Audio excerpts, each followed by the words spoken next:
Who's MAGA? Who wants to come up, man? Who wants to come up?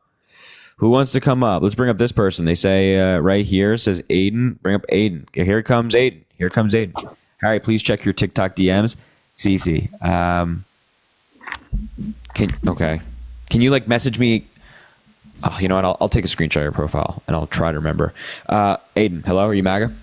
Hey, yes, I am. I'm 24 from Alabama. I will be voting for Trump.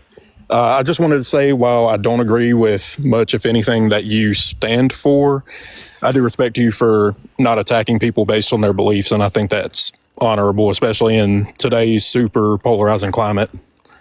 So, I appreciate that. I think good conversation is crucial to a functioning democracy. So, would you like to debate, or not really? I mean, I'm trying to see if I can change my mind. So look, I just will touch on what you just said, right? You're saying hey, I appreciate the fact that, you don't attack people. And like, I genuinely appreciate you saying that, but isn't that contradictory to your vote to Trump? Like Trump has JD Vance just called Kamala Harris trash. Donald Trump has called Democrats vermin, the enemy of the people, or I should say the enemy from within. He's said that, Jewish people, that if they vote for Kamala Harris or Democrats, that there must be something wrong with them. It's like, isn't that the definition of attacking people for who they are, what their beliefs are? So I think it's from both sides. I'm not saying like one side does it more so than the other. And I haven't heard any of that personally or seen it with my eyes, so I wasn't aware of that if it did happen. So that's my response. I think it's just a problem on both sides. So I don't disagree that both sides attack each other. That's politics. But I think the point is that Donald Trump's attacks on the other side is like very personal, very immature, and only very divisive. I think it just seeks to divide. So I personally would not vote for somebody who's calling the other side like evil and mentally deranged and trash and all of these terrible things. That's not uniting. Whereas Kamala Harris has said, yeah, I want to give a Republican a position in my cabinet. I want people who disagree with me to have a seat at the table so we can work together. I mean, she has said these things. She's made the promise that if she wins, a Republican will serve in her cabinet. So I feel like that is far more unifying and far better for the country, even if you disagree with her, than someone like Donald Trump, who thinks that someone like me is an enemy.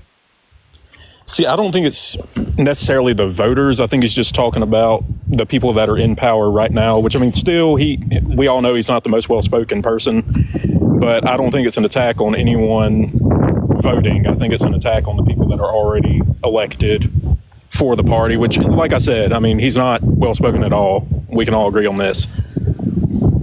Yeah, but the words of a president matter. Like, they matter a lot, right? They're very influential. Obviously, when Donald Trump says something, a lot of his followers listen. When he sells something, a lot of his followers buy it. It's like, of course his word, thank you for the sunglasses, of course his words matter. And even if I don't think that he's referencing people in government, but even if you're like, yeah, he's referencing people in government and all the Democrats in government, it's like, okay, then is Donald Trump saying that me as a Democrat has voted for enemies to serve in our government, that I have endorsed and supported enemies of the United States? That's like, no matter what way you think about it, it's still awful. And Donald Trump, somebody who thinks that even elected politicians who disagree with him are enemies, should not be in power. Again, Kamala Harris, and I know you disagree with her, Kamala Harris is saying, the other side, let's work together. Let's do things together. Let's get stuff done together. Whereas Donald Trump is just calling the other side enemies. It's like, how do you expect to get anything done if the president thinks that the other side, who they are most likely going to have to work with, is awful and evil and terrible? See, here's my thing. So, and now it's been Kamala, it's been her panel, calling us fascist or Nazis. Not you name it. It's been countless times here in the last couple of weeks. President Biden calling half the country garbage.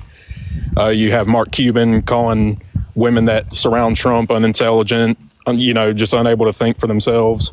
I don't think I could argue the same thing for the left, is what I'm saying. I disagree. Joe Biden didn't call Trump supporters garbage. What he called garbage was the people that spoke at his MSG rally, which I do think those people are garbage. I think that's a fair representation, because if they're going to make like racist comments, then I think that that's garbage. It's terrible.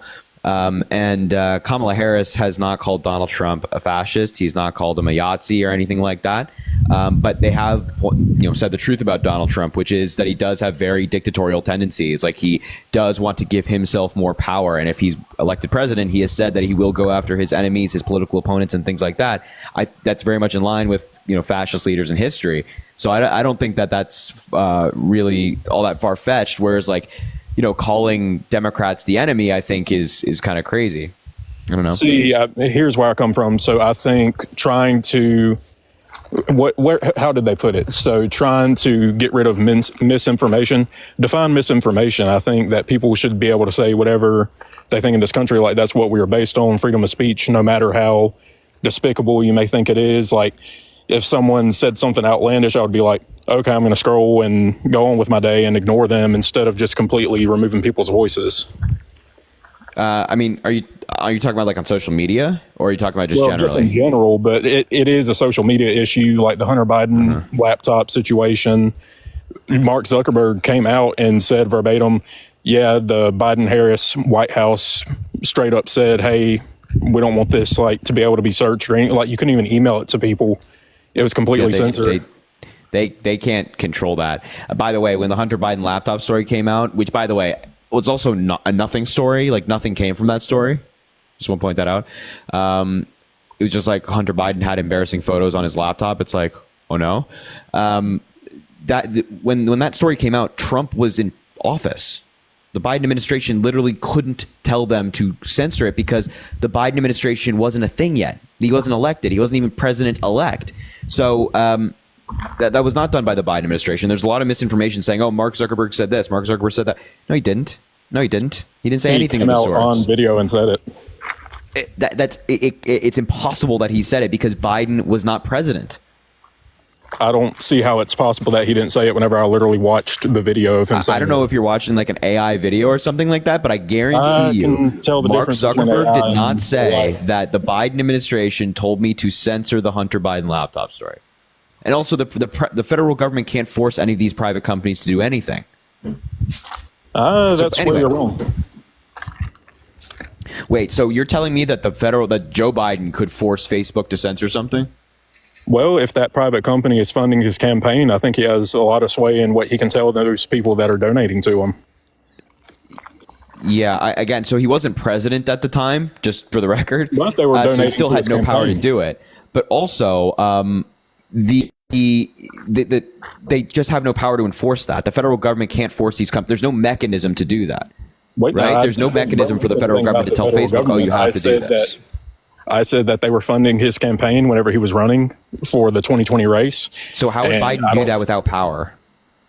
Well, I mean, if you're getting a lot of money from people and you want them to get your vote, I think he has a lot of sway in what he can tell private companies. Facebook donated to both parties, right? They donated to both campaigns. Absolutely not. There's no way. Yeah, really? You want to bet?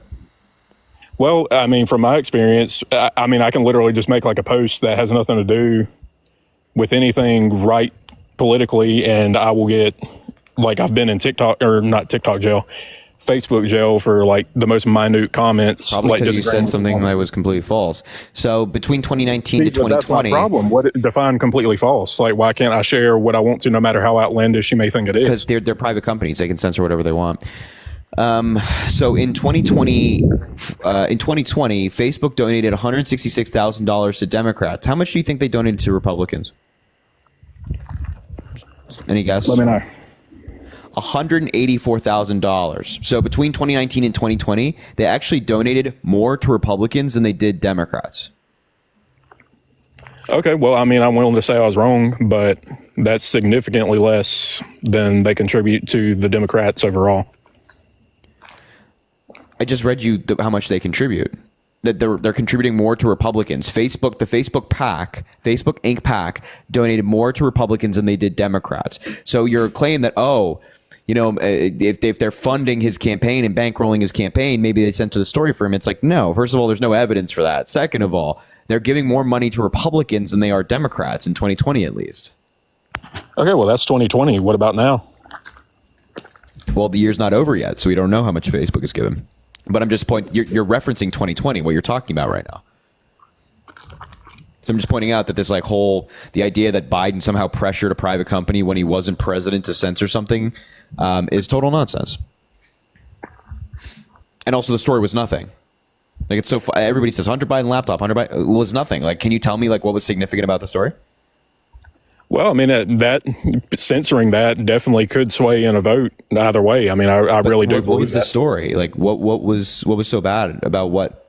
He was laptop? he was dealing with foreign affairs, like something that could be a security threat to the U.S.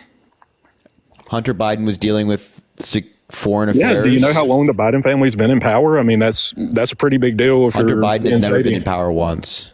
He hasn't been in power, but his family sure has. I mean, who knows what it has? Okay, so then is the claim that like Donald Trump Jr., Eric Trump, Jared Kushner, Ivanka Trump, they all have power? I'm not saying they have power, but they're connected to very powerful people, and if they have sensitive Okay. information that But people then can why get a would hold somebody of, who's not in power have sensitive information? you tell me. Well, newsflash, Hunter Biden didn't have any sensitive information on his laptop. If he didn't, why was there a court case that found that there was sensitive information on the laptop? Oh yeah? What was that court case? I don't know the court number, but I do Because it know didn't that there was a happen. case. It literally did. You're just choosing not to see this. So tell me what to look up on Google right now. You tell me. Hunter Biden laptop. I mean, it's right Yeah, there. yeah, but- All you have to do is dig deeper than the first news article. This but is what? what's Like, wrong give me with it. more about the court case. Like, what court case are you referencing? Like, what did they find in this court case, and who is guilty? Like, what happened? They found that he had sensitive information. He was leaking it to other countries. Yeah, okay. I can't even engage with this because this is such nonsense. Like, How's this this is not totally okay? false. So tell me why you believe that there was collusion in the 2016 election. That you do believe that? I don't never you? claimed that there is collusion. Okay, well, a lot of your party does. So I could argue the same My thing. party does They not literally- claim that there's collusion. But they I just want to be clear. literally Like, did for 8 years. I don't know where you're getting this information from, but it seems like you're just making this up. That like Hunter Biden somehow had access to national information, national defense information, and then gave that to other countries through this laptop. And somehow he managed to get his hands on that. Like, that's completely false. It's just completely false. I don't know where you got this from. You don't know anything about the court case because it's not real. It literally exists. Okay. So who was found guilty? Was Hunter Biden found guilty of colluding with the enemy or He may giving not have been secrets to found foreign guilty, countries? but Or there was sensitive information on the laptop. That should what was the that should sensitive scare the shit out of you. information? What's the sensitive information that was on the laptop? How many times have I told you? What was it? Nobody knows exactly what it was, but if you have sensitive information about your country and it was How on a did laptop, Hunter it Biden could be get it a then? What did this court case find? Dude, his family, his father Okay. was the vice president for 8 years Yes. and was running to be the president of the United States. That is, I mean, Yeah. he would absolutely have connections to that. Look, let's just look up Hunter Biden laptop court case. The first thing is Wikipedia. The second thing is a trial against Hunter Biden for a gun trial that he had, where she was found guilty of, so not connected to the laptop. The next one is a New York Times article. The next one is Associated Press article. None of these are talking about this mysterious court case that happened to have these bombshell revelations. So maybe it just doesn't exist. I mean, keep thinking what you want to think. But if it's you can't find it, is it? So this court case that's bombshell is just you can't find it on Google? Why do you think you can't find it? Because who owns? Because it doesn't exist. Who owns all the media? Who owns all the media? Your party. Your It lobbyists. doesn't exist. It doesn't exist. That's if you can't find something, it's not that it's being hidden and suppressed. It doesn't Okay, so- exist. so tell me this, Where did you why- get this from? Where did you get this from? I found it online by doing my own research without relying on the big three companies. Don't come And and what's your source for that? Where did you find it? Fox News, blah blah blah blah. Here, answer me this: why did CNN from 2017 through 2021 keep on harping on the Russian collusion? Yo, then JW, thank you turned for out to be 50 nothing. gifted subs. I appreciate you. So just to be clear, it is undeniable that Russia interfered in the 2020 election, or excuse me, No, it is not. 2016. You just said that you don't believe that there was collusion, and now you're saying Yeah. there So is. interfering in an election is not collusion, right? They're not the same thing. So collusion would imply that somebody worked with another country to interfere in the election. interfering in the election is just a country interfering in the election by doing something. And this was determined by our intelligence community, including the FBI, a bipartisan group of senators on the Senate Intelligence Committee that's full of Democrats and Republicans. They released an over 1,000-page report on how Russia interfered in the 2016 election. And there were some concerning connections between Trump's campaign and Russia. For example, Russian officials met with the Trump campaign in 2016 in Trump Tower in New York City to give them dirt on Hillary Clinton. Is that not insane? That absolutely did not happen. What? Okay. So now we're just not being honest. I mean, we have fake court cases. You're saying, how about this? You want me to look that up? Go ahead, and it better not be one of the big three media companies that literally. I don't even know what the big three media companies are. MSNBC, NBC, ABC. What? Okay. They're so biased. You cannot deny it. I mean, it's literally all, Kamala's precious, and then Trump is evil. It's all it is. And it's any conservative. How about Donald Trump himself?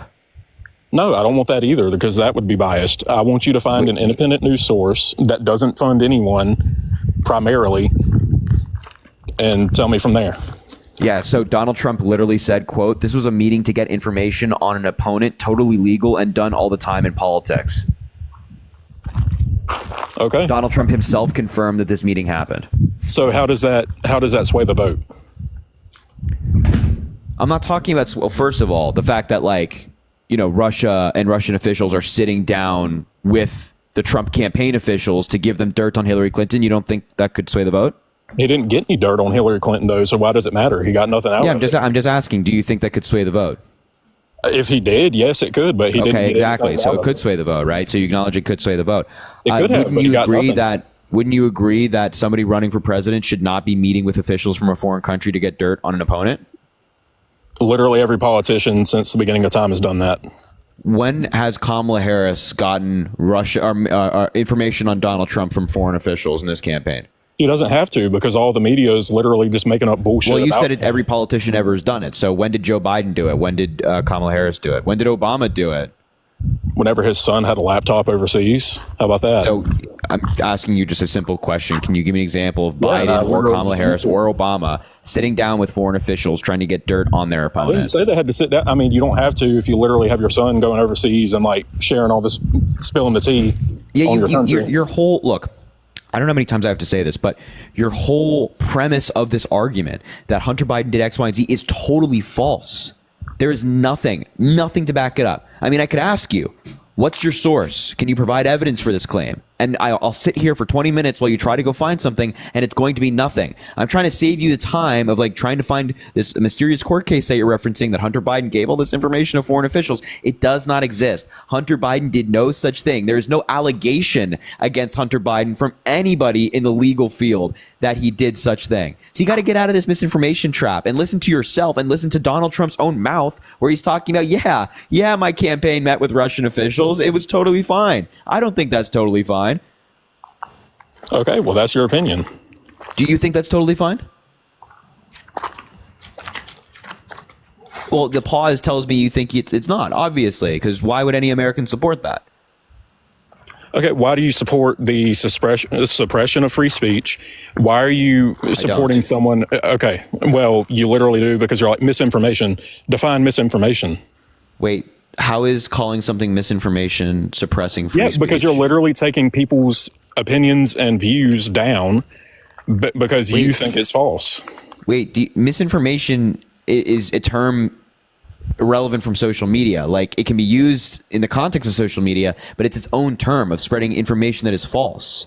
Okay, well, don't you think it's up to people to decide what is or what isn't information, like do their own digging instead of relying on what other people say? Well, when that happens, I by the way, first of all, when it comes to freedom of speech, I'm perfectly happy for you to have freedom of speech. You can go outside and say whatever the hell you want and scream at the wall and scream all the crazy conspiracy theories you want. That's perfectly fine. But you do not have a right to freedom of speech on social media. So you keep complaining about, oh, I'm in Facebook jail. Oh, my posts keep getting taken down. These are private companies. They have a right to do that. The Twitter and Facebook and whatever are not public squares. They are not the federal government. They're private companies. You have no right to free speech on there. Kamala Harris herself has said that we need to suppress misinformation. What does that mean? Why would Yeah, she? I think there should be regulation on social media companies that limits the amount of misinformation that's spread. She has nothing to do with social media companies. So what does she mean by that? Like, why is she even speaking on something like that? She can express a view. She can express a view without which is insane, directly because that's a influencing polarizing something. view. Like, if someone that is How is that a would polarizing potentially- view? There's Because regulation if on like somebody- the news. When you turn on your TV, you see Fox News, you see MSNBC, you see CNN. There are certain regulations that govern what they do and what they can say and like what information they can or can't report. But she has nothing to do with media or social media. So why is she commenting on it if she isn't a journalist, if she's not working? Okay, so Kamala Harris has talked about religion before, but she doesn't work in the church. So is your view that if somebody doesn't have a direct impact on something or doesn't work in that you should be field, saying that that they can't anyone express should a be view? censored for what they say. I don't think that is right. You do not have a right to free speech on social media. And I think that I'm if not you're talking spreading about social media misinformation right now. on I'm just social talking media, about, like, if I were to say something like in the street and someone disagreed with it, I don't want someone saying, "Oh, Kamala that's Harris has never said you should misinformation." be suppressed if you say something like in the street. Well, I didn't say that. I'm just making the point. Why is she even bringing it up? Like, She's never, but the example you just gave of like being in the street and saying something, she has never endorsed that. She's never endorsed like regulating what you can say in the streets, obviously within the bounds of the law.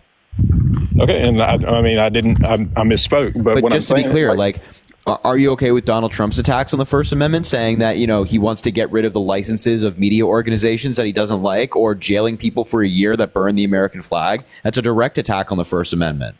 I don't agree with that, but I mean, here's the difference. I don't agree with everything that he stands for, but I can still like make my choice for the best policies and not just vote based off of emotion.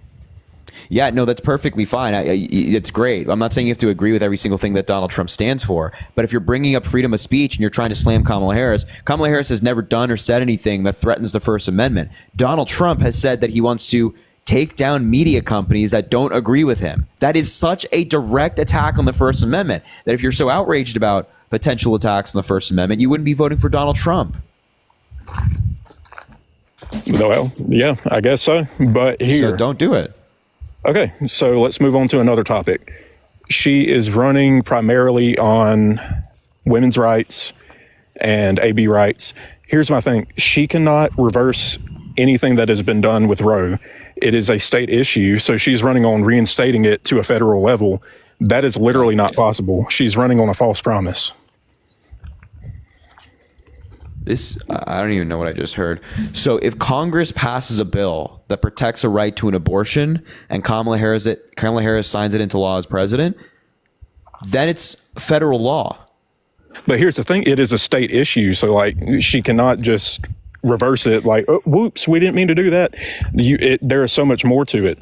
I mean, hell, if she did find a way, it would just take so freaking long. It wouldn't even be worth voting for her based on that. Thank you, JW, for the 25 gifted subs. So I don't even know what the argument is here, because like, you know how Congress works. Like if Congress signs a law or passes a law and Kamala Harris signs it into law, then you know it's federal law, right?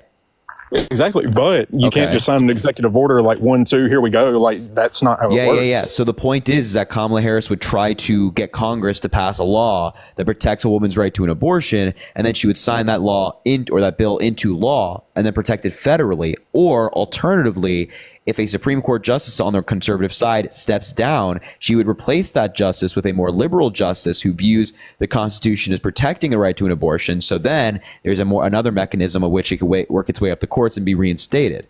But here's the thing, that would literally never happen because it has been made a state issue. Why the fuck would it not happen? Because it's already happened in history where it was when states are literally voting on it.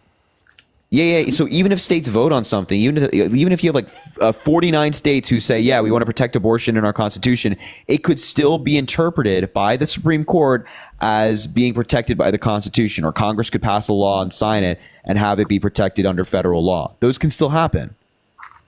But it will not. Like there's no shot that it can be reversed. I mean, the way it does happen is by voting for Kamala Harris and voting for a Democratic senator and your Democratic House members and votes for Democrats all the way down the ballot. If you care about reproductive rights out there, you want to control your own body, or if people in your life that you love control their own body, then you'd be voting for Kamala Harris. Okay, well, I can argue the same thing whenever y'all say that Trump wants to do an outright AB ban. That can't happen either. Like he can't just, that would never happen. That would never happen. No one would agree to that.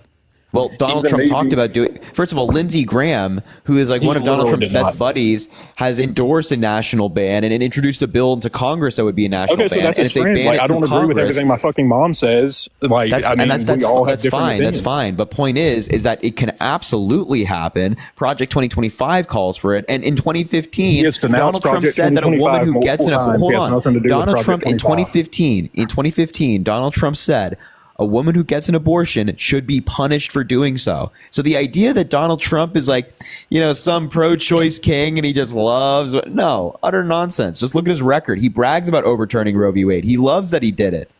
So if he were to do that, why didn't he do it the first time around whenever he got rid of Roe v. Wade? Why didn't he just do an outright ban? He didn't. He gave it to the states. He got Roe v. Wade overturned. Okay, and but the only he didn't do an outright ban, there was not a federal abortion ban is because there were Democrats in Congress that stopped it. So why would he do it now? There were Democrats in Congress who stopped it. And also, I don't want him to even try. I don't want to test him to either. I'm literally saying it's never going to happen because he doesn't stand for that. Mm-hmm. He does not. Except I don't want him to try. I am more confident. He's not going to try. Hold on. How do you know that? He said that women should be punished for getting an abortion. When did he say that? Give me a source. 2015 when he was running. When did he say that? Do you have a clip? In 2015. Do you have a clip other than an article with no video evidence? You want a clip? Give me a clip. You got it. The full clip, not some little 15-second snippet. I want like the full whatever led into it and whatever was after. That's what the law's going to be. It depends on who gets. It's human life as people see it. What crime is it? Well, it's human life. No. This presidential. What should the law be on abortion?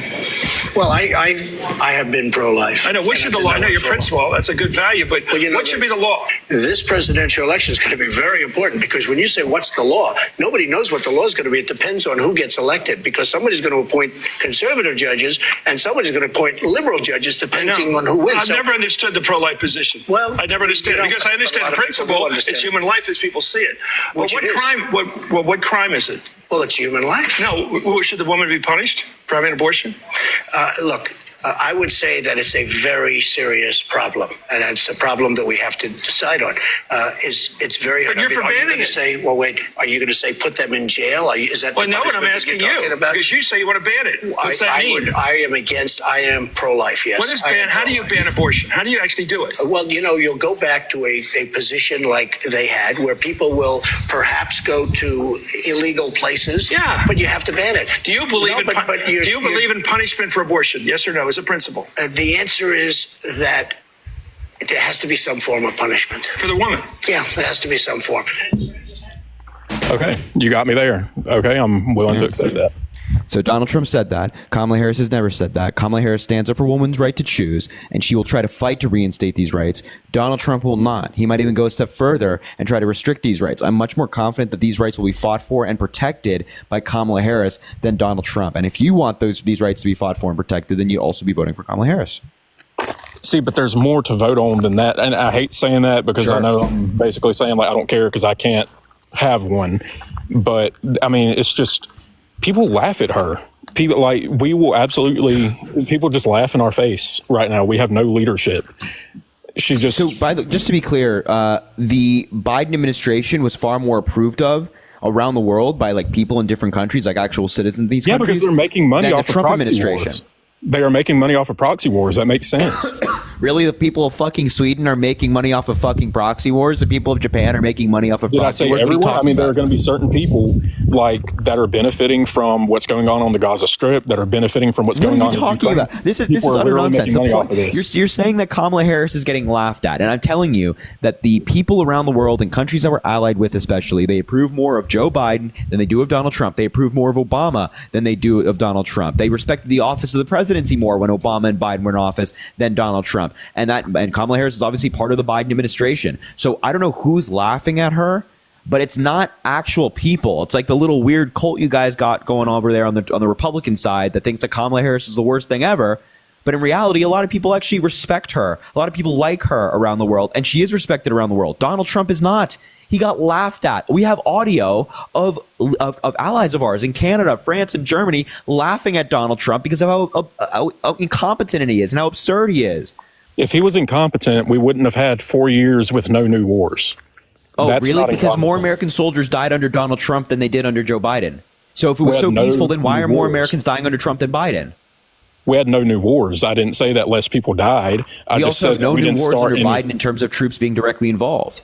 But we still have proxy wars going on. Do you want that happening? Like that? Did- It literally. Okay, so Kamala Harris went over to Russia to speak with Zelensky and with Putin, and she said, not true. "Don't." Okay, and then literally 3 days later, a fucking proxy war starts. Do you That's think not that is true. good This has leadership? already been It's fact-checked. literally it's fact. No, this It has is been fact. fact checked so many times. I You really- literally watched it happen. You can't keep just saying I literally watched it happen. I did. I watched it Kamala- on the news. I watched it on the news. She went over there and then she was like, Ukraine is a country that is smaller than Russia, blah, blah. And then she went over there and she said, don't, and then just left. And then like literally after they landed in the US, a fucking proxy war starts. That is not leadership.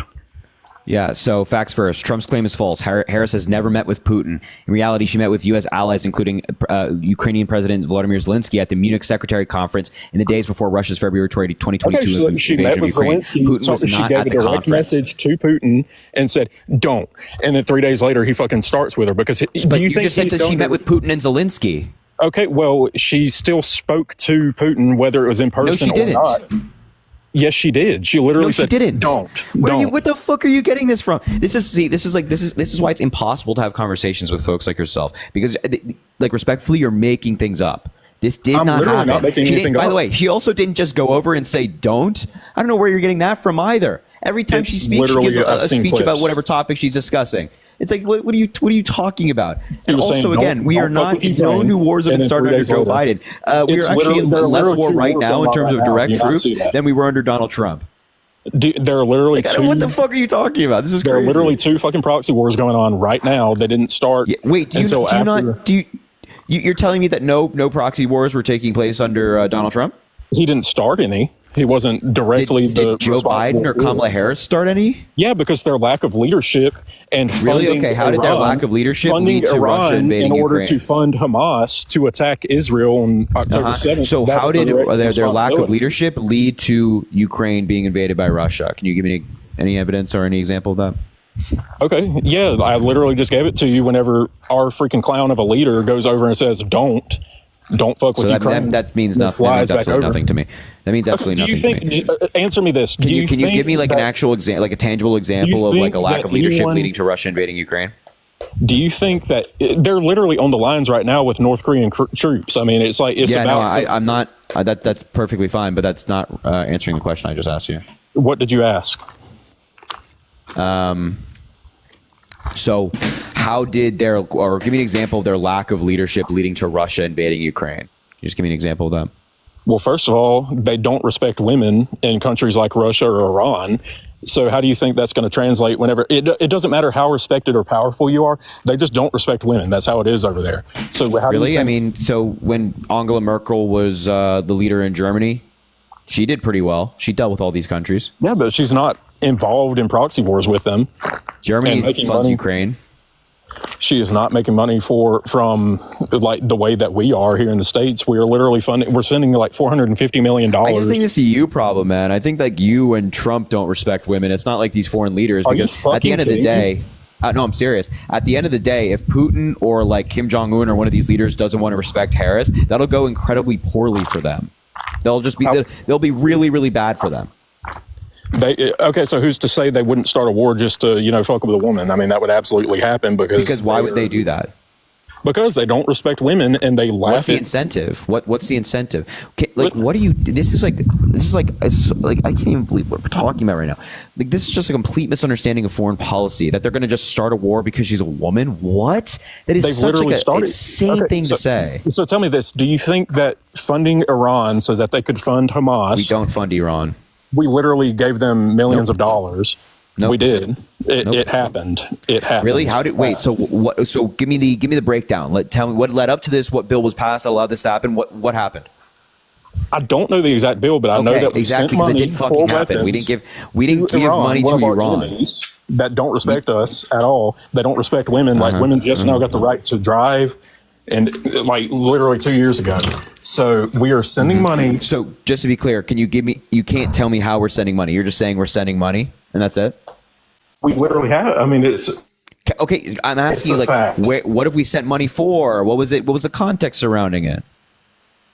I said weapons. We funded weapons, like, and back in the Obama years, we literally sent money so What that they the could fund their fuck? nuclear development.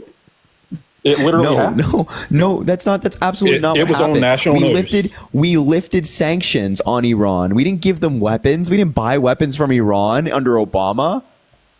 What the fuck are you? Okay, This is actually so insane. where did Hamas get the money to attack? This is so Israel? insane. They get their money through a variety of ways, but mainly Iran. But that money is not coming from the United States. It's just like, this is so, like, the misinformation, like the actual, like, misinformation is crazy. It's just it's like, you need to fact check more. You need to fact check more. You need to fact check yourself a little bit more, man. But I could say the same for you. Please tell me something I lied about. Please tell me something I was off on. Well, we can see that you're off the live right now. You have to come back to TikTok.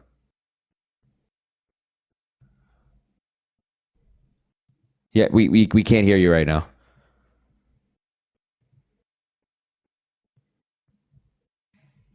We just I can't tell if he's leaving or is he Googling. What's going on here? Yo, Kirsten, thank you for the boxing gloves. I appreciate you. Thank you for the boxing glove. Venmo Cash App in the link in the bio. Oh, Big Bo. Big Bo. Yo, what's up, man? Thanks for the galaxy. Yo, shout out Big Bo. We love Big Bo. What an amazing guy. He just left. He just straight up left. Well, that makes my life easier, quite frankly. No problem there. No problem. And thank you for the $50 on Venmo. Please fill the chat with W's for Ann. A-N-E. Please fill the chat with W's for Ann. That is incredibly kind. Thank you for the $50. She said thank you. No, Ann, thank you. You are amazing. Fill the chat with W's. My God. Soren says, election day tomorrow. Thank you for the $1. Let's close this damn thing out, Harry. Harris X Walls. You're damn right. And Jack and Piper's mom, thank you for the $77 on Venmo, saying we're going to win this election. I can't wait to see Trump cry. I'm feeling good. I know you all are too. Jack and Piper's mom, that's so incredibly kind. Thank you for the $77. That is so kind. Fill the chat with W's for Jack and Piper's mom as well. Manuel, thank you for the $50, saying Harry's live. Fill the chat with W's for Manuel as well. I appreciate that. Thank you for being here. Thank you for supporting. Thank you for watching. And again, it's the night before the election, dude. It's so insane.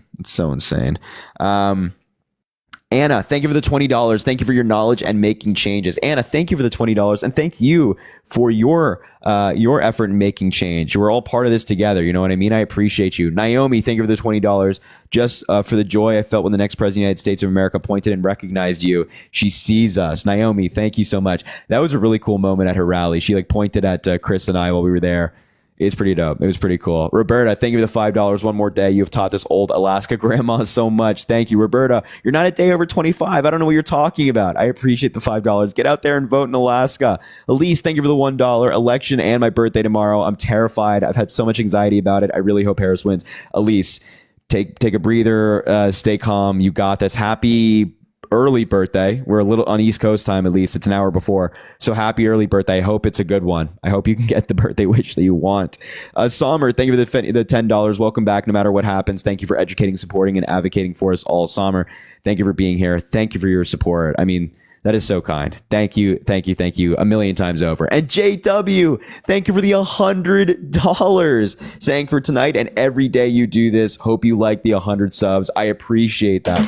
Please fill the chat with W's for JW right now. $100. Please fill the chat with W's for JW. That is so incredibly kind. I appreciate you. I need the W's in the chat right now. Ladies, gents, boys, and girls. That is so kind. And Kira, thank you for the $5. Many people will be voting for Harris tomorrow because of you. You're such an important part of this process. Thank you so much, Kira. I can't tell you how much that means to me. That's incredibly kind.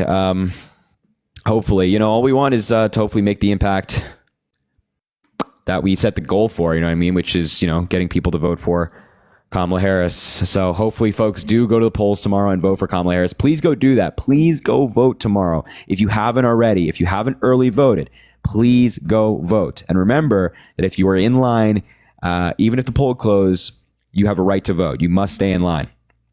All right, let me know if you're MAGA in the chat. I'll bring you up and we can talk. All right, let's bring up this guy. Invited him. I donated in Cash App. Oh, Stacy. Oh my God, Stacy. Hold on now. Hold on, while we try to get somebody up, let me go on Cash App. Tasha, thank you for the $1 payment received. Deborah, thank you for the $5. Educating Americans, I appreciate you. Stacy, thank you for the $5. Stacy, shout out Stacy. Thank you for all that you do. We got this. Hopefully. Daisy J, thank you for the $1. Diego and Twice, thank you for the $2. I appreciate you. All right, let's get somebody up here. If you're MAGA, let me know in the chat. I will bring you up and we can talk. This guy says Trump for policies and leadership. Jane, I invited you if you want to come up. Amanda, let's see if we can bring Amanda up. Amanda's not requesting up right now, so I can't bring her up. Some people I just can't, for some reason I can't invite some people. Educated MAGA scares you? Let's bring this person up because apparently I'm scared of educated MAGA, which is an oxymoron. Hello? Hey, how you doing? Hold on. Venmo, Cash App in the link in the bio if you want to support the live. I appreciate you. Again, last live of the election season, or last debate live of the election season, which is crazy to think about. And also drop a follow if you haven't already. Double tap the screen. Let's try to get to 500,000 likes. And Dogs, all right. What's up, man? Are you calling yourself an educated MAGA? That's right. Okay. So why are you voting for Donald Trump? I'm voting for Donald Trump because he is going to be a far better president than Kamala Harris, and that's evidenced by the 4 years we've had under Trump and the 4 years we've had under the Democrats. Okay, so what did Donald Trump do in his 4 years that you like, and what did Joe Biden and Kamala Harris do in their 4 years that you didn't like? Yeah, well, we had a safer border under them. Under Donald, we had a stronger economy. So what did Donald Trump do to make the border safer? Executive orders on day one. Like what? Like limiting the amount of people that can come over legally. With what executive order? What did the executive order do to make that happen?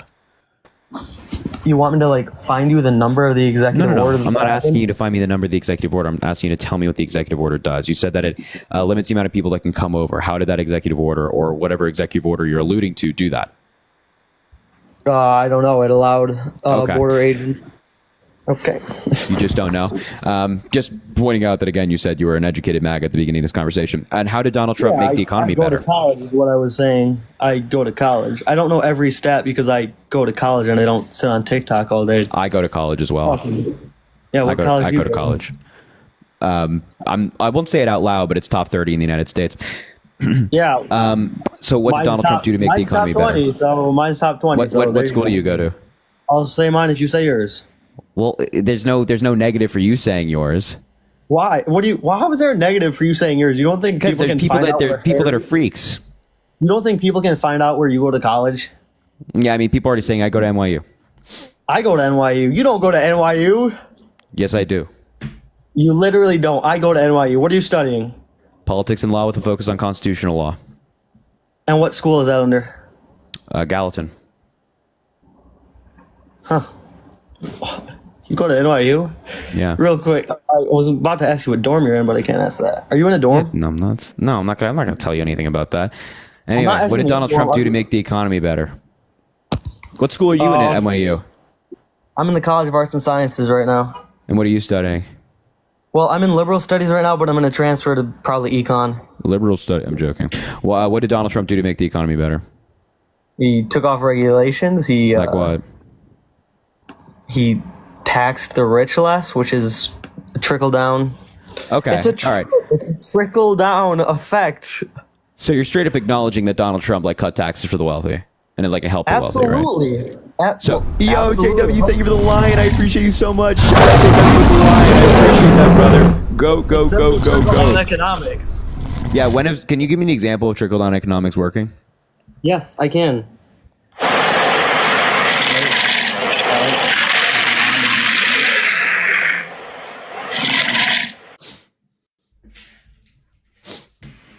Hello, can you give me an example of trickle down economics working, please? Yeah, 2016 to 2020. 2016 to 2020. So how did trickle down economics work then? Well, it had the lowest We had the lowest unemployment rate for African Americans in U.S. Joe Biden had lower unemployment rate for African Americans.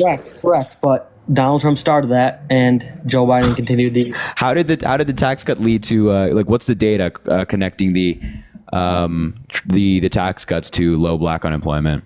It's just simple economics. When It's the rich, it literally is. Oh, come on, bro. Nah, this is crazy.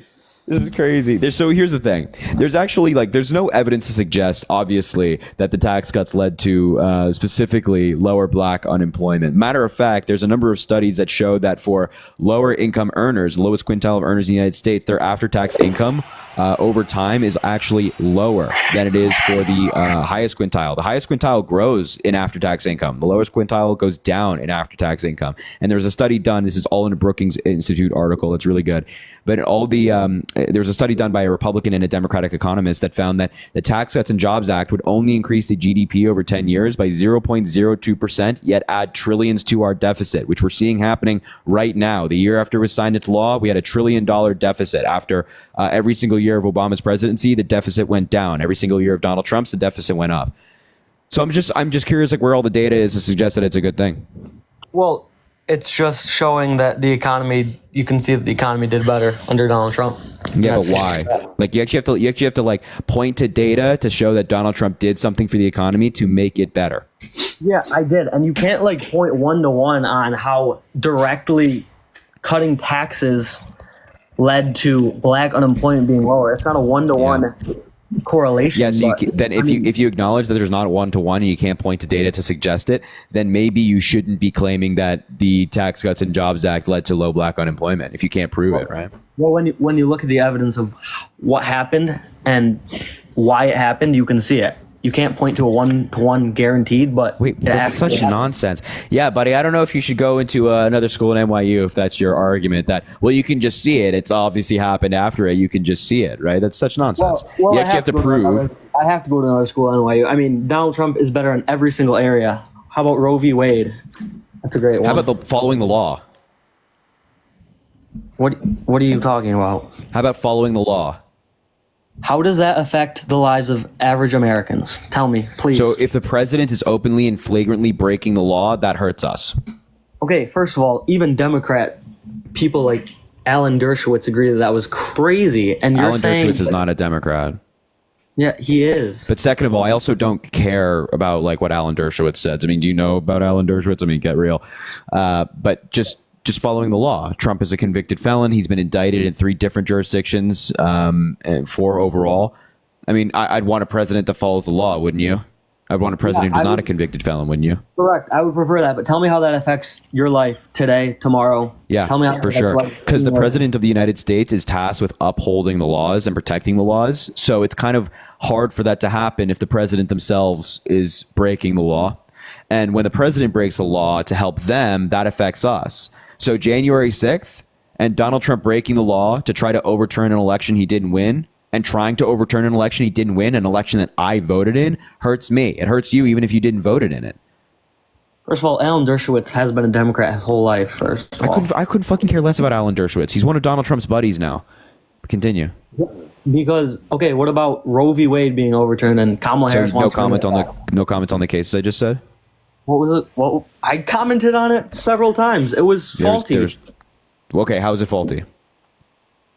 I mean, everyone knows it was a political thing. The DA of New York, in the most liberal city in America, the jury of the most liberal city in America. I mean, you can, if you don't think the DA was biased, then you're just being dishonest. Who picked the jury? You're a shill. I get you're a Democrat shill, but yawn. New talking point, please. Who picked the jury? It's a combination. Combination of who and how? The defense and just so you know, it doesn't matter who picked the jury. And who? The defense and who? It doesn't matter who picked the jury. The defense and who? I'm going to finish what I'm saying. It doesn't matter who picked the jury. It's the defense and the prosecution, right? So both of these sides are picking the jury. So is your claim that Donald Trump rigged the jury against himself? My claim is that Donald Trump couldn't go to Georgia and pick the jury for himself. He had to deal with people from New York, Manhattan.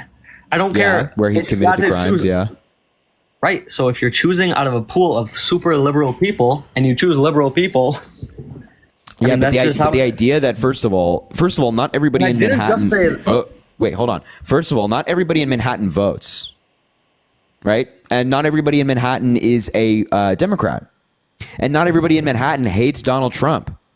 So, and statistically speaking, I think like Donald Trump won I don't know, 15 or 12% of the vote, something like that, in Manhattan. So statistically speaking, there would be at least one Trump supporter on the jury, right? I mean, so the idea that the jury was rigged against Donald Trump is utter nonsense, given that he picked the jury himself. Okay, what about the DA? What about the DA that said he was going to go after Donald Trump, and that was one? He actually said he's going to follow the facts and they'll take him where it may, and that he will hold Donald Trump accountable if Donald Trump broke the law. That's what he said, and he followed the facts. He also said he was going to go after. Did he not say that? He said he was going to continue to investigate because there was already an active, ongoing investigation, so he wasn't going to end the investigation, obviously. So he said he was going to follow the facts, and they would take him where they may. And they took him to indicting Donald Trump, which is what happened. And Donald Trump was found guilty in New York. And you're voting for a convicted felon. I think that's fucking crazy. Well, Alvin Bragg said he was going to go after Donald Trump. He said that. So let's just say hypothetically, a district attorney says, yeah, I'm going to go after Donald Trump. And that's like all they say. They don't say anything about like the truth being the truth or whatever. They go after Donald Trump. They still have to go before a jury and prove their case. They still have to go through the legal process and give Donald Trump due process. And if their case is faulty, judges throw cases out all the time. The case was not thrown out. So they went to a trial. Donald Trump was found guilty by a jury of his peers. Can you point me to any part of the trial or any move by the district attorney that was political and didn't give Donald Trump the rights that he's afforded by the Constitution? Did you say judges throw out cases? Yeah, judges throw out cases all the time. Democrat donating judges throw out cases? Yeah, Democrat donating judges, Republican donating judges, yes. Judges throw out cases, yes. Right, they do. Thank you for bringing up that he was a judge that that donated to the Democrat Party. Thank you for acknowledging that. So then that. if you're saying that he's biased, then can you point me to an example in the trial of which he was biased against Donald Trump? Yeah. The answer is no. I already know. We can go quicker about through this. I know you're not going to be able to do it, so you can just say no if you want. I can't give you an exact point. Exactly. So how can you say the fucking trial's rigged? Oh my God. It's so funny. How can you say the trial is rigged then? Because he donated to the Democratic Party, and everyone knows. Okay. People like so how does that make it rigged? Because it was you're not. But here's the thing. What were the charges against Donald Trump in the New York City case? The charges were that he falsified business records and shuffled around some money and wrote it as a campaign expense when it was paying off. No, he wrote it as a legal retainer. But go ahead. No, you can go. Paying off. No, you want to say something? Go ahead. I was just finishing what I was saying, but you kind of finished it for me, which is fine. Okay. So those were the charges against Donald Trump, all right? How were they faulty? What was bad? Like, just name, and can you name anything in the trial? Because so far, all you just keep saying is the judge did this, Alan Dershowitz said this. You're not actually engaging with any of the evidence or the charges against Donald Trump.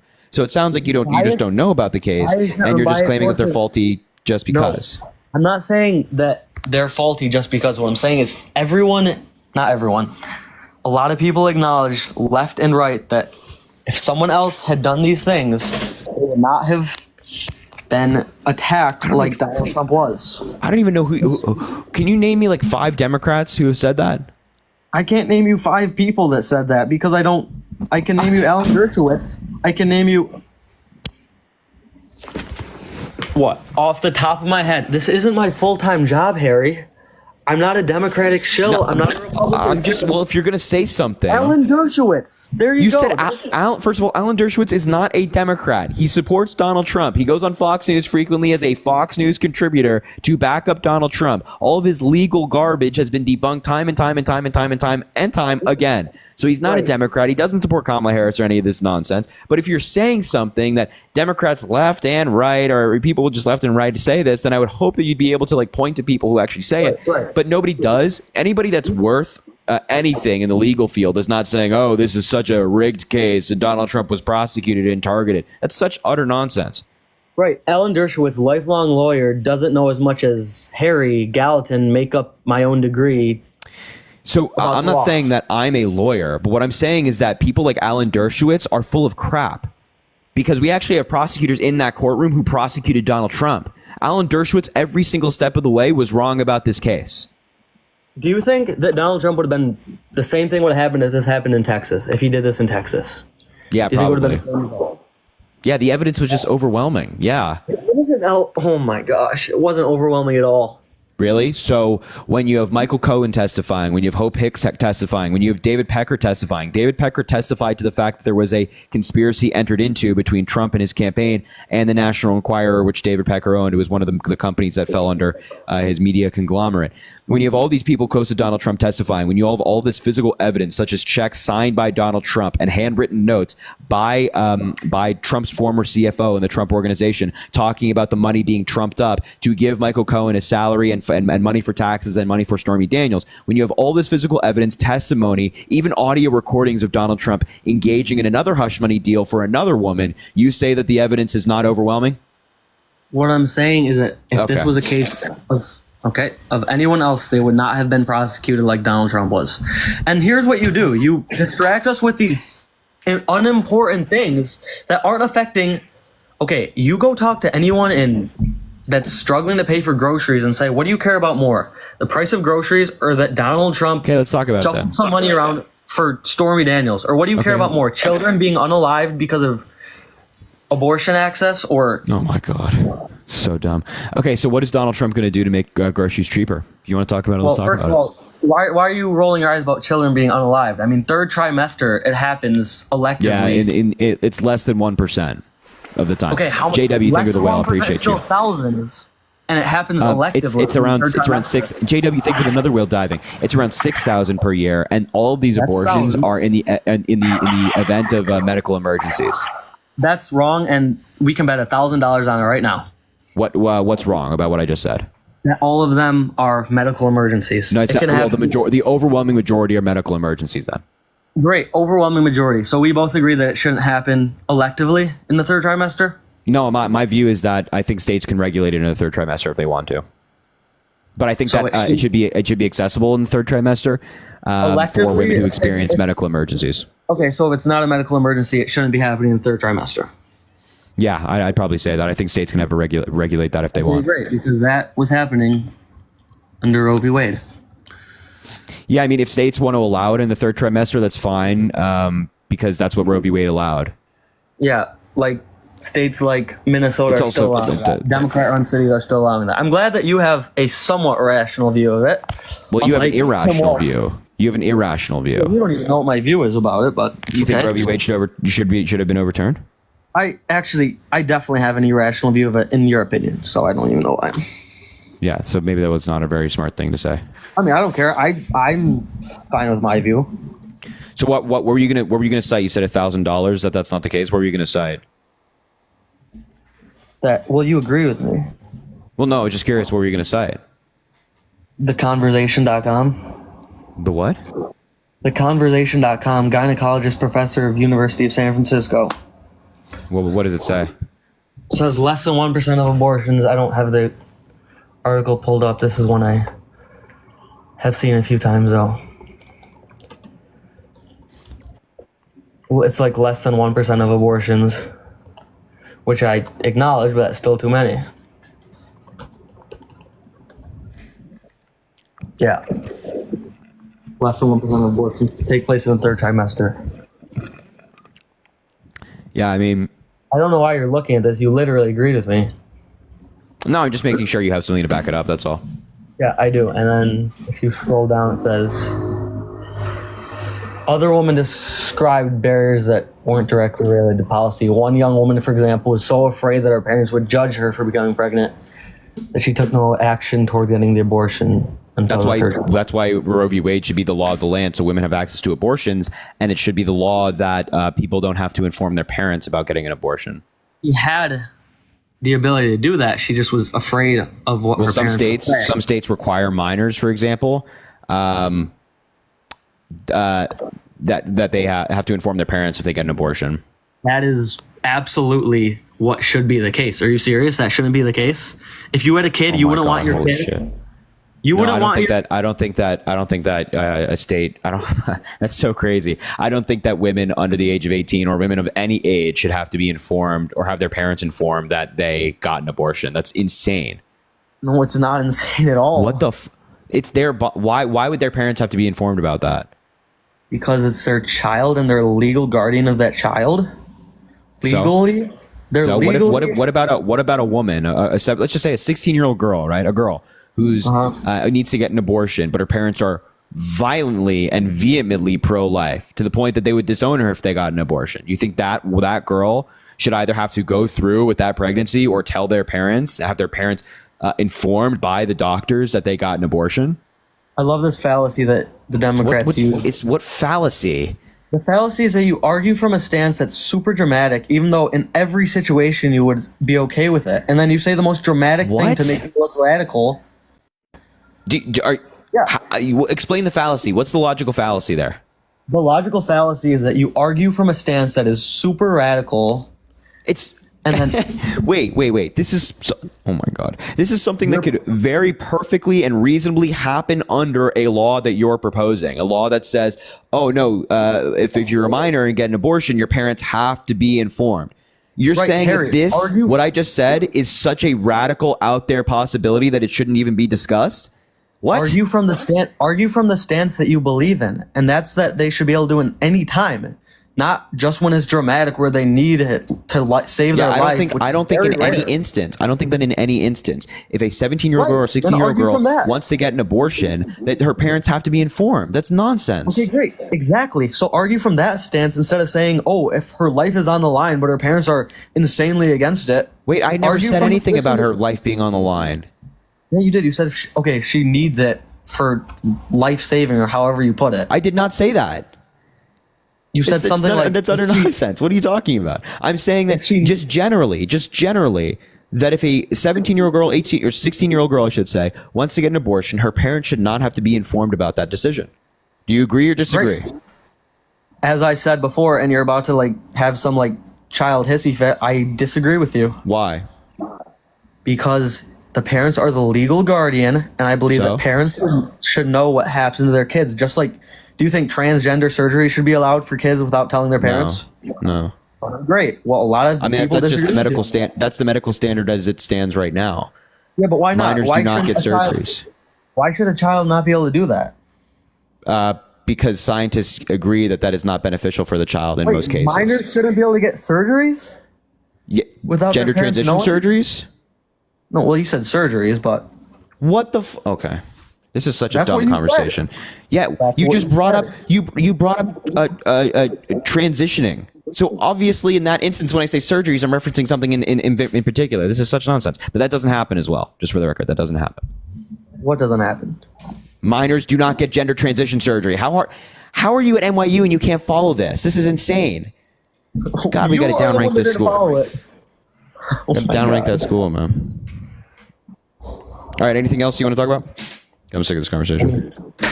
Okay, then au revoir. I'm going to be voting twice tomorrow for Donald Trump.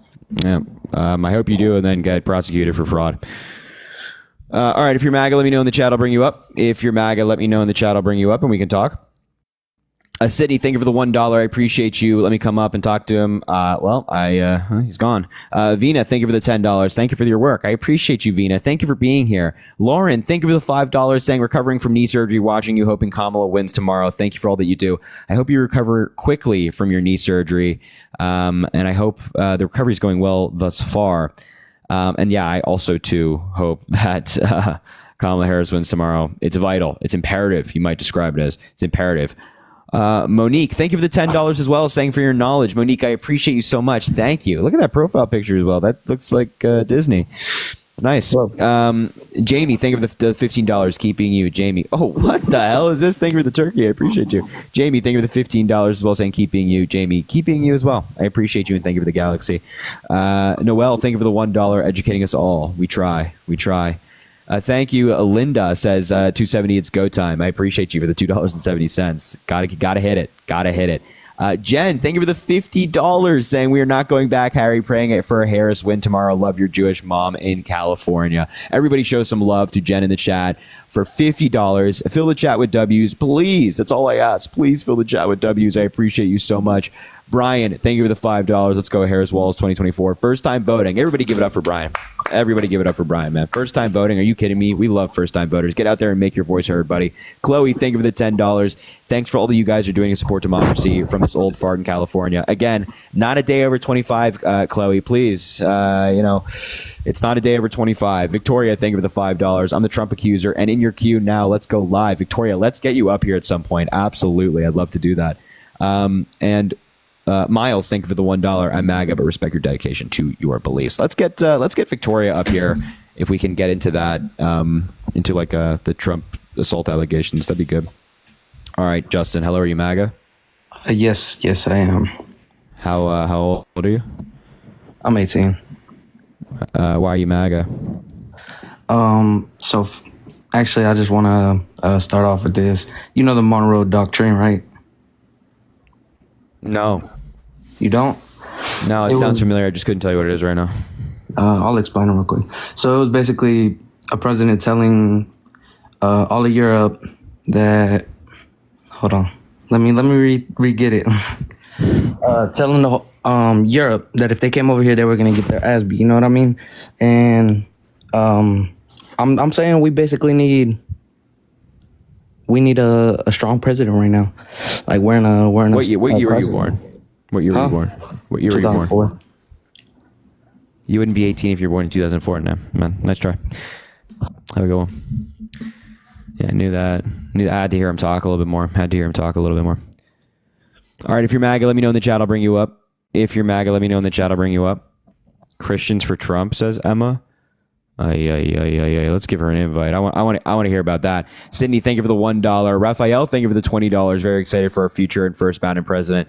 Me too. Laney, thank you for the $5. I am very excited as well. I am very, very excited for tomorrow. I'm nervous, but very excited.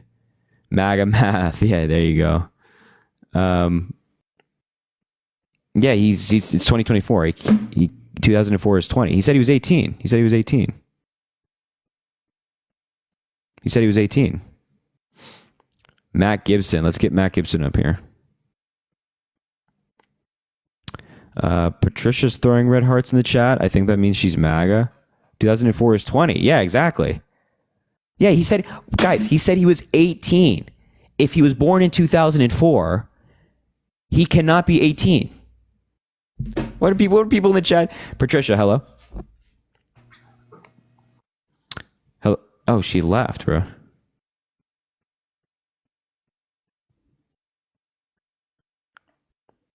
All right, if you're MAGA, let me know in the chat. I'll bring you up. Let's see. Who do we got? Wait, what? Oh, sorry. I saw somebody's username in the box. It looked funny. Hold on. Yo, JW, thank you for the $25. What's your prediction for PA turning blue? It's going to be really close. PA is going to be like incredibly close. Like, I mean, tens of thousands of votes.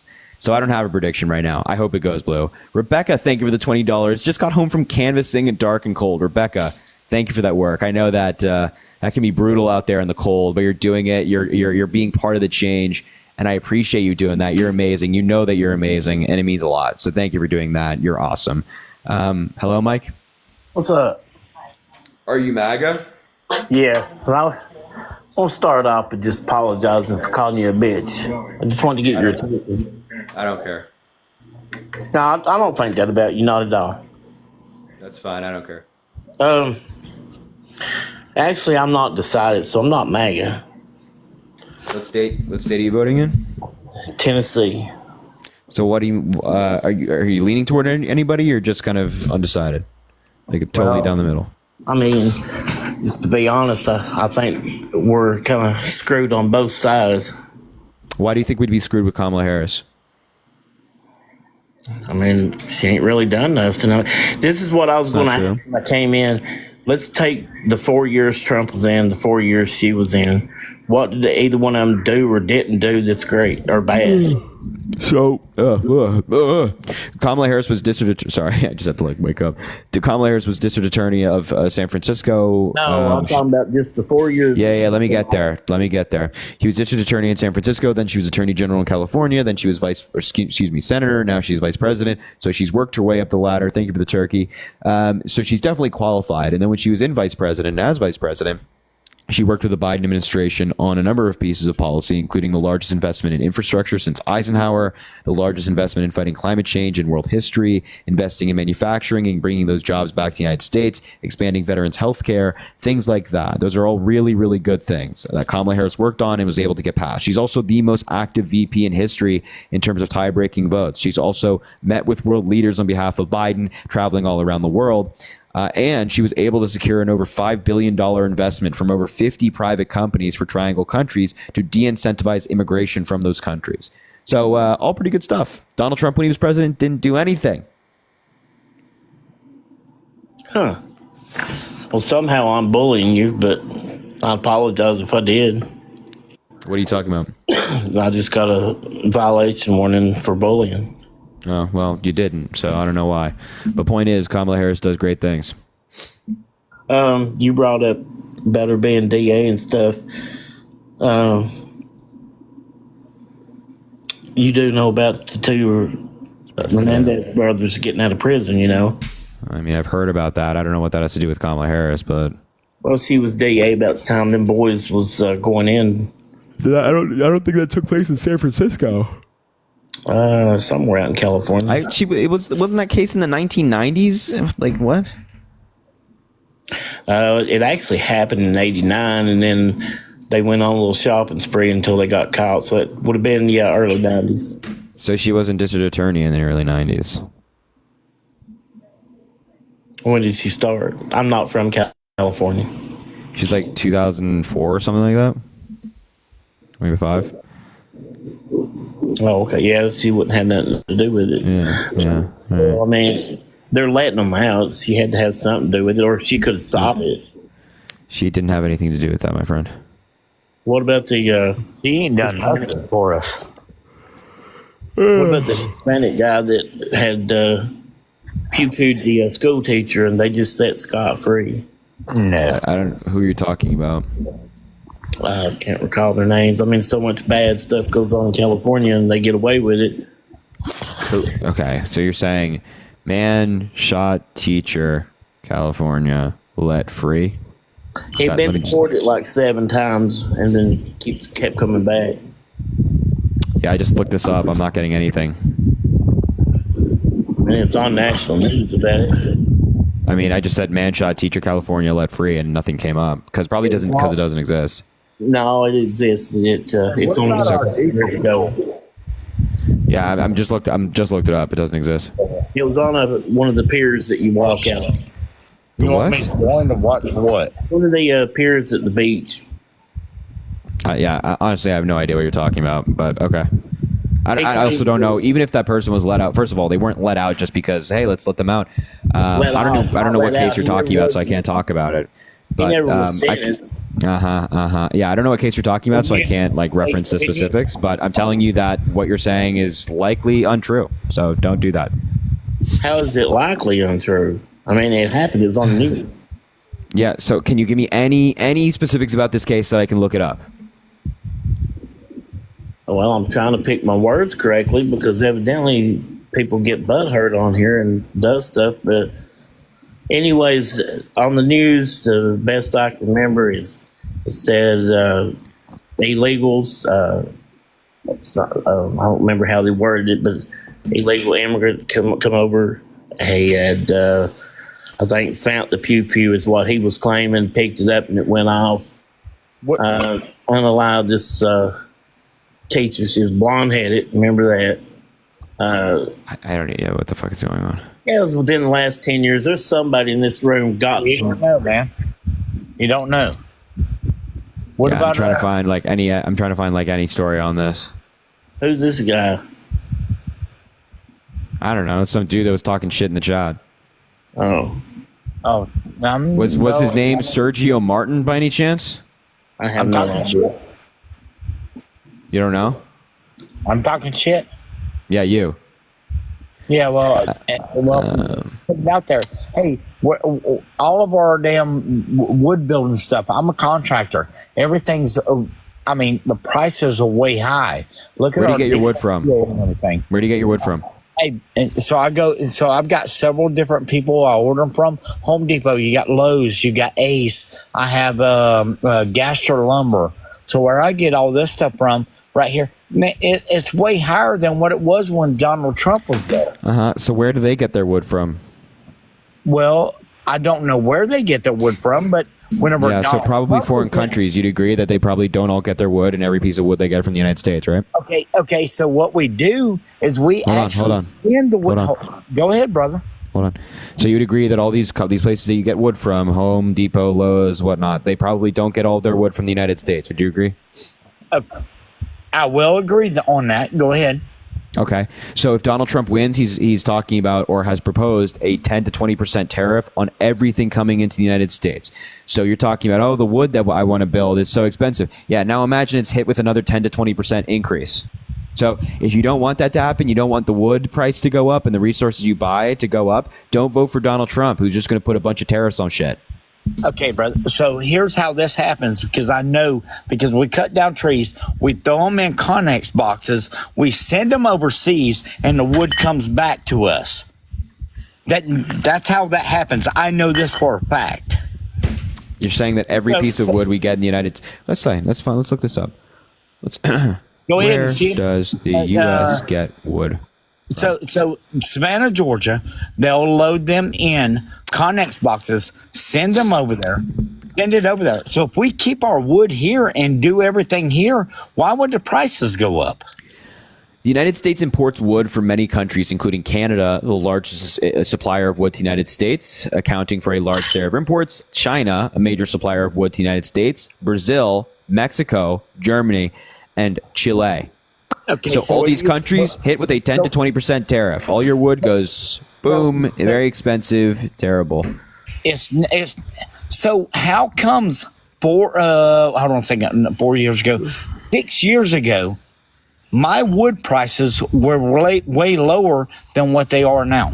Probably because there wasn't a major global pandemic that we were recovering from, and that has still impacted a bunch of different markets. Probably that. We were building even back then, 6 years ago, we were building. My wife is actually a loan officer. She was throwing out loans left and right. So the houses. Yeah, because the economy was good because of Obama. I actually, Obama almost put me in bankruptcy. Obama almost put you in bankruptcy. Obama, the man himself. I have to say, Obama did me pretty good. No, now Obama did save me. That's a Trump supporter right there, by the way. Okay, no, I understand that. And Obama did do this right here. I had I had a house, and I almost got put down in bankruptcy. And he did give me, a modification loan. He did help me on that. So and I'm a Trump supporter, but he did help me on that. But I'm going to tell you, whenever Four Seasons, the company I used to work for, man, hey, nobody was building, nobody is doing nothing. So how is that Joe Biden's fault? Well, I'm going to go ahead and tell you. So this year, Joe Biden, with everything is priced so high. I mean, we do this right here. So right now, you look at house markets where they are. Are you being serious? Are you troll? I'm not trolling, bro. I'm actually. Hey, I'm speaking the truth. So my house right now, I can turn around and sell it right now for $350,000. Hell, I bought the damn thing for what was it, $150? So now, everything's so high. How are these people going to be able to, back when the prices were lower and the prices don't go there. Now everything's so high. You're going to regret it. Huh? Don't go there. You're going to regret it. You're going to regret it. Even he knows. You're going to regret it. Everything's so high right now. So if things do drop back down and get to where we need to be at to be able to afford things, how does that equity in people's houses work with where we are now? I don't even know what you're asking me, to be honest. This is like an Okay, incoherent question. let me start over. How Let me does the start over. equity that people have in their houses affect now? What does that mean? Okay, I didn't mean equity. My bad. So right now, everybody is paying houses back 6 years ago were, let's say, I'm just going to say $250,000. I'm throwing a number out there, right? Okay, so now they are at $300,000. So if everything gets dropped back down, which it will, I know it will, how are them people right there going to be able to get their equity back out of that house? So you're saying if housing prices go down, people That's won't right. be able to get How is there. their house going to be worth what it was? And I mean, Your house is never going to drop value. it actually has right now. So in a mobile home. You know what? You guys battle it out while I go get my water. You have at it. Cool thing, Harry. I'll take over. No, buddy. Hey, man, I'll talk to you. I mean, that's what we don't want talking. So that's what I do. I build. Well, I mean, I'm a homeowner myself, and I've got 3 houses. Just because they went up in value isn't going to hurt me. It actually helps me that they did go up in value. I had them before the prices went up. You're exactly right. If I buy a new home today that was just built, that means if everything levels out, that home is still going to go up in value slowly. Okay, the house is going to value up. Okay, so the housing market is where it is. So whenever our wood prices start dropping, and they're going to, I know it's going to. Everything's because we're going to drill, baby, drill. So once everything starts dropping, and I can buy a 2x4, what I used to be able to buy it for. Yeah, but if you're in the lumber business, you want to know that lumber goes up and down just like the stock market. It's not going to drop down to where there's just nothing. Oh, you guys are actually. It's not going to drop down to nothing. But right now we are at $357 a damn 2x4. Sorry, it's not going to drop much lower than that. Even before all this, I think it's before it's whenever $2. it does drop, so each piece of board, if it drops 50 cents and you build a house, 50 cents a board cheaper. How does that? It's not going to work that way. I don't know how people are going to get their money back out of that because everything's sold so high. You're welcome, Harry. Okay. Nice. This is good. You guys should argue more. I mean, MAGA should argue more. No. You know what? No. We're not arguing. And You're arguing. Talking. Quite frankly, you're arguing. Okay, well then I'll chill the hell out then. No, I'm joking. Oh my God. Okay, bud. So what about diesel prices right now? Where we How did Joe were, Biden raise them? How did Joe Biden raise the price of diesel? because he shut down all of our drilling in our country. We're drilling more oil right now than ever before in American history. No, we're not. No, we are not. Yep, no, according to the Energy Information Administration.gov, it's a federal government website. We are. They do this. They publish the drilling every single year, monthly, quarterly, all that stuff. Okay, it's a fun fact. Look it up. We can look it up all you want to. Okay, I have family who own gas wells in West Virginia. Okay. So during Trump, they were pulling. I'm just going to say you don't know who they are. So anyway, they were pulling $20,000 a month out of that gas well. You know what they're pulling right now? 1,200, boss. So yeah, I mean, business is not always going to be great for. Thank you, Abby, for the subscription. Business is not always going to be consistently great, right? So just because their business might have been better under Trump doesn't mean that their business being worse under Biden is because of Biden, right? Like are you crazy? Like one specific company doing badly under a different president does not mean it's the president's fault. There are companies that went bankrupt under Donald Trump that were not bankrupt under Barack Obama. Does that mean that Donald Trump is responsible for them going bankrupt? No. Certain businesses and certain industries, They go out of business. They're not doing as well as maybe they once were. That happens all the time. Now watch this. So why is she quitting the fracking? Why is she trying to shut down the fracking? You got Pennsylvania. You got so they hit one of the biggest gas mains up there.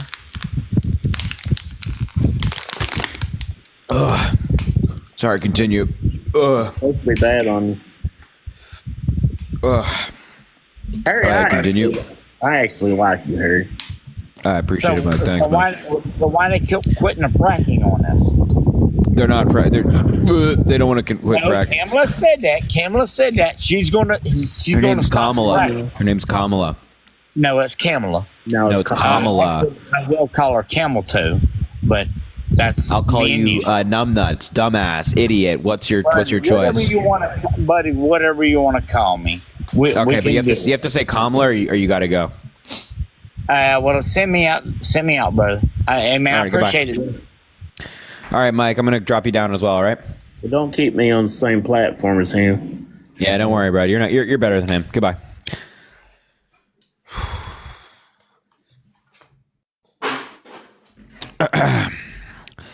Oh, I shouldn't have done that. Laney, thank you for the $3 saying appreciate you, Harry. Laney, I appreciate you. Thank you so much. Jacob, thank you for the $10. Are you still going to do lives after the election? Yeah, hopefully, just in a different way on a different topic. I don't know. We'll figure it out. Drew, thank you for the $5. Just voted for Harris for the first time in Iowa. Drew, buddy, bring your friends, family, loved ones to go out to vote in the great state of Iowa. You know, we got that amazing poll the other day showing that Kamala Harris might win Iowa. So how do I join? Says Katie. I'll invite you. How about that? Alexia, $1. The 8 a.m. again had to explain to a 60-year-old woman that Kamala isn't affiliated with Diddy at work today. Wow. Yeah, that's a really weird theory that was spread. Like they just kind of made it up. Britt, thank you for the $10. Thank you for the $10, Britt. Thank you so much for your dedication to educate people. Your patience and commitment to truth is admirable. You're a true example of what it means to fight the good fight, and your impact resonates far beyond this or any platform. God, I mean, can we get some W's for Britt in the chat? Thank you for the $10. That's incredibly kind. Wow. Wow, that was really nice. Is it a smart question? Well, depends on how you answer it. What is one reason why you are voting for Kamala Harris over Trump? Her housing policy. Okay, what about specifically? She actually has one. Trump doesn't have a house. What's Trump's housing policy? Depends on who you ask. What he's going to plan for the next few years. I'm asking you. You're voting for Trump, right? I'm just here to get your perspective. Okay, so her housing policy. She has one. Trump doesn't have one. Okay. She wants to build 3 million new houses in her first 4 years, give $25,000 in down payment assistance to first-time homebuyers. Thank you, Karina. I appreciate you. And things like that. That's all really good. Sounds good to me. Mm-hmm. Okay. Is that it? Thanks Oh, you just wanted to ask that? Yeah, just want to ask the question. Are you voting for Trump? I am. Have you voted already, or are you going to vote tomorrow? Oh, I already voted. What state do you vote in? Sorry? What state did you vote in? California. All right. You'll be all right. All right. Your state's going blue. Have a good one. Have a good one, bro. You'll be all right. This Noah says he's MAGA. Let's bring him up. God, make sure to drop a follow if you haven't already. We do these lives often. Also, double tap the screen. Let's try to get to 700,000 likes. And of course, Venmo Cash App in the link in the bio if you want to support the live. Venmo Cash App. What's up, Noah? Hello. Are you MAGA? I'm not sure. You mean you're not sure? I have a question about your why you agree with that housing policy. Is it a smart question? I believe it's actually a really smart question. Okay. Go talk. You don't think it's negatively going to affect the housing market if you give $25,000 to select home buyers? No. So, in my case, my parents own a home, so I'll be ineligible for that $25,000. No, but you would still be eligible. Nope. According to her policy, you must. If your parents own a home, you can't. That's her own policy. No. Yes. It's for first time. No, it's not. It's for first time home buyers. And but if you're a first generation home buyer, then you have access to more assistance from the federal government. But if you're That's just still going to make it first-time more home buyer, difficult for others to buy homes, though. That's just going to raise Why? the housing market by 20 because you're why would just it raise inflating. the housing market prices? That's just basic inflation. It's not. How is that? How is that basic inflation? I'm just walk us through it. How would the government giving down payment assistance to people, again, only Because they're certain putting people? money- Because where's that money coming from? It's coming from the government. Yeah, So that's inflation. That'd be them printing money, putting it's more. not printing money. Oh my god. That's devaluing a dollar. Yeah, that's again, that's really. It's not them just like printing a bunch of money. Just like when we pass a bill and it's like you see a big number on it, it's like $1 trillion. It's not printing more money, right? It's not how the government works. You don't believe that devalues the dollar? No, I don't think that giving down payment assistance devalues the dollar because again, we're not printing money and then just like handing it out. But when I go to sell that house, again, there's already down payment assistance that exists, programs that exist all around the country in like certain cities. Yes, but all right. Well, and then let's see another question. If you I personally think that it will make the housing market actually just go up for everybody. Yeah, I think that's really dumb, especially for, first of all, not printing money, number one. But number two, she also wants to build 3 million new houses. How are you building those houses? How is she by working with by working with developers and contractors. But where is that money coming from?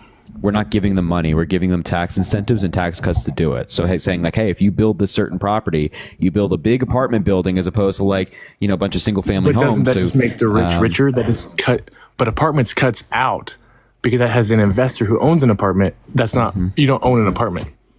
I don't even know what you just said, but no, it doesn't just make the rich richer, but you know, the government can work with a lot of these industry people to make the country better. So we do this a lot with industry richer. Yeah, so we do this a lot with different companies to bring them into certain areas. So, you know, different states or the federal government will offer like Apple or Amazon or whoever a tax incentive to like place a factory in a certain location because we, the people and the government, can you be quiet? I promise whatever you're saying is not important. So we, the government, can benefit from the fact that jobs would be created from that. So, you know, giving a developer a tax incentive to build a certain kind of property like apartment buildings or whatnot would house a lot of people. It would give more access to property to people who don't currently have access to property. And that'd be a good thing. So yeah, you're definitely going to make the ability for someone to get richer much easier by doing that, right? They definitely have that financial incentive to do it, but also we're benefiting. It's not just like giving a tax cut to the wealthy and getting nothing in return like Donald Trump did. And what exact housing policy are you referring to that he gave a tax cut to only rich? Oh, no. I'm not talking about housing policy. I'm just talking about general policy. See, when we work with developers to build these big apartment buildings and whatnot to house more people, they are getting a tax incentive and the government and the people around them are getting something in return. You're getting more housing. You're getting more access to units, right? But what Donald Trump did is just give a big tax cut to wealthy people with the Tax Cuts and Jobs Act, and then we got nothing in return. So you're talking about, doesn't that just make people richer? Yeah, Donald Trump just giving the wealthy a big tax cut, cutting their estate tax. What the fuck? Yeah, that makes them rich. So if you have a problem with that, these big wealthy people getting rich, you certainly wouldn't be voting for Donald Trump. I would be voting for Donald Trump if I believed that she's giving tax, and this is your words here, that she's giving tax cuts to developers to build condos and or apartments. So that's going to make the owner of those developments richer because they're going. Wait. So hold on. So you're against, first of all. So then you're also against Donald Trump and his administration for doing this with companies as well. No, Trump, because we do this all the time. The federal government does this all the time. Because you just agreed that tax cuts can help bring jobs, which is what he wants to do, is bring tax cuts to corporations to bring more jobs. Wow, I didn't really realize that this conversation was going to be this difficult. So what I said was that the federal government, with certain projects, will offer like a tax incentive to said company for them to build a certain factory somewhere, right? So like, for example, in Racine, Wisconsin, a place that I met President Biden at, Microsoft worked with the federal government to build an AI data center there that's going to employ thousands, and they have a tax incentive to do so. The federal government, the state of Wisconsin, saying, hey, if you build this factory here and employ a certain amount of people, you'll get a certain benefit from the government, which helps people, right? So it's a It's mutually beneficial. And, you make up revenue you might have lost from, the taxes by economic output produced by that, theoretically, right? So there's some benefit there. But with what Donald Trump did was just give a huge tax cut to wealthy people and just hand money away to them. So you're saying, well, this tax cut for jobs is a bad thing, but, Donald Trump apparently just giving tax cuts to wealthy people for nothing is a good thing in your view? That's not what I said. I'm saying whenever he gives tax cuts to create jobs. Yeah, so like if Donald Trump, but it does. If Donald Trump struck a deal with Ford or like Amazon to build a factory or whatever someplace, and there was like a tax incentive to do it, I'd be fine with that. Which there definitely was more jobs in my community during Trump's administration than now. I mean, by what metric? Are you just using your eye? No, my counties of my state's unemployment percentage. The counties of my state's unemployment percentage? The county of my state. What does that mean? The county of my state's unemployment percentage? Well, I'm not going to tell you where I live, but my county of my state's unemployment rate. So that's a percent. So you're talking about the unemployment rate in your county? Yes. Okay. So what did Donald Trump do to make your unemployment rate lower, per se? Well, I mean, I guess you could per se COVID was a factor of job loss. Yeah. And was that Joe Biden's fault? No, I don't believe that was anybody's fault. I mean, okay, so then why the hell are you bringing this up in a conversation of Kamala Harris versus Donald Trump, my man? Well, I wasn't blaming anything. I was saying that my community had more jobs under Trump's administration than current. Oh, sorry, say that again? I'm saying that I had more jobs in my community under Trump's administration than. But you're not saying that's because of Donald Trump or it's because of Joe Biden, right? Well, it's factual. I'm not to blame. But are you saying that it's because of somebody or what? I mean, I think that yes, raising minimum wage actually hurts community jobs. Really? What evidence do you have to support that? It's simple. Inflation. You increase minimum wage, the price it devalues the dollar, and all prices go JW, up. thank you for the $50, man. I appreciate it. How does increasing the minimum wage devalue the dollar? Because where's that? I mean, you have the money's coming from the company. If they're not printing money to do it. I'm not saying they have to print money. They have to raise their prices in order to pay more money. That's not true. You're telling me small businesses don't have to raise their prices to pay employees more of small businesses? Yeah, no, that's not inherently true. On small businesses, it might be in the case that in some instances they have to. But for example, like Walmart, which is one of the biggest or maybe the biggest employer in the United States, does not have to raise their prices to pay their workers $15 an hour if it were to be in every single state. You're saying that to pay a Walmart employee $50 an hour? You think that's a lot? 15. Oh, 15. Okay. I thought you said 50. I was like, that's diabolical. But yeah, no, I said 15. But why? This is another. I mean, how does that allow you to work up in a job field? If your base pay is already $15, it's just going to increase the value of everything, prices of everything else in order to pay more. Because if Walmart's paying more, then small businesses are going to have to pay more in order to get employees. Yeah, but that's also not necessarily the case, though, because it would be an even scale. So small businesses don't have to pay their employees more to compete with Walmart if they're both starting at $15 an hour. But you're saying, what I'm saying is, if the minimum wage is raised, thank you for the galaxy, appreciate you. You're saying it does not hurt, large businesses, but it most definitely hurts small businesses. No, I did not say it most definitely hurts small businesses. Because the minimum wage has gone up over time, right? You agree with that? Yes? Yeah, I mean... Okay, so we agree that the minimum wage has gone up over time. Has there been a large percentage of businesses going bankrupt as the minimum wage has gone up? Lots of small businesses have sold out. Because of the minimum wage going up?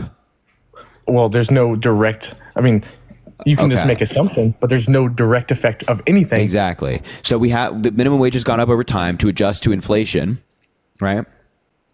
And with that, there has not been a large group of small businesses or businesses generally going bankrupt or struggling to pay their employees or people being fired because the companies can't afford to pay them or anything like that. So we can do that now. The federal minimum wage is $7.25 an hour, which is insane. Nobody working on $7.25 an hour can actually live well in America, in this modern economy and in the modern world. So we have to increase it. We have to go with inflation. And if you increase it to $15 an hour, it doesn't inherently mean that companies are going to go bankrupt. Because then, like, if you're then the argument is, well, maybe we should pay them $3 an hour so the companies don't go bankrupt. It's like, no, that's utter nonsense. I have a question though. Why does the government have to regulate that? If a company doesn't want to pay, why does there need to be a minimum wage? If I'm choosing to work for the company, why can't they set the pay that they pay, or I just not work for them? Why does the government? So some companies do that. There's like a set wage, contractually, but it has to be above a certain amount every single year. If you're on a contractual, like, oh, you make $50,000 a year or whatever it has to be, right? But the minimum wage is helpful because it just sets a standard for all American workers that, there's nobody out there who might be in an area where jobs are scarce, who they only make like $3 an hour. Like, think about it. A person working in the middle of Kansas, like you're in the middle of Kansas, born and raised, maybe your town has less than 1,000 people. There's less access to jobs there than there would be other places. So you try to work at your local mom and pop shop on the main street. Oh, but they're if there's no minimum wage laws, they can pay you $2 an hour. And what are you going to do? There's no other job for you to get, right? And so that was a problem. That would depress their wages while other people would make more money. And I think that's a bad thing. So I think that's a good example of minimum wage being good. All right. I personally don't see a value in a large minimum wage, because if you're providing a value that a company is willing to pay, you should set your own value instead of the government regulating that for you. Yeah, so like people in the middle of like nowhere in the United States can just make like $2 an hour. There's no problem. Why do they're choosing to work for that company? That company doesn't have to hire them. Yeah, but let's just say that there's no major companies around them, right?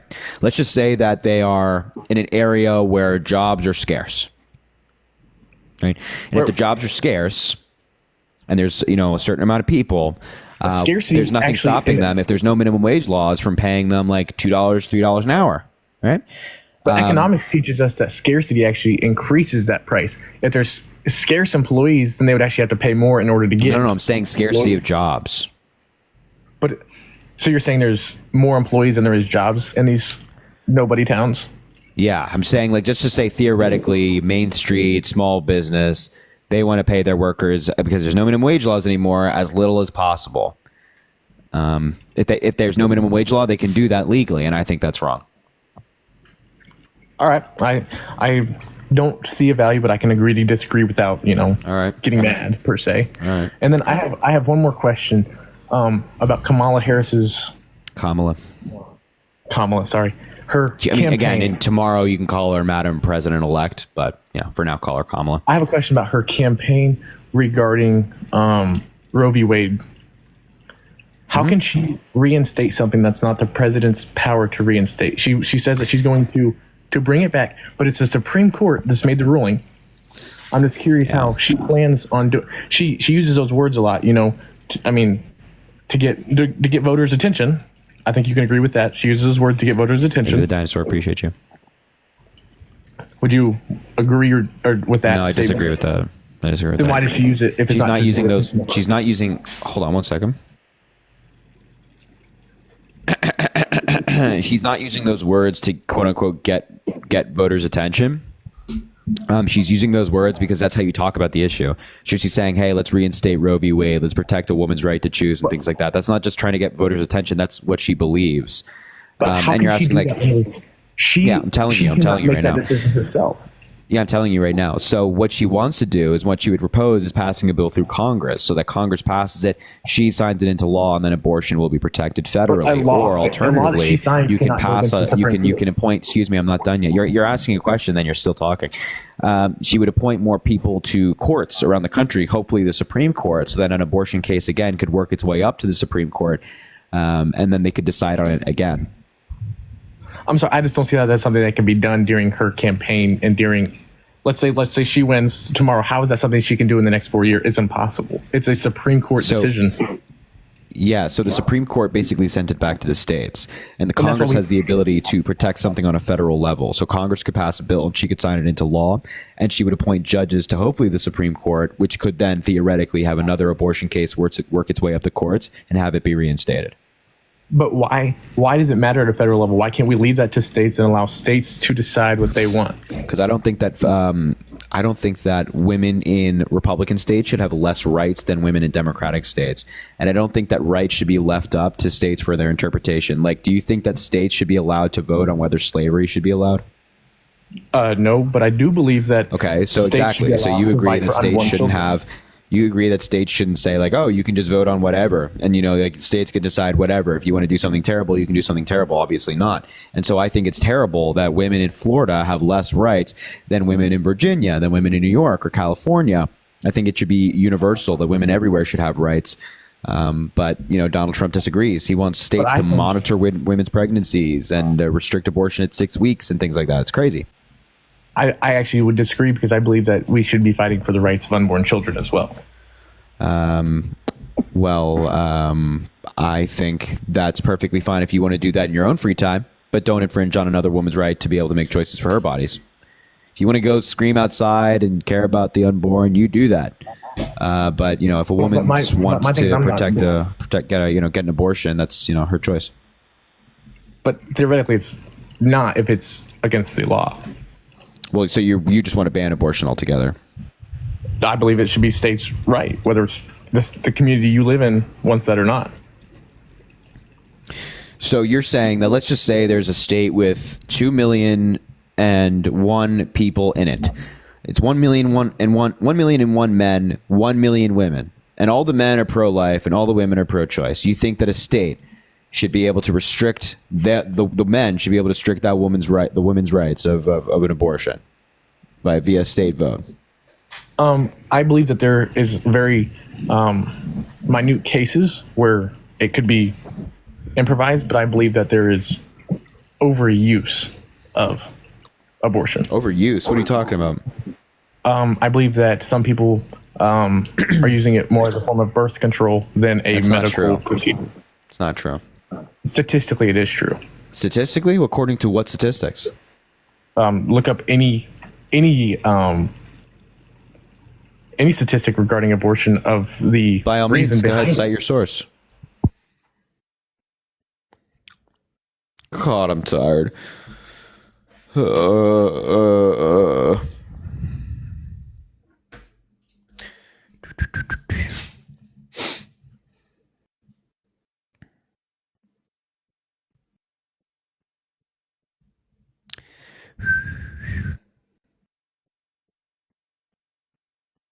Why? So 31 of abortions are because of issues with their partner.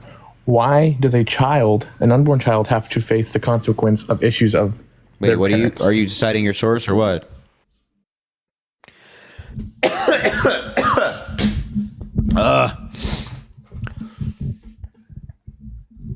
think I saw Jen in the chat. Maybe she should come up and talk to this guy. We love our nurses. We love our nurses out there. The best. What do you got, Noah? Oh, yeah, he's I'm just gonna invite a bunch of people. This is an organization, not and I'm saying that. Yeah, I can't hear you when you go off TikTok live. So I'm saying that 31%. It was a organization called Gutter Maker Institute, which is an organizational website. So typically, they always teach you organizational websites or where you should get your information, or government websites. So I believe it's a reputable source, and it's saying that 31% of abortions are because of issues with partners. What? So do you believe that?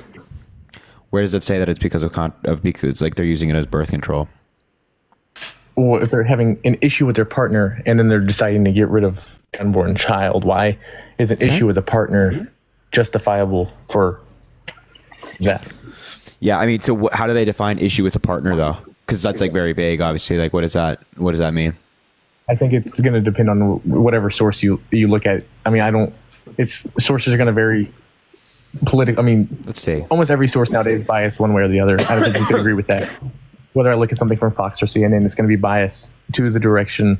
Well, you said 71% of people of abortions. 31. Okay. So that would not be most. Even if, by the way, it's going to be stupid because I'm going to look this up in a second. But even if that your argument is 31% of women get abortions because of issues with their partner, and that's because that means they're using it as birth control, that would still not be most, as you claimed, but doesn't matter. Can you cite me the name of the article that you used?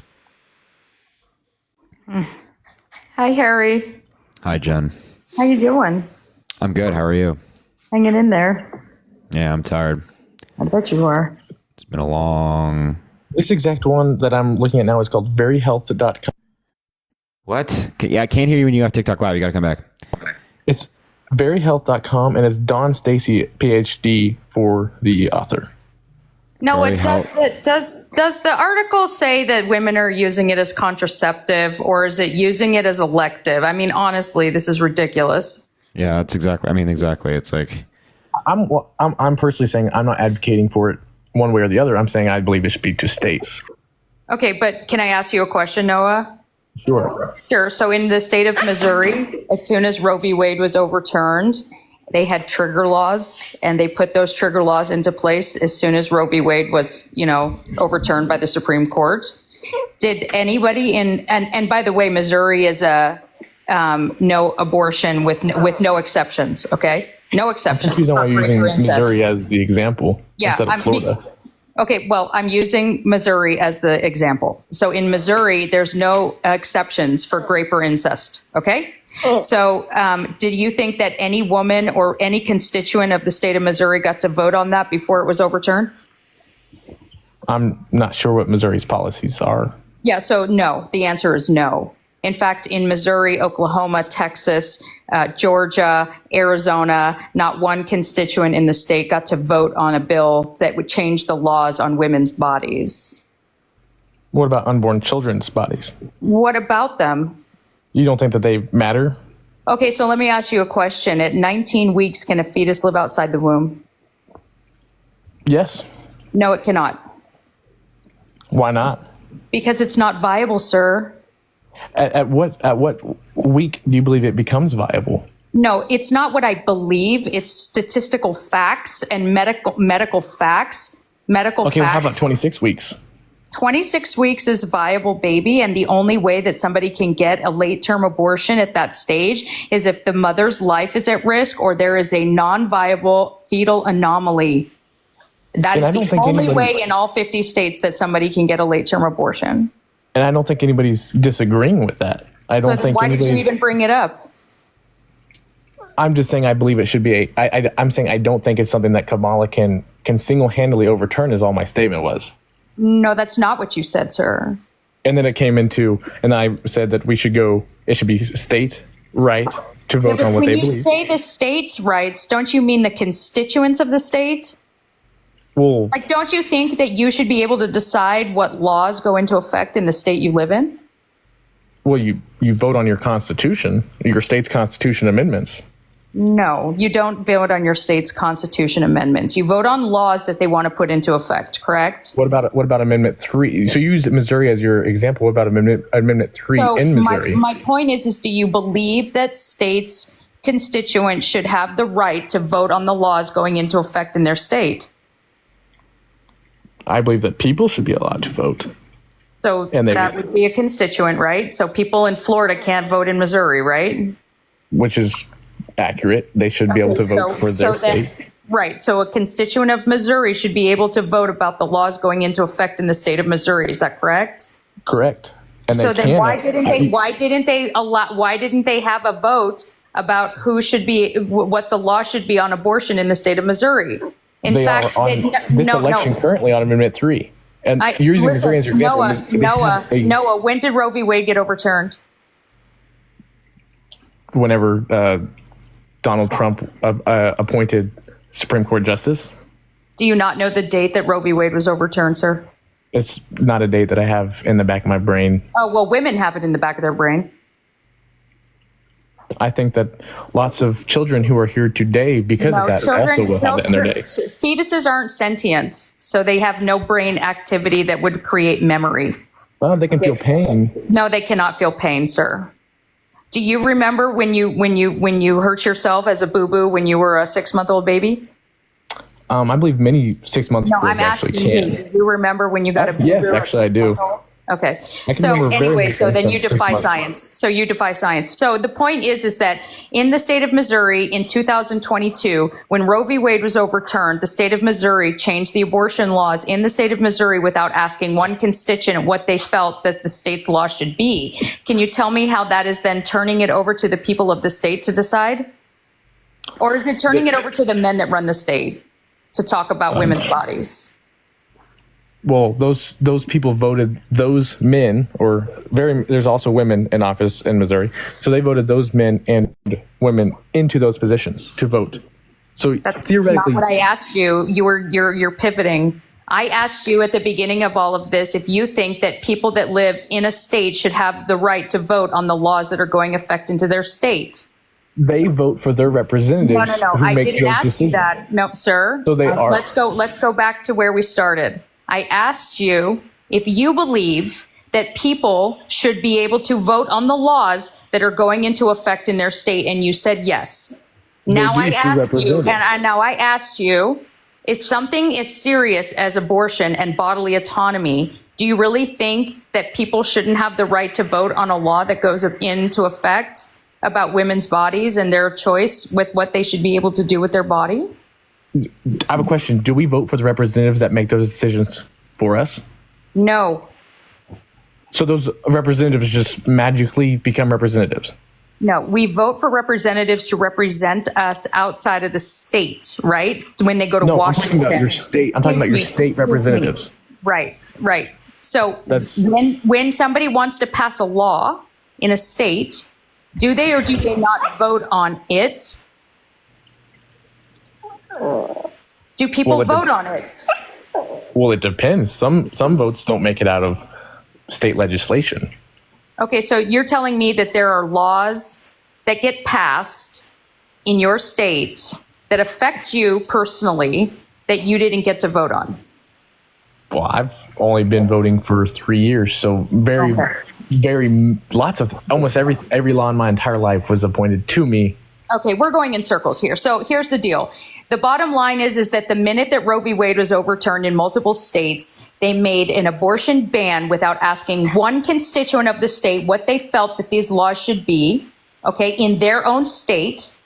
And they put abortion bans in with no exceptions for rape or incest. So are you telling me that you believe that a 14-year-old girl who was raped should be forced to carry the pregnancy? No, I'm not. That's if you. So if there you are were multiple listen- states. ma'am, There are multiple ma'am, states. Can I have my There are turn to talk, multiple please? states. Ma'am, can I? Multiple I've states in listened- the United States Ma'am, right I've now listened- that are banning abortion Ma'am, with I'm no not gonna exceptions have a for rape conversation. incest. I'm not going to have a conversation if you're not going to give me my opportunity to give my side. Well, but I asked you a question. I said, do you believe a 14-year-old should be forced to have their And rapist I'm trying baby? to talk, and you're not allowing me. And to, you to said speak. no, right? And you're not You allowing said me to no. speak. Ma'am, I'm not going to continue Go talking ahead. if you're not Yeah, going to give go me ahead. that opportunity to speak. Go for it. Spew it. I'm saying that's you're talking about Missouri. First of all, I'm not sure what Missouri's policies are. Secondly, I do know that Missouri on their election tomorrow, or if you've already voted, this topic that you're referring to is on their ballot this year. Okay, so let me just give you some information, okay?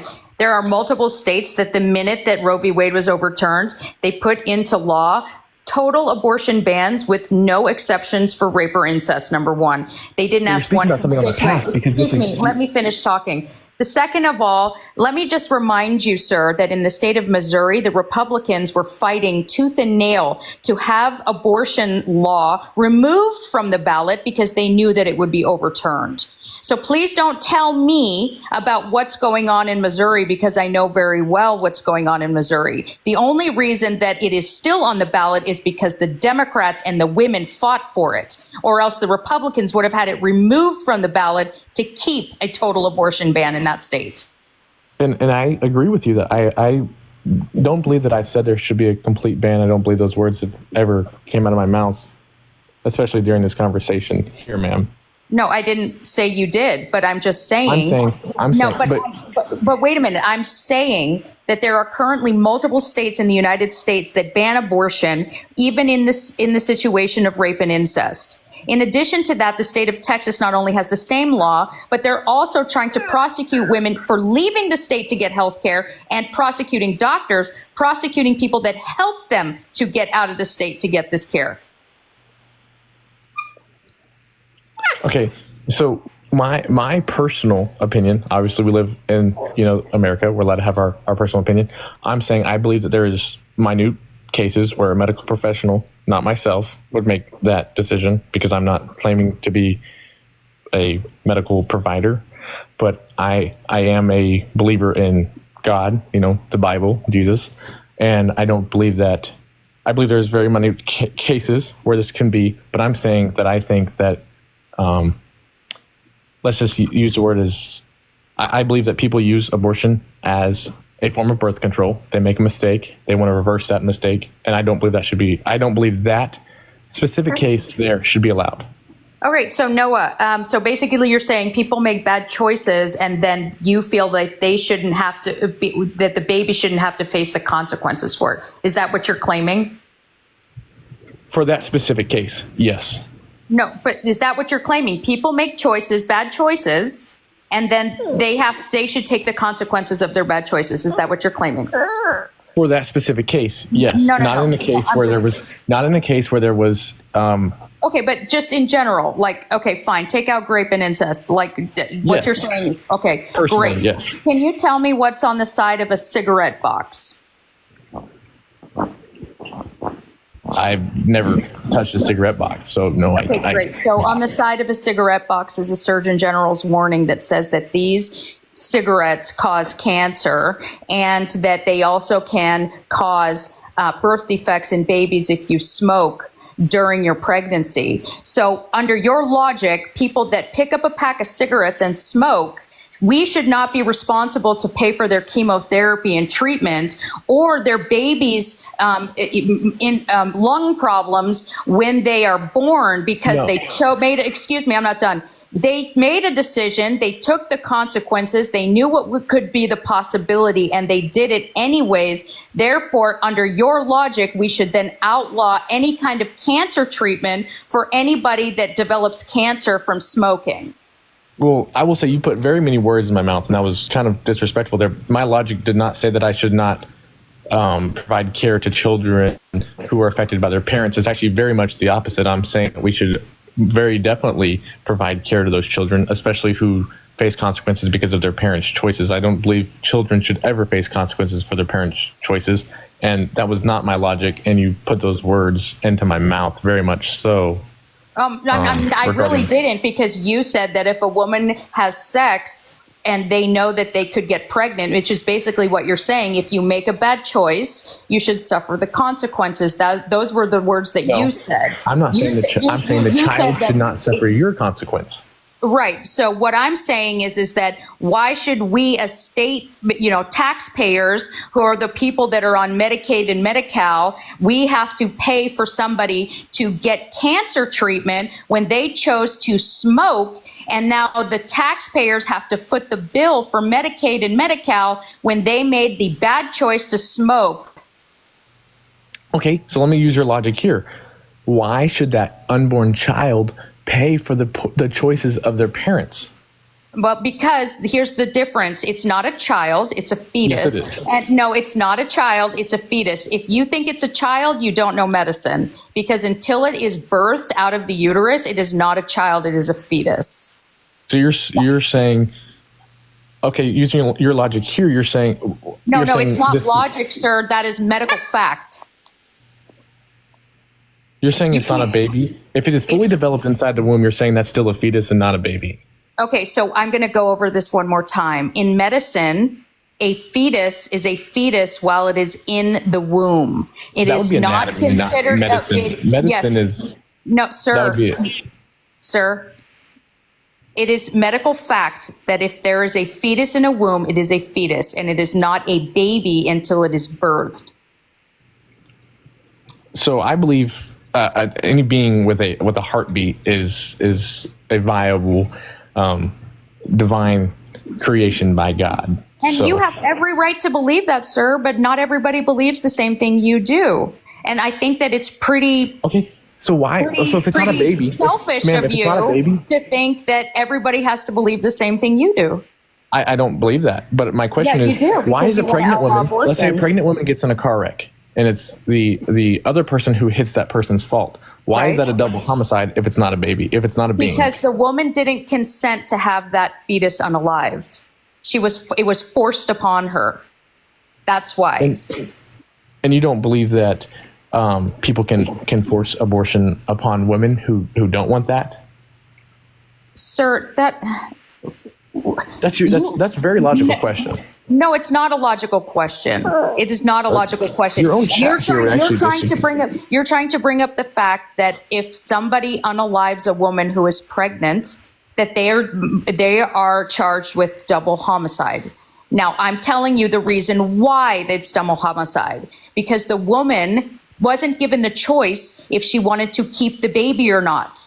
Okay. Now, it's different for a woman who makes an informed decision about her body with a physician about what they should be able to do with their reproductive organs. That is not homicide, right? Somebody didn't take somebody's life.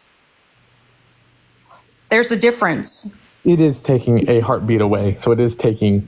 Okay. life. Well, sir, like I said, at what week can you hear a heartbeat? As early as 4 to 5 weeks. Can a fetus at 4 to 5 weeks survive outside the womb?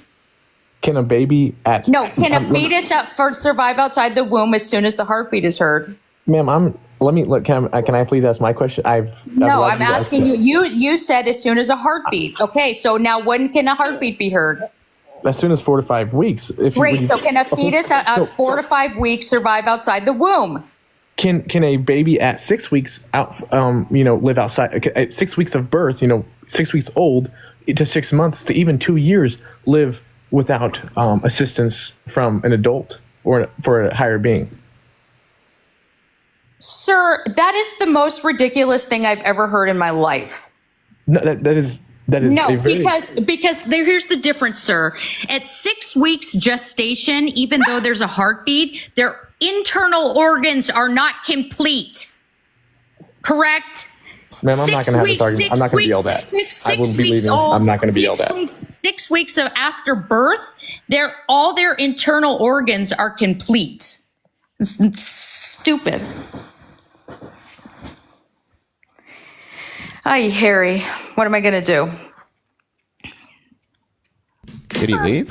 Yeah, he got in his fifis because he made a stupid comment. He got in his fifis. What a terrible guy. Predictable guy. Well, you did great. I'm so tired of these people. I'm tired, and I'm just tired of them. So. No, I'm doubly tired. I just want to say, I'm your Jewish mother, but I'm also 100% Ashkenaz Jew. My family at the time, when they escaped Europe, it was Prussia, right? So, so they left some of them went to Canada, some went to the United States to escape, Germany. And when I think about February 20th, 1939, and what happened at Madison Square Garden, and I think about the Trump rally that he had at Madison Square Garden and the hatred and vitriol that was spewed from the mouths of those people, it was very disturbing, not only for me as a Jew, but for a lot of Jews. It's just, and after that, Harry, I'm just going to tell you, if these people can't see, then it's just willful ignorance. Oh yeah. Well, and President Biden called the speakers at the Madison Square Garden rally garbage, and then the Republicans say they freak out about that after they make anti-Semitic, misogynistic, racist comments. And Biden says, "Oh, that's wrong." They say, "Oh, well, they freak out about it." Isn't that interesting? Anyway. Well, yeah, and then there was somebody that said, "We demand an apology." Why don't you apologize to all the Puerto Ricans, the millions of Puerto Ricans you disrespected, or the millions and millions of black people you disrespected with your watermelons comment. Oh God. Oh Okay. God, it's so gross, isn't it? It's just so. We will apologize when Donald Trump apologizes to E. Jean Carroll Yeah. for sexually assaulting her. Yeah. How about that? Let's Damn make it right. deal. I thought that's so basically never, essentially, because That'll Trump never can't. He's But you know what? It'll be incapable. over tomorrow, and God willing, Kamala will take the White House, and we can set sail to Donald Trump forever and ever. That's the hope. Well, hey, we'll be around tomorrow. I know you will too. And fingers crossed. All right, Fingers Harry, crossed. we're all very proud of you for all the work that Proud of you've you too, done. Jen. Proud of you too. All right, Well, kiddo. thank you, and have a good one. And if you're around and somebody else comes up, feel free to come back up. All right. All right, sounds good. I'll be listening. Thanks, Jen. Appreciate you. Sure. All right, bye-bye. We love Jen. We love Jen. What a nice guy. Look at this, Corey. Oh, Corey Little is okay. What's up, Harry? What's up? Are you MAGA? Yeah, I wanted to come on here and actually thank you for everything you've done. I enjoy watching your streams. I know I've joined a few times on accident, but tomorrow's election day, and I want to say thanks. I appreciate you, Parker Dean, educating the youth. I know we might have opposing viewpoints on some things, but I hope to see you around no matter what the outcome is tomorrow. Absolutely, man. And that y'all sorry, I'm folding laundry. I'm a bit tired going back and No, forth. I get that. I get that. No, just like y'all worked your ass off, researched, no matter what side you stand on. I hope that y'all use y'all's platforms to help unite this world. We need it. But I just came on here to say I appreciate you and y'all's work and all respect, no matter what the outcome is. And let's use our platforms to spread positivity and love, I love that, Corey. Well, hey, man, thanks for coming up and saying that, even if we disagree. I appreciate that a lot. Yeah, of course, brother. I hope to meet you one day. Yeah, likewise, brother. Appreciate it. You have a great night. You too, man. You too. It's a nice guy right there. Let's bring up Fatima. Hopefully that's how you pronounce her name. Hello, are you MAGA? Hi, no, I'm not. Oh, well then I don't have to convince you of anything. Oh, I know. I thought there was debates going on. So, but yeah, I honestly, I'm voting for Kamala tomorrow. Oh, mate, what state are you voting in? New York. Oh, okay. Well, you still got to go out there and vote. All right. Well, anyway, I appreciate you voting for Kamala, and I appreciate you watching. All right. You have a good one. You too. That's nice as well. Thomas, thank you for the $2 on Venmo. I appreciate you. Jaden, thank you for the $2. Jaden, yeah. Saying my next president, Vice President Kamala Harris, soon to be President Kamala Harris. Isabella, thank you for the $5. I appreciate you. Killer, thank you for the $1. Tracy, thank you for the $50 on Venmo, saying thanks for all the hard work you're doing to keep Kamala Harris or to help Kamala Harris win. Tracy, I appreciate the $50. Please fill the chat with W's for Tracy. That is incredibly kind, Tracy. I appreciate that so much. Please fill the chat with W's for Tracy. That's so nice. Yo, oh my gosh. DMC Neil, my man. Thank you for the $100 on Venmo. Saying one last thanks for all you've done. Man, you guys are making me sad, bro. You guys are making me sad. I appreciate it, DMC Neil. Thank you for the $100. Fill the chat with W's for him as well. It is incredibly kind. Him and Tracy, 50 and 100, man. Please show some love for both of these people. They're fantastic. DMC Neil, man, I appreciate that so much. I appreciate you. Thank you.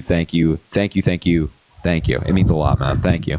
Crystal, thank you for the $5. I've been watching for months. I'm going to miss these lives. I learned so much from you. Tried to debate a Trump supporter the other day, and it was so frustrating. I don't know how you do it every night. Love you. Crystal, I love you too. Thank you. I appreciate that. The lives will still definitely be around. They'll definitely be around. We'll make them happen in some capacity. We'll do like Republicans versus Democrats. Killer, thank you for the other $1. Goddamn Harry, LMFAO. Don't do that chugging trick again. I missed your face. Yeah, it was probably not a good idea. And then also I wanted to. Oh yeah. All right. David, are you MAGA? Yes, I am. Why? Why on earth? Why on earth? Well, big reason being how blatantly Kamala lies all over social media, and not just her, but the entirety of the Democratic Party.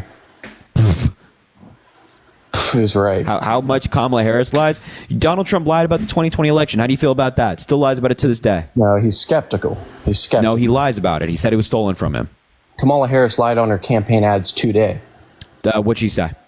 She was talking about how Trump said that he's going to do things whether women like it or not, referring to abortion and all this, when it had nothing to do with abortion. It had to do Donald with Trump saying I'm going to do it border. whether you like it or not is a weird ass comment.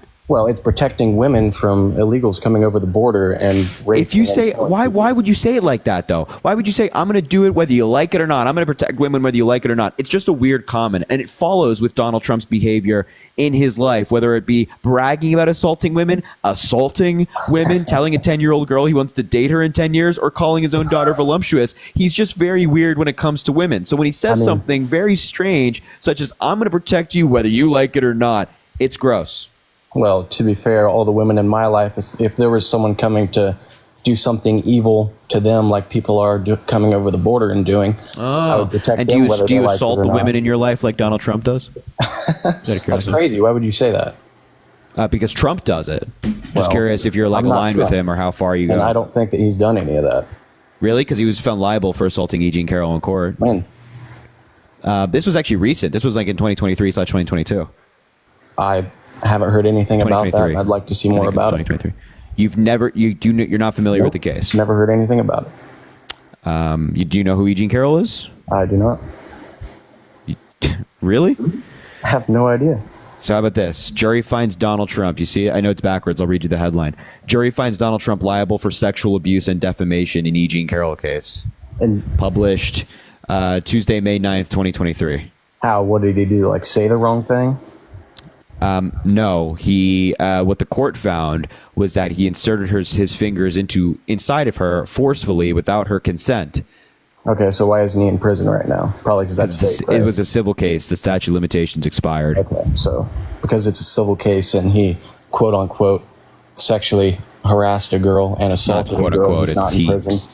It's not quote unquote. It's he did. Well, I mean, I just think that if he actually did that, he'd be in prison right now. So I'd say that's probably fake. Really. Do you not acknowledge that there are people who have assaulted women out there who are not in prison right now? I know if I was to go up and assault a woman right now, I'd be in prison. There are plenty of people who get away with assaulting women. Most people who assault women don't go to jail. You don't get most people who assault women do not go to jail. Really? Yes. Well, you look at Rain. Rain's a really good resource for this. I've never met someone that assaulted a woman and didn't go to jail. Have you met somebody who was assaulted a woman and go to jail? What? What's the implication there? Yeah, I don't know, man. The data's pretty clear on this. Just like there are people like to say that is like that doesn't happen is crazy, because there are people who have killed people out there and gotten away with it, right? They're not in jail right now. It doesn't mean that somebody wasn't killed. Yeah, I think you would acknowledge that O.J. Simpson, when he was alive, probably killed Nicole Brown Simpson and her boyfriend, but he wasn't in jail, right? But he got convicted of it and went to jail. No, he did not. At the time, he did. No, he did not.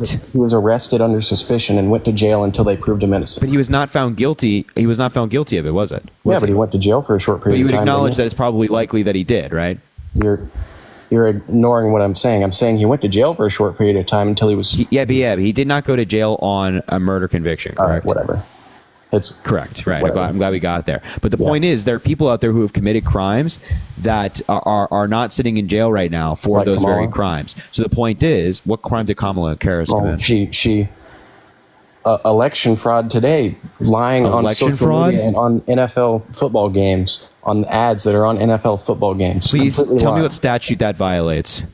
Lying on like live TV, that's violating our rights as Americans to know actually what's going on. What the fuck are you talking about? I cannot believe... I shouldn't say that. I was going to say something really mean. Go for it. I just cannot believe that you... What state are you voting in? None of your business, honestly. What state are you voting? Are you voting in a swing state? No. Okay, good. Thank God. Thank God. Thank God the fate of NATO and democracy is not in your hands. I mean, my God. So you think I'm kind of a turd, right? I think to say that Kamala Harris is breaking the law by quote unquote lying in ads, and the statute she's violating is your ability to know things is like the most, maybe the definitely top 2 dumbest statements I've heard tonight. Okay, I'm sorry. I didn't mean breaking the law. I mean just in general violating the American people. And But you said that Kamala Harris broke the law. So what law did she break? I'm sorry, I didn't mean that. I'm sorry. Okay, so okay, good. Because Donald Trump has broken the law. I'm not sure if you're aware of that. All right.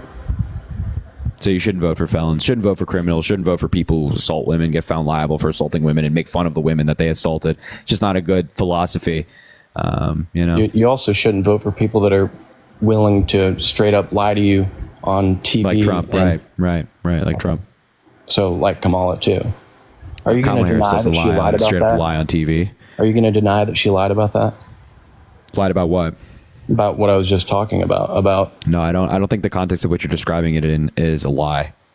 So you don't think it's a lie to say that Trump was referring to abortion when he said that he was going to protect women whether they liked it or not? What she said. What Kamala Harris is doing, she did not say that. What doing is painting a picture of who Donald Trump is. He's somebody who says very strange things about women. He's somebody who says he wants to control women. Who's somebody who brags about overturning Roe v. Wade. He's somebody who assaults women, berates women, makes fun of women. Yeah, so and then Donald Trump saying, "I'm going to protect you whether you like it or not," is a very weird statement. That's what Kamala Harris is pointing out. That's a protective statement. Yeah, it's a strange, weird statement. I mean, it's just gross. It's like, why would you say it? Why would you say that? You can say like, I'm going to protect you and your family and things of that nature. You could say that's fine, whatever. But if you're saying for women, I'm going to protect you whether you like it or not, it's just a gross, weird, very strange thing to say. And again, if you're so upset about lying, you're so upset about it, then you'd be very angry at Donald Trump, who lies about everything, literally everything Donald Trump lies about. He lied about the election. When there was a hurricane hitting the United States, he said it was going to hit Alabama. The weather organizations were saying that it wasn't going to hit Alabama. So what did he do? He took a Sharpie on an official map and drew the hurricane hitting Alabama so he could be proven right. He lied about that. He lied about January 6th. He lies about the FBI. He lies about the Department of Justice. He lies about immigration numbers. He lies about Kamala Harris. He lies about Joe Biden. He lies about Joe Biden's family. Every single thing Donald Trump lies about. So if you're so upset, you can say he lies, but give me a specific lie. On any of these topics, which one? Yeah, give me a specific lie on. Okay, how sure. he's That the lied Department about of Justice is targeting him, that the FBI is targeting him, that they're corrupt, and he knows it, and that he has the right. He knows he has the right to steal classified documents, or that Hunter Biden colluded with foreign nations and did X, Y, and Z, and all that nonsense. And as I just mentioned, his lie that the hurricane was going to hit Alabama when it wasn't, and he altered the map and things like that. His lie about the 2020 election when he said it was stolen from him when it obviously was not stolen from him. His lie with 25 million people coming across the border in recent years, which is not backed up by any official data, by any organization that's respected in the United States. Nothing. Lie. You gotta lie. You gotta lie. You gotta lie. It's like Oprah and this motherfucker. It's been like 3 million in the last 2 months, I think is the stat. What the fuck are you talking about? People crossing the border illegally. Yeah, okay, you know what? I kind of like your guys' style, the Republican style. Y'all just make up numbers. Yeah, man. Like Kamala Harris, she's up by like 1 trillion points in the polls right now. I think in the past month, she's gone up 1 trillion points. Yeah, I think that's what it maybe $1 billion, maybe 1 trillion. I don't know. She's up like 1 trillion. Okay, yeah, and Donald Trump. Yeah, he's like negative gazillion dollars. He is negative gazillion. It's like super easy. Actually, you know what? I actually think like one person came across the border past couple of months. Just one. See how fucking stupid it is? Oh my god, it's so painful. I can't. I really hope Kamala Harris wins, so we don't have to like think about this stuff anymore, man.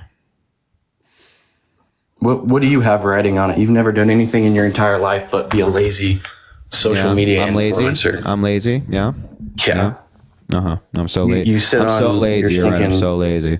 Honestly, I'll live at night knowing that you think that. I'll be all right. I'll sleep just fine tonight knowing you think that. I'm just stating what I think. I mean, you're the kind of person who's never actually had to deal with things that normal working class citizens never have had to deal work with. for anything ever. Totally. No, I just like this. Actually, this whole like TikTok thing. The reason you're up here talking to me, like it was just handed to me, right? That makes sense. That's good. That's well, smart. it's not Super work. smart. That's for damn sure.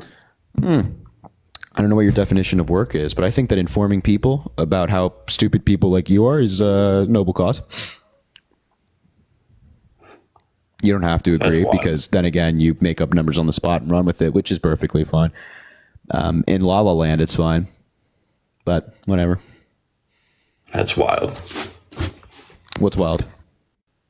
Just your logic and just your.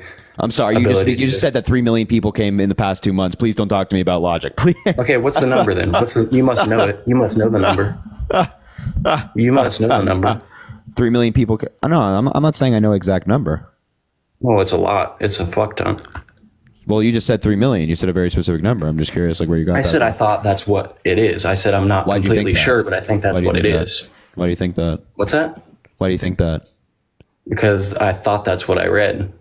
Oh, okay. I'm just saying I don't know the exact stat, but I think that's what it is. Is that really that stupid of a thing to say? And I think I read that you funneled $2 trillion from the United States to China. Actually, I think I read that, but don't quote me on it. I'm not sure.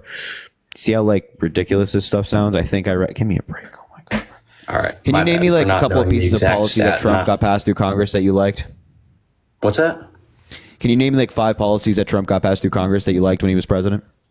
Well, I like all the border bills. I like Roe v. Wade. I don't know the exact border bills. I know what he did. Yeah. What border bill got passed through Congress? What did it do? I don't know the exact bill. I'm not snicking. Yeah, because it doesn't exist. He didn't get a border bill passed through Congress. This is what I'm talking about. Like you're making stuff up right now, right? You just say, "Oh, a border bill got passed through Congress," and you try to play it off as informed, and then you go, "Oh, you attack me. Oh, you this or that." It's very painful to listen to. Now, do you have anything else you want to talk about, or do you want to go take your thing somewhere else? All right. That's just wild how disrespectful you are. Oh, I'm so sorry. Weren't you just saying I'm so lazy? I've never did work for anything in my entire life. Well, you are. You just saying that? You are. Well, okay, so are we being respectful or are we not being respectful? You can't cry to me. You started calling me stupid. Yeah. Once I start cooking your shit, you can't then get like emotional. You can't back down and be like, well, that's so disrespectful. You got to like stand firm. I'm standing firm. I'm standing on business right now. And you're oh man, you're so disrespectful. I'm just anything else you want to talk about or not? You say things about me. I say things about you. Well, I'm sorry. You were just kind of crying. You were like, oh, you're so disrespectful. Now, do you have anything else you want to talk about or not? All right. Nah, I'm good. God, I'm so sad this conversation's over, David. What will I do?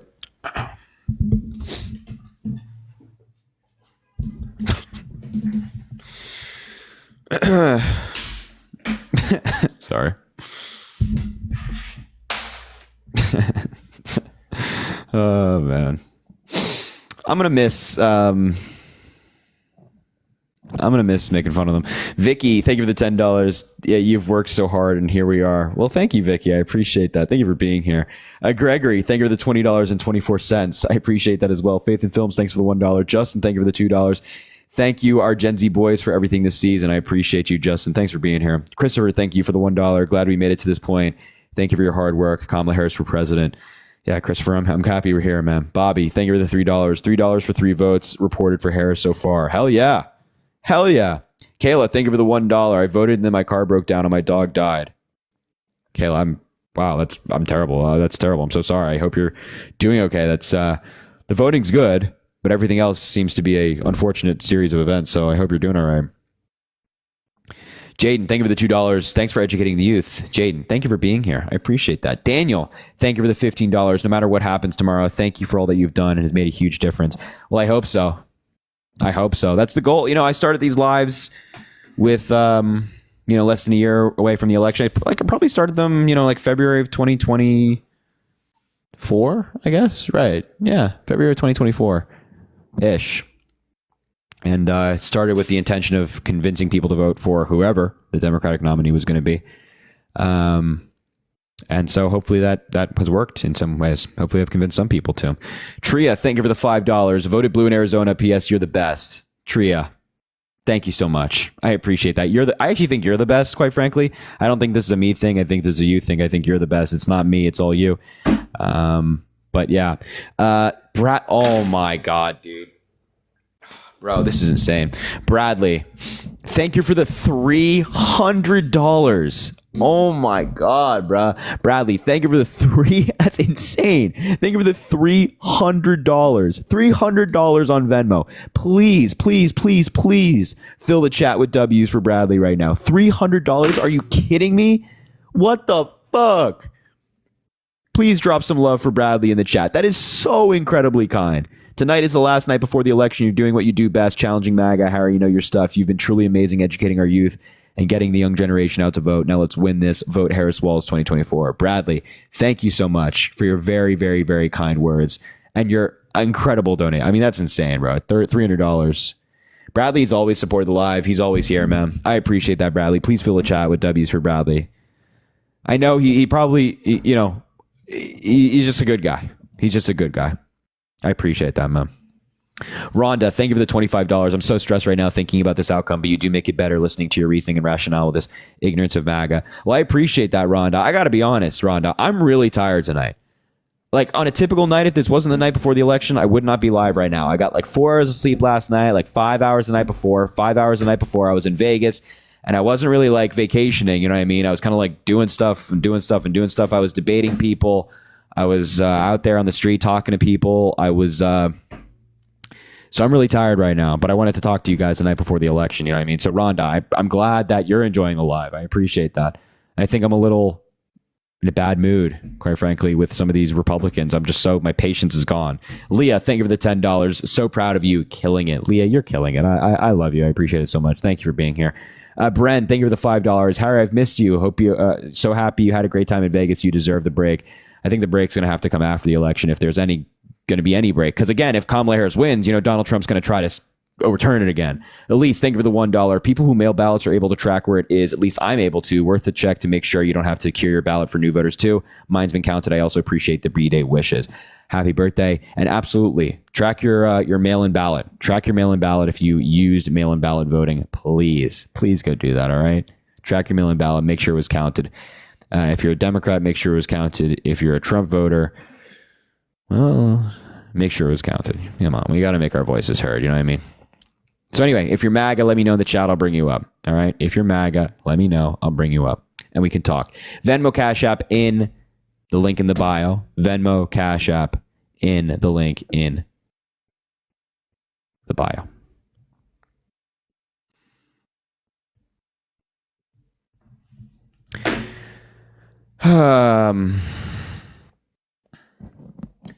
Erica, that's a very kind comment. Makes me laugh. I'll allow it. Look, I'm not talking to that person. Andrew says he's MAGA. All right, let's give him a shot. Canada does not support Trump. Yeah, seriously. Ooh, Easton. Hello, bro. Andrew, how old are you, bro? 18. What year were you born? 06. I'll allow it. Why are you MAGA? So I saw, well, I mean, this is not about Trump. Sorry. This is not about Trump, but I saw a video recently of someone, like, in California, the voting, right? And they were videoing it through their glasses, and he didn't need to prove any identification or that he was a citizen or anything like that. Yeah, there's no ID law in California. There should be. No, I don't really care. Like, I think that like voter ID laws have been used in a racist way in the past in certain states. Like in North Carolina, a voter ID law was overturned, and then when the court overturned it, in their opinion, they wrote that this ID law was targeting Black Americans specifically with, quote, surgical precision, right? So yeah, I think it can be used for bad, but if, you know, I just don't, there's no real reason to add another regulation in there, right? Like, our elections are secure, so why make it even harder, right? Yeah. So can you just explain to me, like, what was racist about? I don't know anything about it, but you said that. That's interesting. Was there anything? Yeah. I mean, I would just recommend you go read the case. But essentially, in North Carolina, there are IDs that Black Americans were more likely to get, and there were IDs that white Americans were more likely to get. Just like based off the data, not anything racial or anything like that, but it just showed, like, for some reason in the data, Black people were more likely to have X ID and white people were more likely to have Y ID. For whatever reason it might be. Actual data. That's not like Yeah, you know, you can go like read the court case, and the data is cited in the court case and the decision. You can like see how they came to this decision. So if you're curious about this like more in depth, I would highly recommend you read it. I think it was really well written. But essentially, the ID that was more likely to be owned by Black Americans living in North Carolina, and again, it's not like 100%, but just a majority, was not allowed to be used for voting. So when you're suppressing that ID, which is owned by a majority of Black people, it is, you know, pretty much targeting people of color and making it harder for them to vote. So that's what they were talking about. I mean, yeah, I understand that, but like, that's racist no matter what. But like, what's it called? Is there like a majority vote of Black Americans that the Republicans would not want? Like, I don't know. In Black Americans, is there a preferred like candidate or like preferred candidate, like Republican or Democratic, that they would want? That you're talking about the Black Americans as a group of voters? I mean, that's like would they side more with like Kamala? Are you asking like, are they going to side more with Kamala Harris or Donald Trump? Yeah. Like, is that why? I'd say that, yes. So typically Black Americans vote more so for Democrats than they do Republicans. So Republicans have done a variety of things in history to suppress Black vote. Like, it's not only just in North Carolina. In Georgia, for example, they've removed polling locations in predominantly Black areas, and they've only left like a few open. So that the line ends up being like, you know, we've had reports of like 1, 2, even 3, 4, 5 hour long lines in specifically Black areas, where in these wealthier white areas, you can go in and out and vote. And typically in these wealthier white areas in a state like Georgia, those people would vote more for Republicans. So you have like voter ID law that's targeting people of color, polling location removal that's targeting people of color. And of course, the United States has a bad history with going after people of color and their right to vote. Yeah. So I just say, like, I'm not saying that like wanting to secure an election is racist automatically, but like these laws have been used in a racist way, and the justification is, oh, we need to secure the election, when in reality, like, they're not doing it for that. They're doing it to suppress voters. So yeah, so I was looking for that, so I'm going to check up on that definitely after this live. But what's 100%. It called? So going back to the voting, so those laws weren't in place this year, right now? Are you talking about that voter ID law in North Carolina? Yeah, that's racist. Yeah, that law was struck down. That's not in place right now. But they do have a voter ID requirement. It's just broader now. So broader. I mean, I'm guessing you mean not racist. So yeah, I mean they adjusted the law accordingly. You know. Yeah. So I mean, I think now all the laws are set. Nothing racist going on. I think they should. I think knowing who's voting, making sure they're a citizen is pretty important, though, still in our election. Because let's say, I mean, I know the CBP One app is a whole conversation that you have. But let's say someone that didn't go through that, they're fully illegal immigrants. Let's say they go and vote. There was no proof that they're like an immigrant, a legal immigrant or not. I think that's kind of a problem going back to it, especially with no other racist laws, you know? Yeah, I mean, except there's just like no data to suggest that any of this is a problem. You know, there have been big, I think there was like this, I forget what the name of the group is. Maybe I shouldn't even bring this up, but I'll be vague. There's this group in 2020 that have reviewed like 30 million plus votes, or has reviewed 30 million plus votes in like the past couple of years in elections and whatnot. And they only found like a handful of cases of undocumented migrants voting illegally.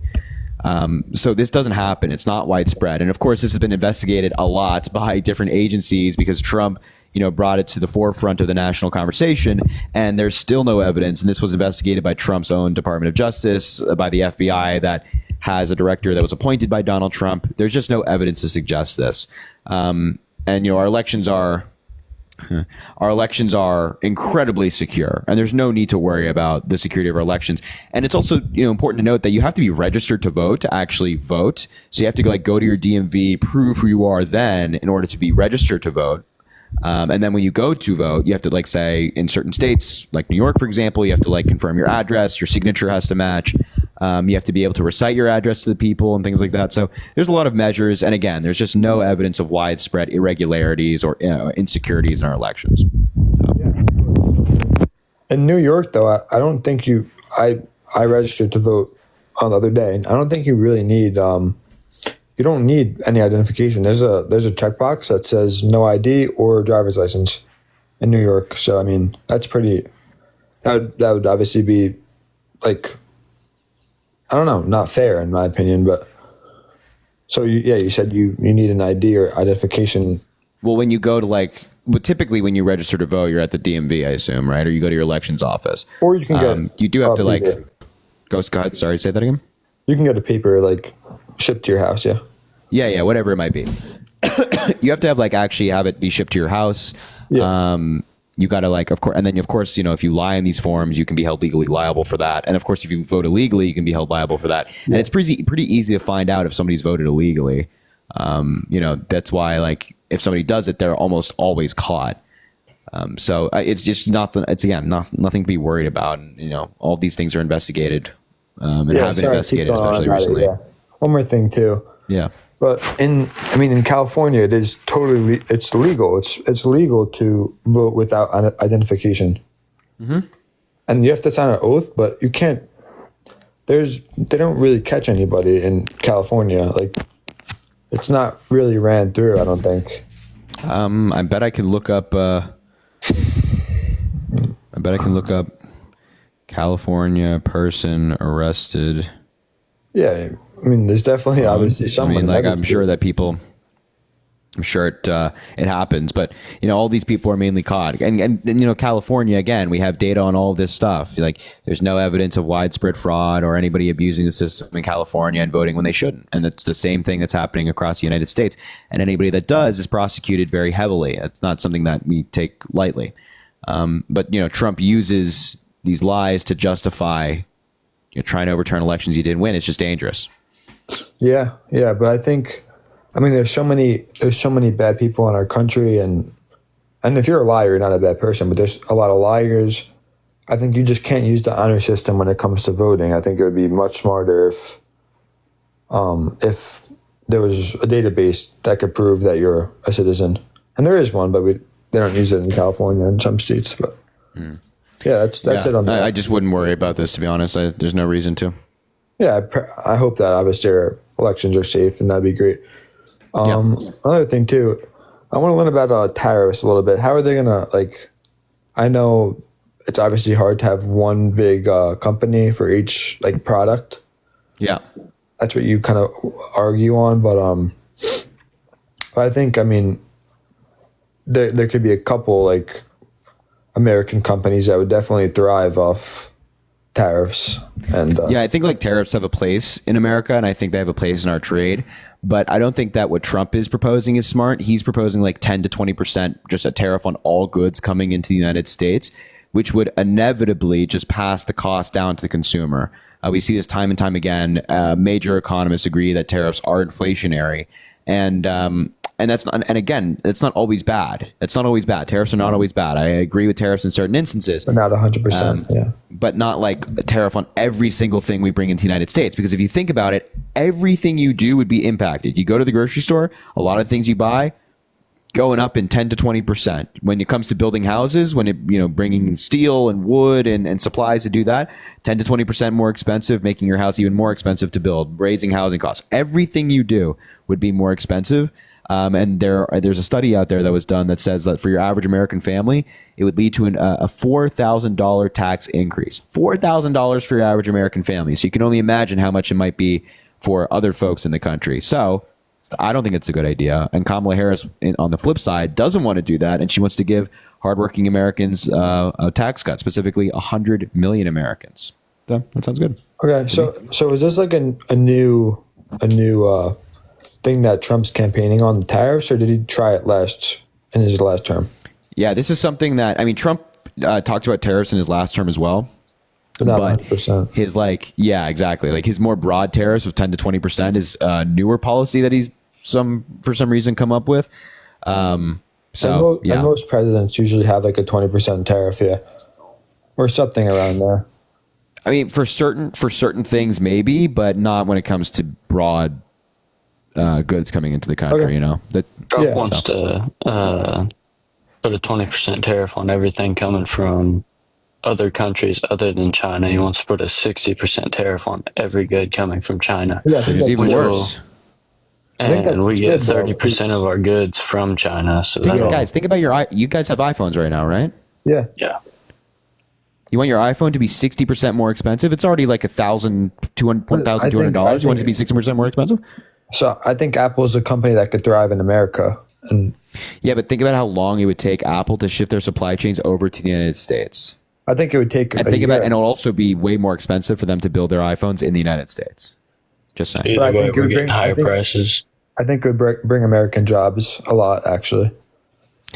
So there's some evidence to suggest that tariffs create American jobs, but then again, it comes with a raise in prices for consumers. This happened under Donald Trump. We have evidence that it happened under Donald Trump, specifically in steel, washing machines, things like that. It also leads to trade wars. So that's a big negative of what happened. Donald Trump, put tariffs on China, got into a trade war with China, and then China put retaliatory tariffs on us, making it harder for farmers, specifically with their soybeans, to sell their product abroad. And it really hurt the farming industry. The farming industry had to be bailed out. Donald Trump passed a huge package bailing out the farming industry, who didn't need to be bailed out if it weren't for him. So it's like, trust me, tariffs in some instances are great. No problem with tariffs in certain instances, but broad tariffs, like 60% on goods coming from China, is insane, because China will just do the exact same to us. And then we can't send our stuff to China? Like, that's terrible for the United States. A lot of people do. Yeah, I mean, I guess I know what you're saying. I mean, I think there was no really point. I think the normal way of tariffs is right. A couple of years ago, 10 years ago. But I think it's really not something that you could change your vote on. So I think he'll find his way around tariffs and make them actually beneficial. But there's no proof, obviously, for that. But I don't think there's a single economist out there who agrees with that. Yeah, but I mean, they didn't agree with him on his first term, and I mean, he had a good didn't really help the economy his first term. Well, it was good though. Didn't go to shit. I mean, gas didn't turn to $40 again a gallon. I'd argue that a lot of aspects of the economy were not good under Donald Trump, specifically because of him. I'd say the economy was generally good, but not because of him. Yeah, no, of course, but at least he maintained an economy. But it doesn't take a lot of work to maintain an economy, especially because the economy is not controlled by the president. It's controlled by the Federal Reserve. They're like independent agencies. Yeah, I don't know. It's just there's no reason to vote for Donald Trump. Are you voting, Andrew? Have you voted yet? Yeah, I have. You voted, and what state did you vote in? If you don't mind me asking. New York. So I mean, it's not really a big deal. I don't think it's going to go red, but. Well, I guess nothing can change now. Yeah. But I think what's it called? This is honestly a broad context, but I think just an average Republican voter is more manly than a average Democrat voter. And I'm not calling you not manly. I'm just saying. No, I know. On the average, I do think. I don't think it's a big deal, but I'm just saying. I don't know. I disagree. I mean, it depends on, everybody has a definition of what it means to be a real man. I think what it means to be a real man is protecting women's rights. I got you. Yeah. I mean, not just women's rights, but protecting everybody's rights, standing up for people whose voices may not be as loud as yours, telling the truth when it's inconvenient, fighting for people and things like that. And not thinking that you're better than everybody. I think it was Baron de Montesquieu, famous quote, something along the lines of, to be truly great, you stand with people, not above them. I think that's what it means to be a real man. Donald Trump doesn't embody any of that. And I think a lot of Democrats do. Not every Democrat, I'd say, but a lot. Yeah, I mean. Because I don't think, good statement, yeah. Being jacked and eating raw meat, as these freaks online do, means you're a real man. I think it just means you're a weirdo. So if you eat raw meat and you're jacked, you're a weirdo. No. I mean, you know what I mean. These guys that get on social media and they're they claim to be alpha males and they're doing that weird shit. I think you're just a weird guy. If anybody who refers to themselves as an alpha male is just a very strange Liver individual. King, you're thinking of, yeah. Oh yeah, that dude's a freak. That guy's weird. So yeah, he's on a lot of steroids, but I don't know the specifics, but take your word for it. Yeah, one more thing. I don't want to get new people up here. I think so in the past, Obama, I mean, he deported a lot of people. Yeah. Over 4 million, I think. Over 3 million for, I don't know, one of the two. 8 years or something. It was a lot, yeah. Over 8 years. That's over the 8 years or over the 4? Over 8. Okay, so yeah, still that would be around 2 million per year if you think about it. I don't know if and that's the I number, think- but it was a lot. Anyway, go ahead. And he didn't campaign on. He still did it behind the scenes. I mean, that's important. You can't have legal immigration, right? But I think he had it way more in check. Now, the Democratic Party hasn't. They've honestly campaigned on making illegal immigrants to be legal immigrants, and I think they have. I mean, I haven't seen Tim Walz or Kamala Harris say one thing about deportation, but I think it's pretty important when you had the immigration crisis. What's not true? They've talked extensively about like keeping our border secure. Like Kamala Harris's entire policy is let's secure the border, but do it in a way that's effective and actually addresses the problem, but it's also humane. So Trump, when he was president, had like family separation, for example, which quite literally just ripped kids out of their parents' arms. And some of those families to this day have still not been reunited.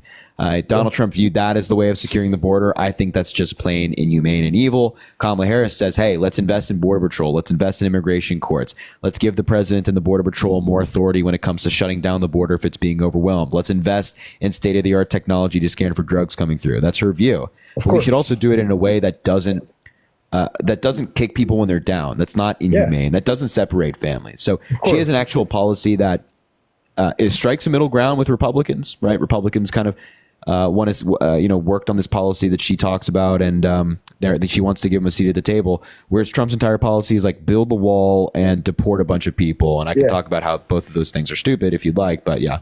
But I mean, Kamala, in the past, you could obviously change. I think she did change. I don't know if it's just like what she says, but in the past she says that illegal immigrants aren't criminals. I mean, if you do something illegal, you'd be a criminal, right? I mean, yeah, I think yes and no. Like, so she obviously doesn't agree with that anymore, and I think that like that's perfectly fine. I think people evolve on issues, which should be encouraged. It shouldn't be like attacked for like changing your opinion on something.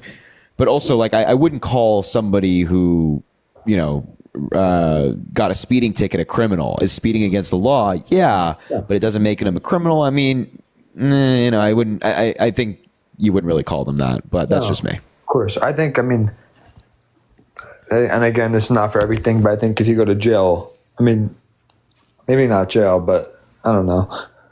I think a ticket is different than like a criminal, but yeah, that's besides the point. She's changed on that topic. I was just bringing it up because I was confused about it. No, you're good. Sorry. Last thing. Okay. So Kamala, but you said, of course, I heard the thing about Kamala they actually did put out a bill for Border Patrol. Yeah. And I heard senators said that Trump he told them to not vote for it. Yeah. But this was after the Laken Riley killer already came into the country. Yep. So can you agree that she was a little bit late on that bill? No, I wouldn't say that, because they also, the Biden administration introduced an immigration policy on day one of the administration. It was called the U.S. Citizenships Act of 2021. It was like within like 20 minutes of Biden being inaugurated, he sent this immigration bill to Congress, and the Republicans refused to work with him on it. So they tried, and then they tried again with this bipartisan border bill, and Republicans again refused to work with Biden on it because it would hurt Donald Trump's campaign. We have Republican Representative Troy Nehls from Texas, who's a huge Trump supporter, who didn't criticize the bill. Thank you, Brittany. Who didn't criticize the bill on the merits. He just basically said, and this is his quote, "I won't work with Biden on immigration because I think it'll boost his poll numbers." So, that's just like kind of what the Republican Party did. They specifically wouldn't work with Biden on it because they thought it would hurt Donald Trump, and Trump's entire campaign is about blaming immigrants, and I think that's a really bad campaign. And now in the year of 2024, Biden has signed an executive order, and undocumented border crossings and encounters at the border are now really, really, really, really, really low, even lower than they were at some points under Donald Trump. So, yeah, I mean, I guess you're. I don't know. I just think it can go both ways on all these topics. But I disagree. On this. Like, I think that it's perfectly fine to disagree. Like, if you're like if you're a moderate conservative Republican, whatever, like, I'm not going to hate you if we disagree. That's fine. And you might have a completely separate view of me saying, I don't think it can go both ways in favor of the conservatives.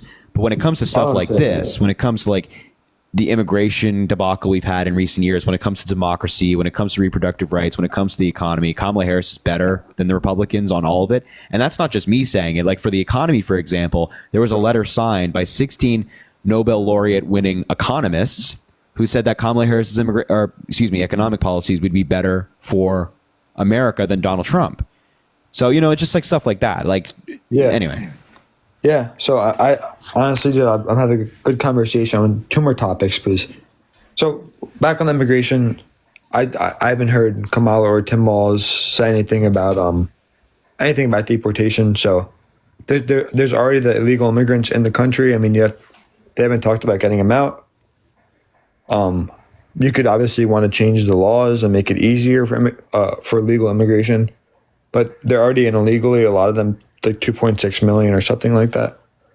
And they haven't talked about getting them out. And I think, I don't know, there's obviously some criminals in the bunch, and I think it's important to get them out, the criminals at least. Yeah, so Kamala Harris totally agrees. Like, if there's somebody who's breaking our laws, they're here undocumented, then they should absolutely be removed from the country. What Kamala Harris does not agree with is the idea that, you know, you have this undocumented migrant in the United States who simply overstayed their green card. They're working a job. They've had kids in the United States. They got married in the United States. They're working at their local school. They're a soccer coach, whatever it might be. What Kamala Harris says with that person is that they should not be deported. Instead, they're a model citizen. They're somebody who we'd want in our society. Let's give them citizenship. Let's give them a pathway to citizenship to make them an American citizen. What Donald Trump is saying is that person, no matter how long they've been in the United States, even if they've started a family here, even if their kids are American-born citizens, they should be deported. So Kamala Harris is saying, hey, if you're a bad person, you break our laws, you have no right to be in this country, we'll get you out. But, you know, we're not going to have this mass deportation effort like Donald Trump talks about, whereas Trump is saying, yeah, every single person, every single one, even if you're just working a job, you're not breaking our laws, you're working a job, you're helping the United States by doing that, you're getting deported. I think that's crazy.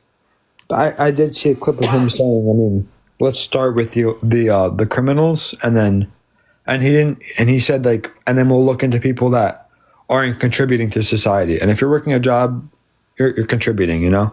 Hold on. He says he wants he wants the largest deportation effort since Eisenhower. He wants every single undocumented migrant, 11 million.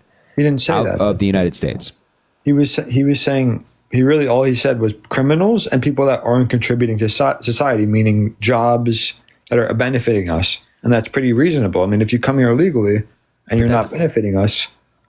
But that's also that would be like, even if you're, I don't know, what do you call it? Like a not productive member of society. I don't know how you define that. But even then, I don't know why we would deport them. I don't know why that makes any sense. It would just be incredibly expensive and a really tough effort to get that done. But also, that's also just not what Donald Trump said. He says he wants the largest deportation effort since Eisenhower. And that doesn't just include criminals, because realistically, there are not that many undocumented migrants who are criminals, right? Well, yeah, no. So sorry, you can finish that. No, you're good. Go ahead. Before I catch you, I just want to catch you.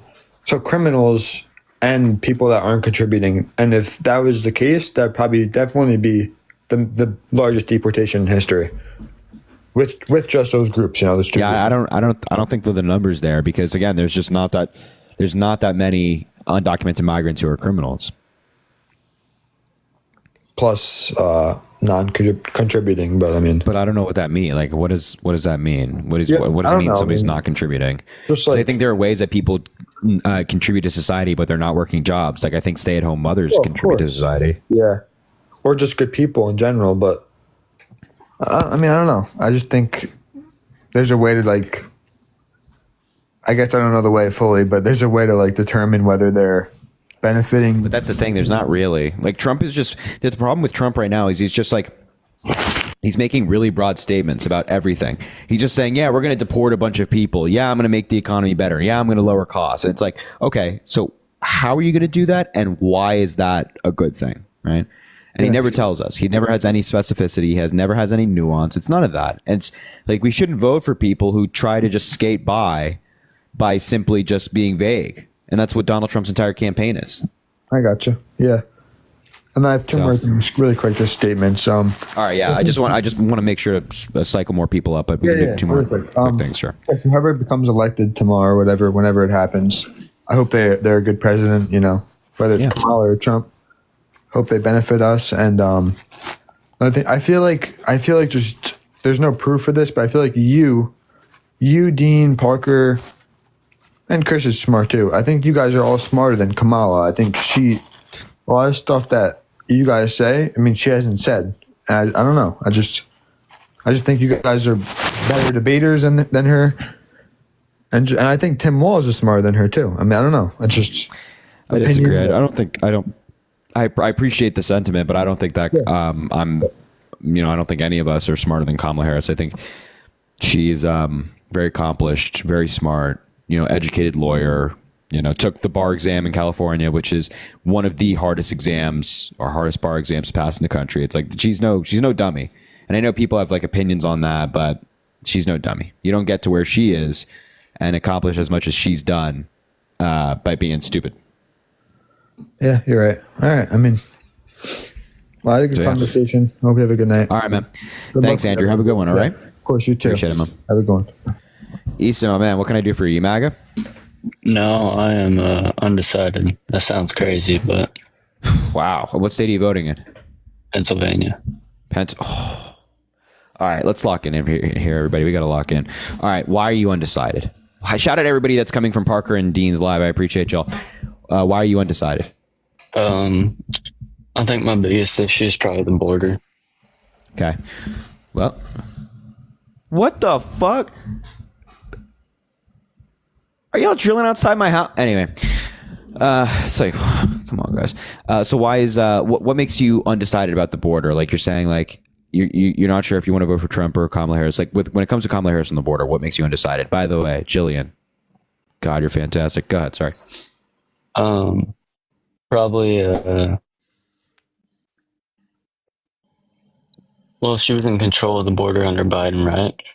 Thank you for the galaxy. She wasn't. The vice president doesn't have that authority. Well, she's on like the assignment that Biden would put her on, right?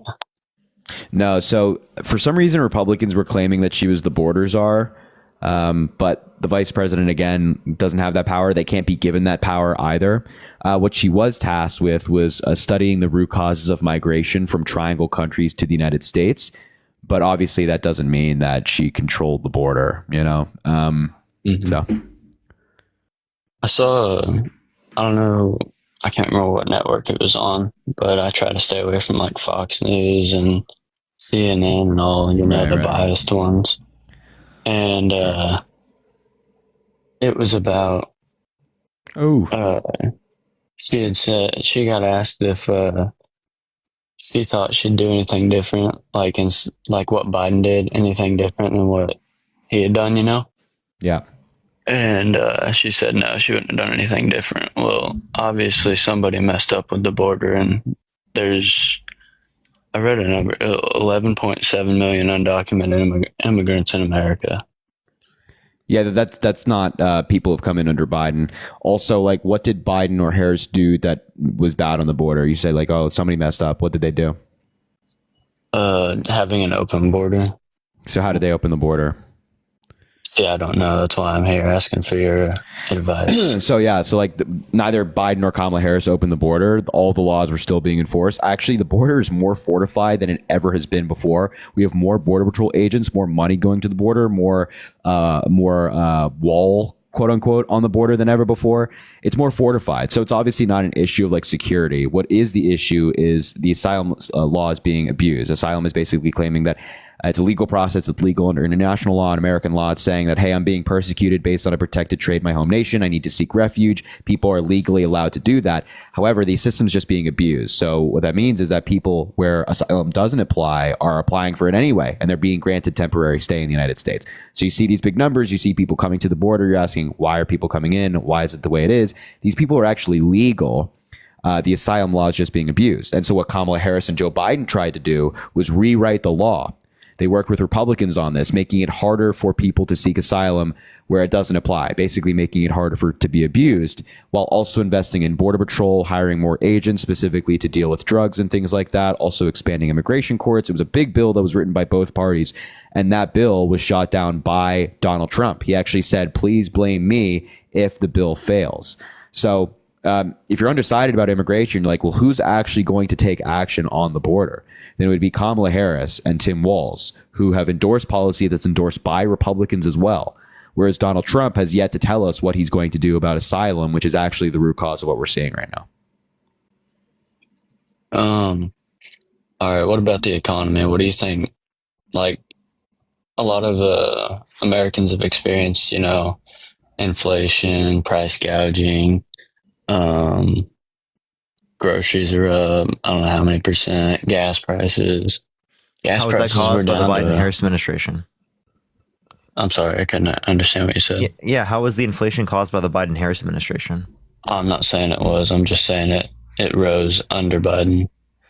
Okay, I mean that's like similar to saying like the unemployment rose under Trump's administration to 14.8% unemployment. Clearly, that wasn't caused by Trump, right?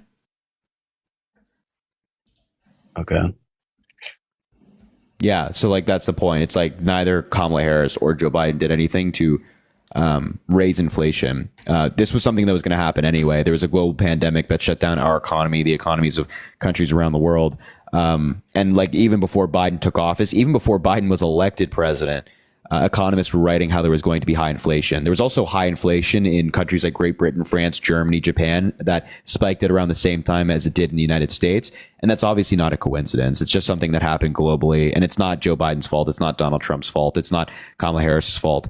It's mostly something that's out of the president's control. But at the end of the day, Donald Trump is lying to you, telling you that somehow magically he's just going to be able to lower your grocery prices, whereas Kamala Harris is actually putting up policies that would give you a tax cut to kind of ease that burden just a little bit more, Mm-hmm. So she said she wants to tax like big corporations, Yep. And will that not affect the consumer's price? Because they're just going to jack their prices up to cover it, right? Just like a tariff would. Well, Parker's econ. I mean, I think you better have a better. Yeah, so tariffs actually would have an increase on the price. You're saying that corporate tax cuts would have an increase in the price. Is that you're arguing? Yeah. Okay, so then why, when there was higher levels of corporate tax under the Obama administration, were there lower prices? I'm not arguing. I'm just getting it, like your thought on it. Yeah, no, I'm just arguing that like if that's true, there's no way it could have been the cause. Okay. I feel like there's a lot of misinformation spread. And do you think that's spread by Trump? A lot of I feel like it comes from both parties, but a lot of it's from the Republican Party. Okay, so you say it comes from both parties. So you blame Trump. Here, I actually have this question. If you think that that's an issue, then why would you vote for someone that tried to coup the country by getting the country to literally believe the election was stolen and sending false slates of electors to Electoral College to cast Trump votes when he didn't win, to like literally pause the peaceful transition of power? Yeah, I think he definitely should have called and conceded whenever it was called for Biden. But like, would you vote for someone who's done something like that? Probably not. Okay, wait, sorry, say that again? Probably not. I mean, I'm either not going to vote or I'm going to vote. I don't know yet. So at the end of the day, it's either Harris or it's Trump. And I think that you'd want to vote for Harris if it is the case that you want someone who, didn't try to undermine our democracy, doesn't want to terminate our constitution, isn't held civilly liable of sexually abusing a woman, didn't call for a complete and total shutdown of Muslims into the country. $2, thank you so much. You should vote for the adult in the room, Kamala Harris, not the little baby in the room that wants to nuke hurricanes and put reptiles in moats so that if immigrant children fall into the water, they die. Like it's Bowser's Castle. Did he say he wanted to nuke hurricanes? Yes. Yes, he did. Wow. Isn't that like the dumbest thing you've ever heard in your entire life? Who created the I guess lie about the Democrats were controlling the weather? Oh God. Oh, that was Marjorie Taylor Greene. Yeah, that's like insane shit. Yeah, she said that she, who, by the way, is one of Donald Trump's best friends. Like, Trump recently at a rally in Georgia pointed to her in the crowd and said, she's an amazing representative. She's loved everywhere. And this is a woman who claimed that Democrats control the weather and that somehow Joe Biden, who also apparently is super sleepy anyway, was able to create hurricanes with his hurricane machine and have it target Republican areas. Yeah, I don't know, but that's one of Donald Trump's best friends. And that's somebody who he could potentially appoint to his administration or give a senior advisory role or something like that. And I don't think that people who think that Democrats can somehow make hurricanes should be anywhere near power. And I don't think that you should vote for people who would do that. So yeah, Blitz PhD made a good video on this. Literally, like, the amount of energy required to actually create a hurricane is astronomically high. Yeah, it's actually a good point. Like, even the science. That's why the energy prices went up. That's why they were too busy making hurricanes, not giving me my oil. What a terrible. What's your opinion on RFK Jr.? He's insane. He's insane. Yeah. Yeah. He was a former Democrat, and then he switched to independent, and then he switched to Republican, I guess. Yeah, he completely went against all of his beliefs and fightings throughout his life to like go and side with Donald Trump, because he's like been an environmentalist throughout his whole career, and now he's literally following a guy that thinks climate change is a hoax and that the climate is going to start cooling, and science just doesn't know it yet. God, geez. What about like his entire career just completely axed because he decides to go on join the climate denier? What about Tulsi Gabbard's also Tulsi crazy. Gabbard? She's also crazy. She's also crazy. Like, it's just like all conspiracy people with Trump. Like, do you not realize that, like, it's almost like we're getting to a point where it's conspiracy versus reality? Yeah. And that's pretty much like Tulsi Gabbard said that the United States and Ukraine were manufacturing bioweapons inside Ukraine. Like, what? It's just the most brain numbing crap you've ever heard in your entire life. So between the Biden is making hurricanes, the bioweapons in Ukraine, the space lasers are creating forest fires, as Marjorie Taylor Greene also said. Oh my gosh. I mean, we really, we gotta, I think even if you're, even if you're more conservative in belief, I think this is a great moment to like get American politics back on track. Like, you might say, like, I disagree with Kamala Harris on some things, but, at least she doesn't think that the other side's creating hurricanes. And at least she doesn't deny fact and just spew fiction and things like that. And so that, to me, I think is pretty important. And I think, like, you're an undecided voter in Pennsylvania. That is, you have a lot more say in this election than Parker and I do at California, New York. So, just come back to normalcy. And again, you might be more conservative. Kamala Harris has said she wants to put a Republican in her cabinet. She said she wants to create a board of people specifically who disagree with her to advise her on policy positions as well. So, if you want, that's definitely more unifying than what Donald Trump's advocating for. And it might not be perfect. You might not like it Puerto completely. Ricans garbage. Yeah. But it's like literally like brings us back to normalcy and will create a better Republican Party in the end. Donald Trump, you keep running down and voting for him, he's going to utterly destroy the Republican Party, and that will be the entirety of the Republican Party from the future. Yeah. And I feel like, personally, a lot of my political views come from my faith. I'm a Christian, but I don't feel like Donald Trump represents Christianity. He doesn't, right? Like, Jesus on and on again in the Bible talks about helping the poor, helping the sick, helping the people in need. Who's doing that? Is it Donald Trump doing tax cuts for the rich, or is it Kamala Harris advocating for expanding the child tax credit to decrease childhood poverty, or the housing affordability through the tax credits, the $25,000 tax credit for first-time home buyers for new homes, or the $50,000 tax deductible for small businesses in their first year of starting off? Those things help the people that want to do better in this country, that want to help their families, put food on the table. So with the Trump tax cuts, we all experienced, he cut the taxes on the rich because they're his friends and his donors, and it ended up hurting the middle class more than it helped. And now we're experiencing the reason why it hurt the middle class more than it helped is because you could have, like, the opportunity cost of that money. right? We spent $190 billion a year to get $10 billion in GDP growth, $2 billion in governmental revenues. That's pretty bad, right? If we literally just gave all that money to people in the middle class, we would have benefited significantly more. From what I understand, we're still under Trump's tax cuts, correct? Yep. So inflation, taxes, not necessarily inflation, I guess, but taxes in general, we're still under his policies, so we're still getting screwed by Donald Trump. Yep, essentially. Let him cook. Let him cook. So I think I know who I'll be voting for. Yeah, absolutely. Yeah. I think it's really important. I'm really happy to hear that, man. And I'm in York County. It's one of the more conservative counties in Pennsylvania.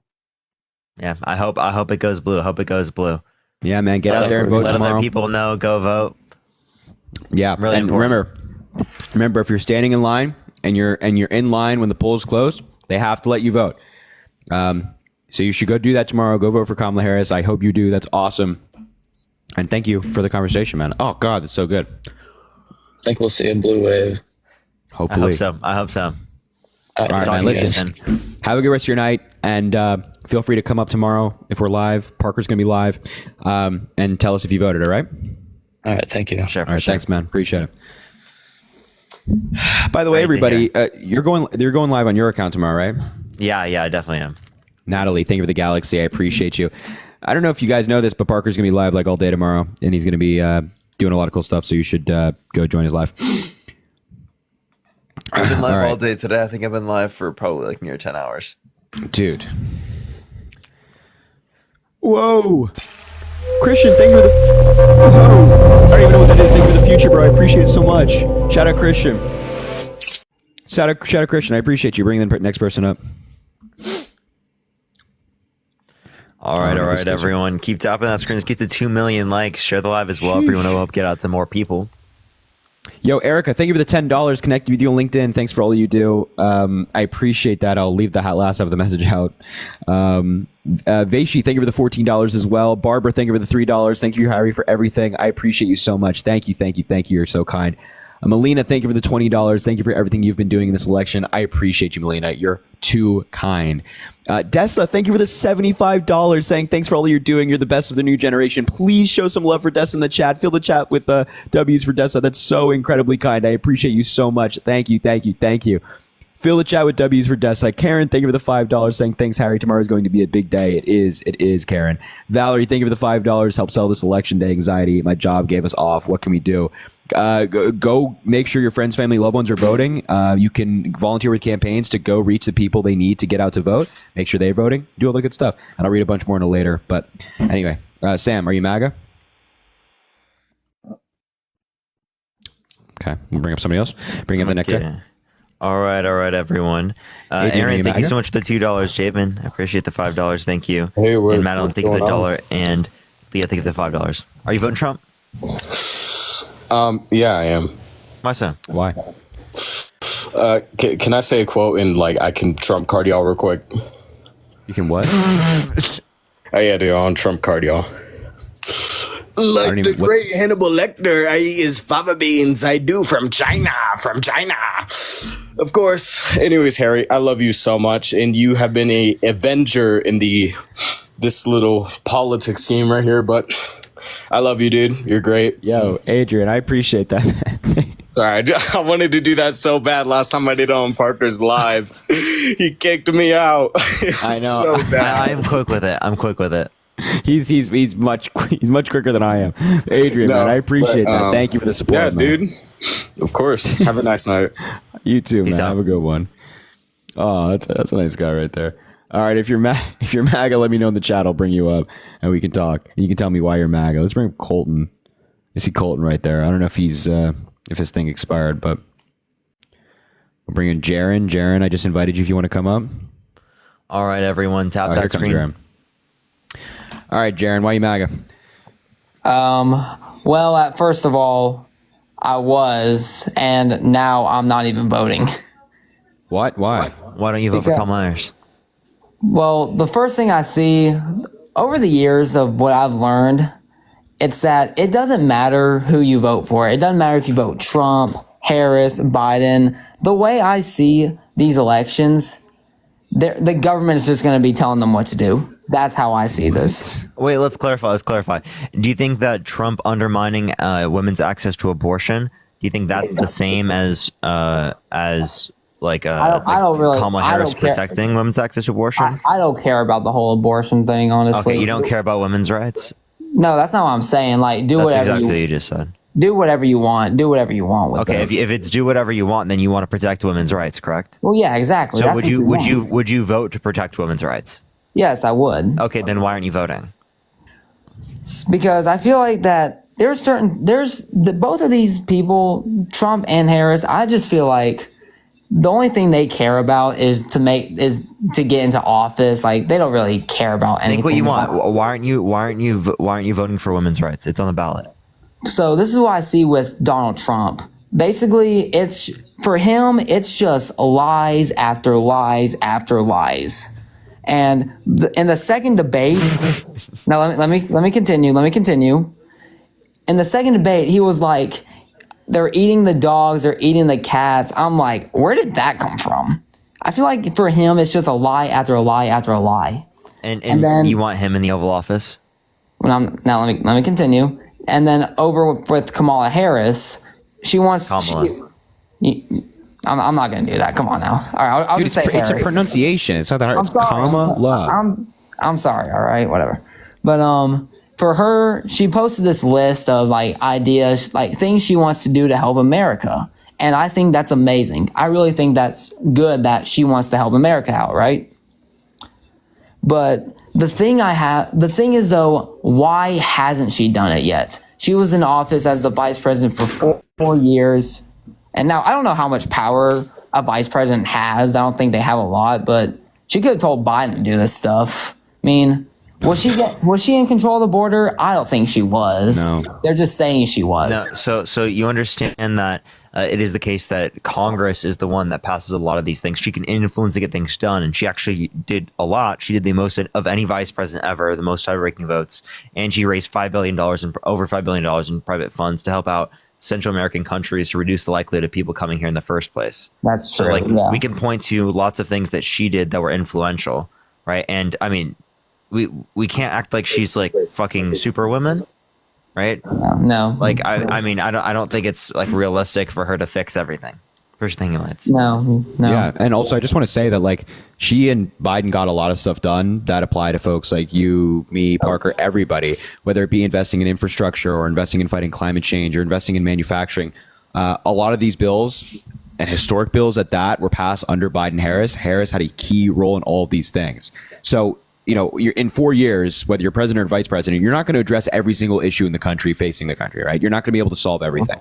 But the fact that they were able to get done, you know, and address a number of topics in a way that moves the country forward is really, really impressive. And if you want more progress like that, you got to get out there and vote. You sitting on the sidelines and not voting for Kamala Harris when you even acknowledge that Donald Trump is like this freak, lying narcissist does nothing.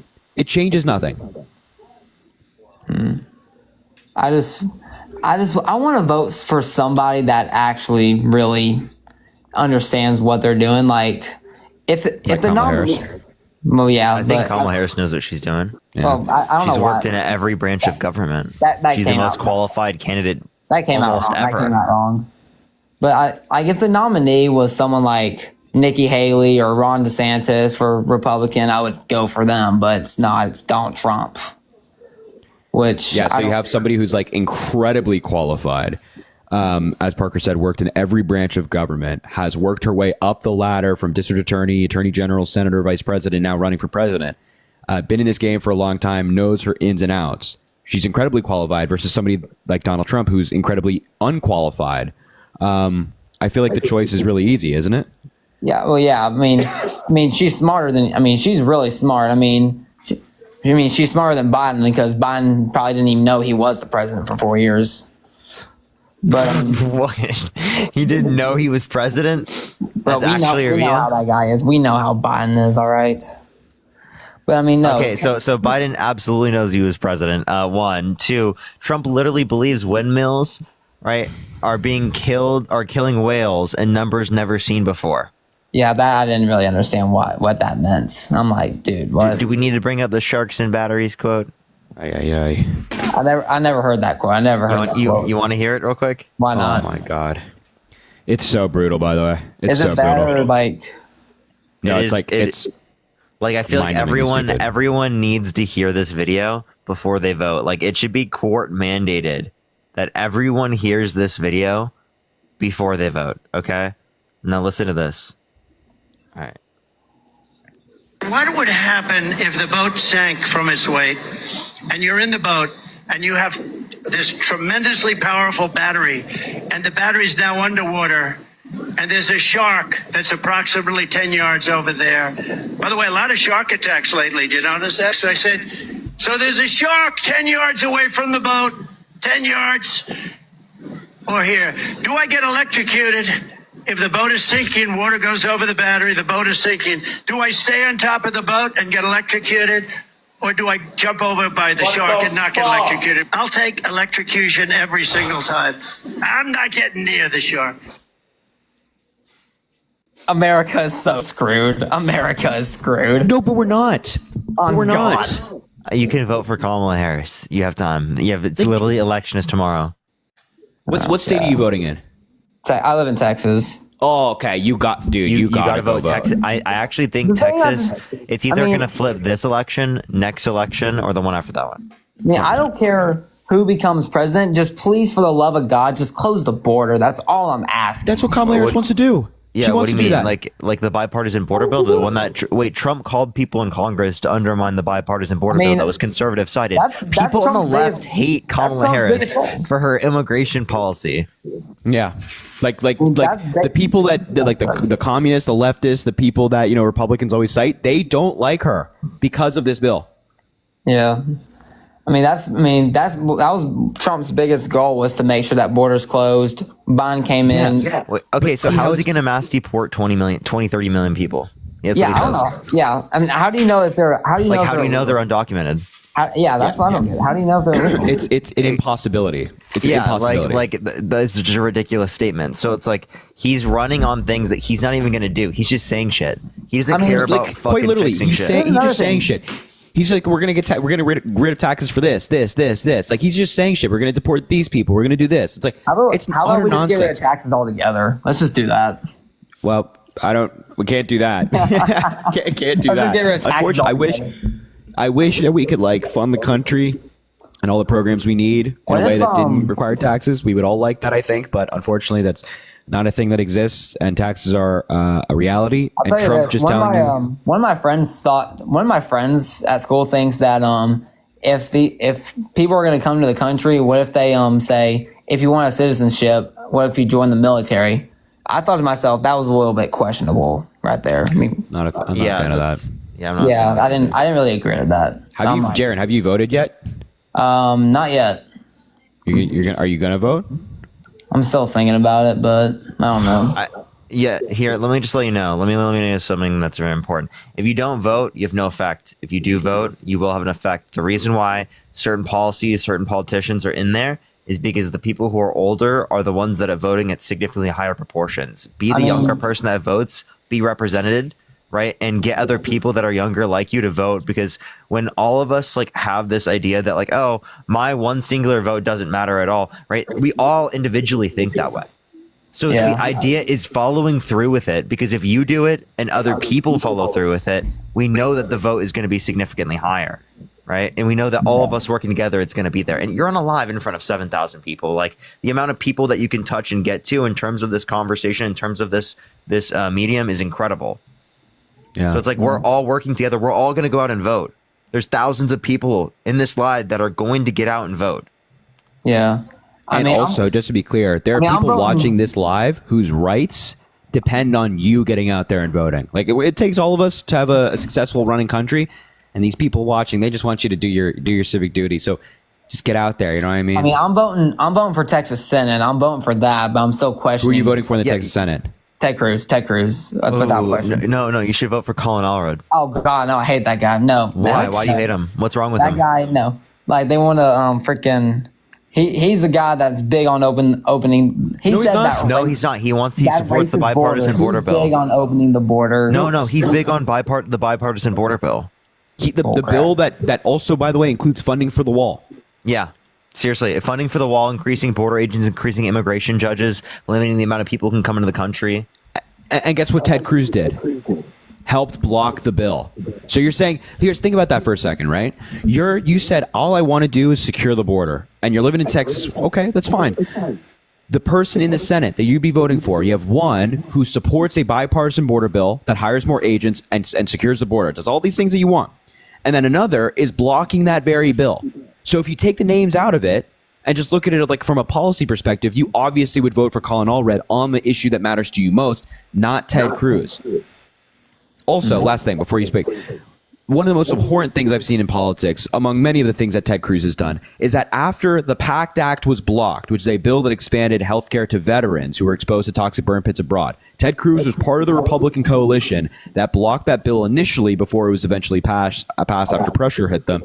After he helped block the bill, he fist bumped his fellow Republicans on the House floor after blocking a bill that helps veterans with their health care.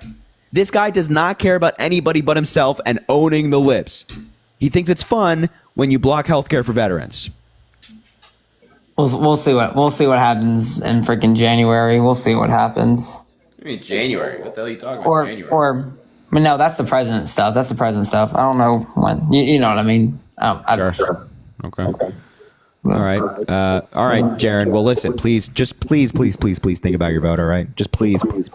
I will ask y'all this. This is another thing that they probably should have talked about. I mean, they didn't care about this in the debate, and that is the bill to ban TikTok. Trump said that if he's elected, he's not going to ban it. Kamala said that if she's elected, her goal is it wasn't to ban TikTok altogether. It was to take control of the CEO of TikTok. I mean, what do y'all think? So Trump, the bill's been passed through Congress and it's been signed into law. So Trump would need to pass a new law to overturn it, which is not going to happen because the majority of Congress voted for the bill. Yeah.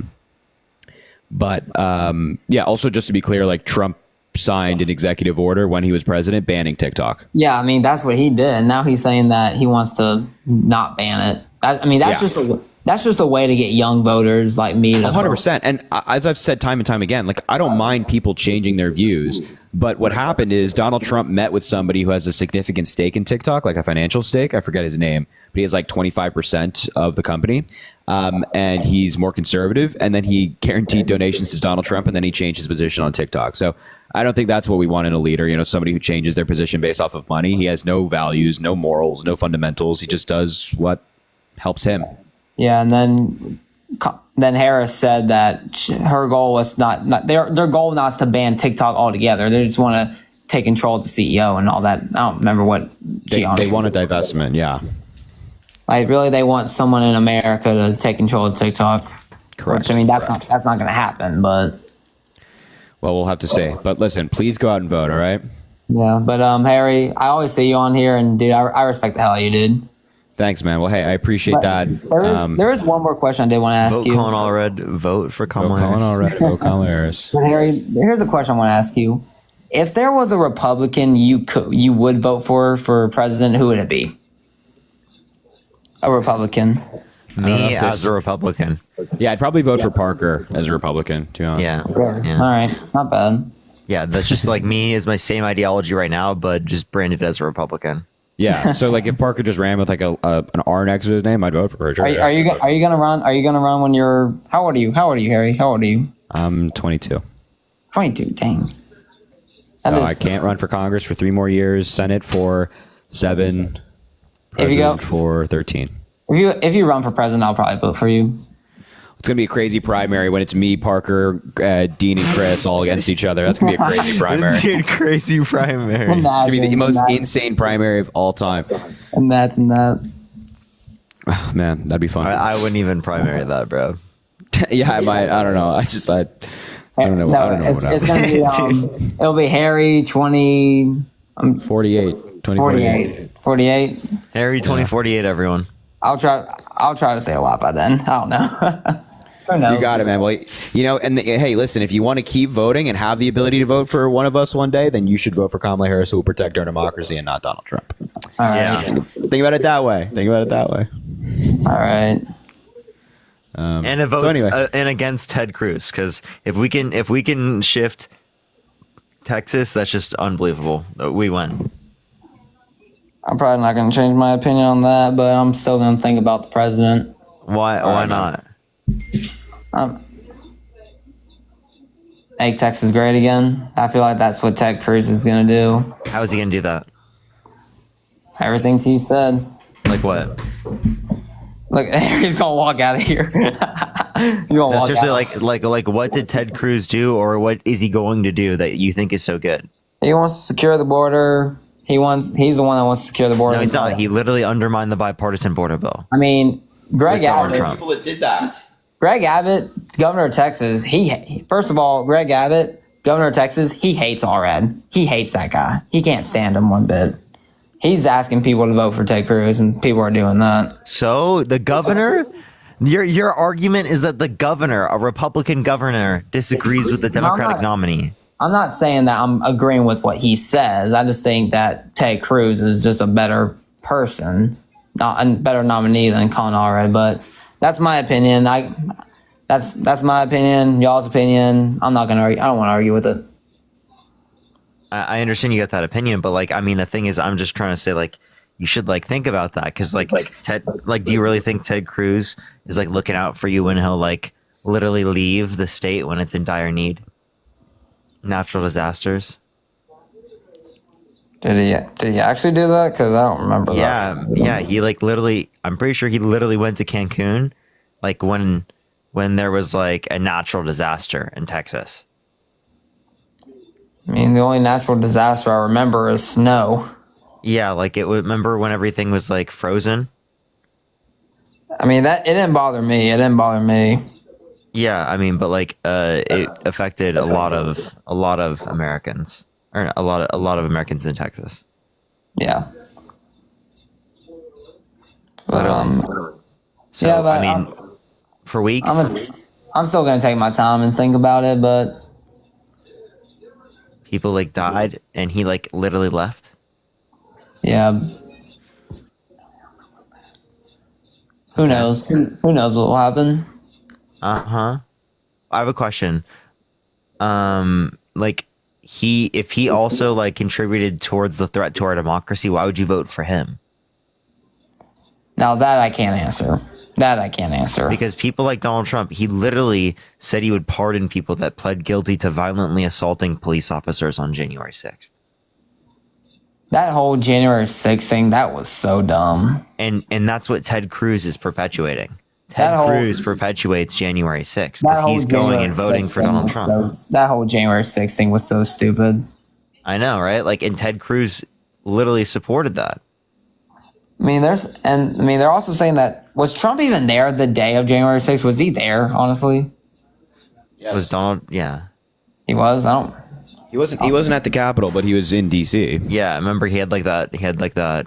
Well, he was, of course he was in rally. DC because he was still of course he was in DC because at that time he was still the president. Fight like hell.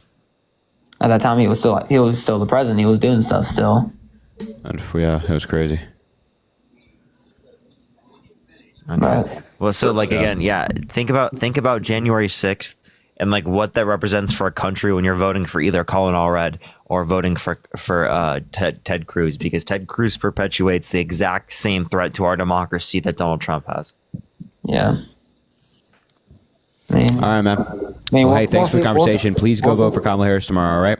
And we'll see what happens. Here's two scenarios I see with the president. Either America screwed or America screwed. Which one is it? It's not. I don't think that's true. I don't think that's true at all. Actually, I think the domestic policy of Kamala Harris is very strong. Very strong. Or America is going to be the same way it was under Biden for 4 years. It's just not, though. Biden has accomplished a lot. He's accomplished a lot that helps me, you, everybody. So if we get 4 more years of lowering healthcare costs, investing in infrastructure, investing in manufacturing, creating millions upon millions of jobs and wages going up, I'm cool with that. Yeah. Anyway, all right, man. Just think about it for me, all right? All right. Thank you guys for letting Thanks, me on. brother. Appreciate it. Thank All right, bringing up the next guy. Reverse. Try to get him up here. Yo, Christopher, thank you for the $10. 20 days ago, you sent me money to help me while I was living out my car in Ohio. Your act of kindness was the first act of kindness I've seen in many, many years. That kind of motivated me to pursue my sobriety. Yo, fucking shout out Christopher, dude. I struggled with substance abuse. Let's go. Struggled with substance abuse since I was for 12 years since I was 16. Today I'm 14 days sober. I'll keep it short, but I just forever grateful for your selflessness that day. Yo, can we get some love for Christopher in the chat? That's fucking awesome, dude. You're sick, bro. I appreciate that so much, man. Harry, I live and in thank you. Pennsylvania. And thank you for. Can you shut the fuck up? All right. Oh, thanks. And Christopher, man, keep fighting, bro. You're killing it, dude. And I have faith in you. And please, feel free to reach out whenever you need anything. All right. All right, man. Are you MAGA? Yeah, but I'm actually. How old are you, bro? How old are you, bro? I'm 18. I was born December 14th, 2005. Okay.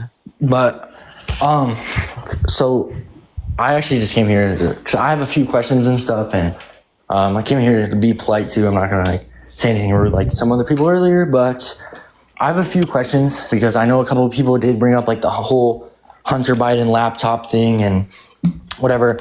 And I'm not gonna lie, I don't know everything about that topic. But you guys and Parker's here. I mean, I have been on your live once before, Harry. I still have a few more questions I want to answer. Like I said, I do live in Pennsylvania, and I haven't voted yet. So, if you guys go beast mode right now, who knows what happens tomorrow? I could vote, I've seen Parker. You were on Julie. You were going crazy, so that's pretty cool. Good for you guys. So what is the whole Hunter Biden laptop thing? Because earlier when a guy brought it up, you guys, Parker wasn't in here yet, but you were kind of making it seem like it just never happened or something. Like there just wasn't really a thing. No. There was a Hunter Biden owned a laptop, as do millions of Americans. Right. And the Republicans in 2020 thought it was a big deal that has all this evidence of criminal activity, and then nothing came of it. Essentially, what was on the laptop was just a bunch of embarrassing photos of Hunter Biden doing things that he probably shouldn't have been doing. And that was the entire story.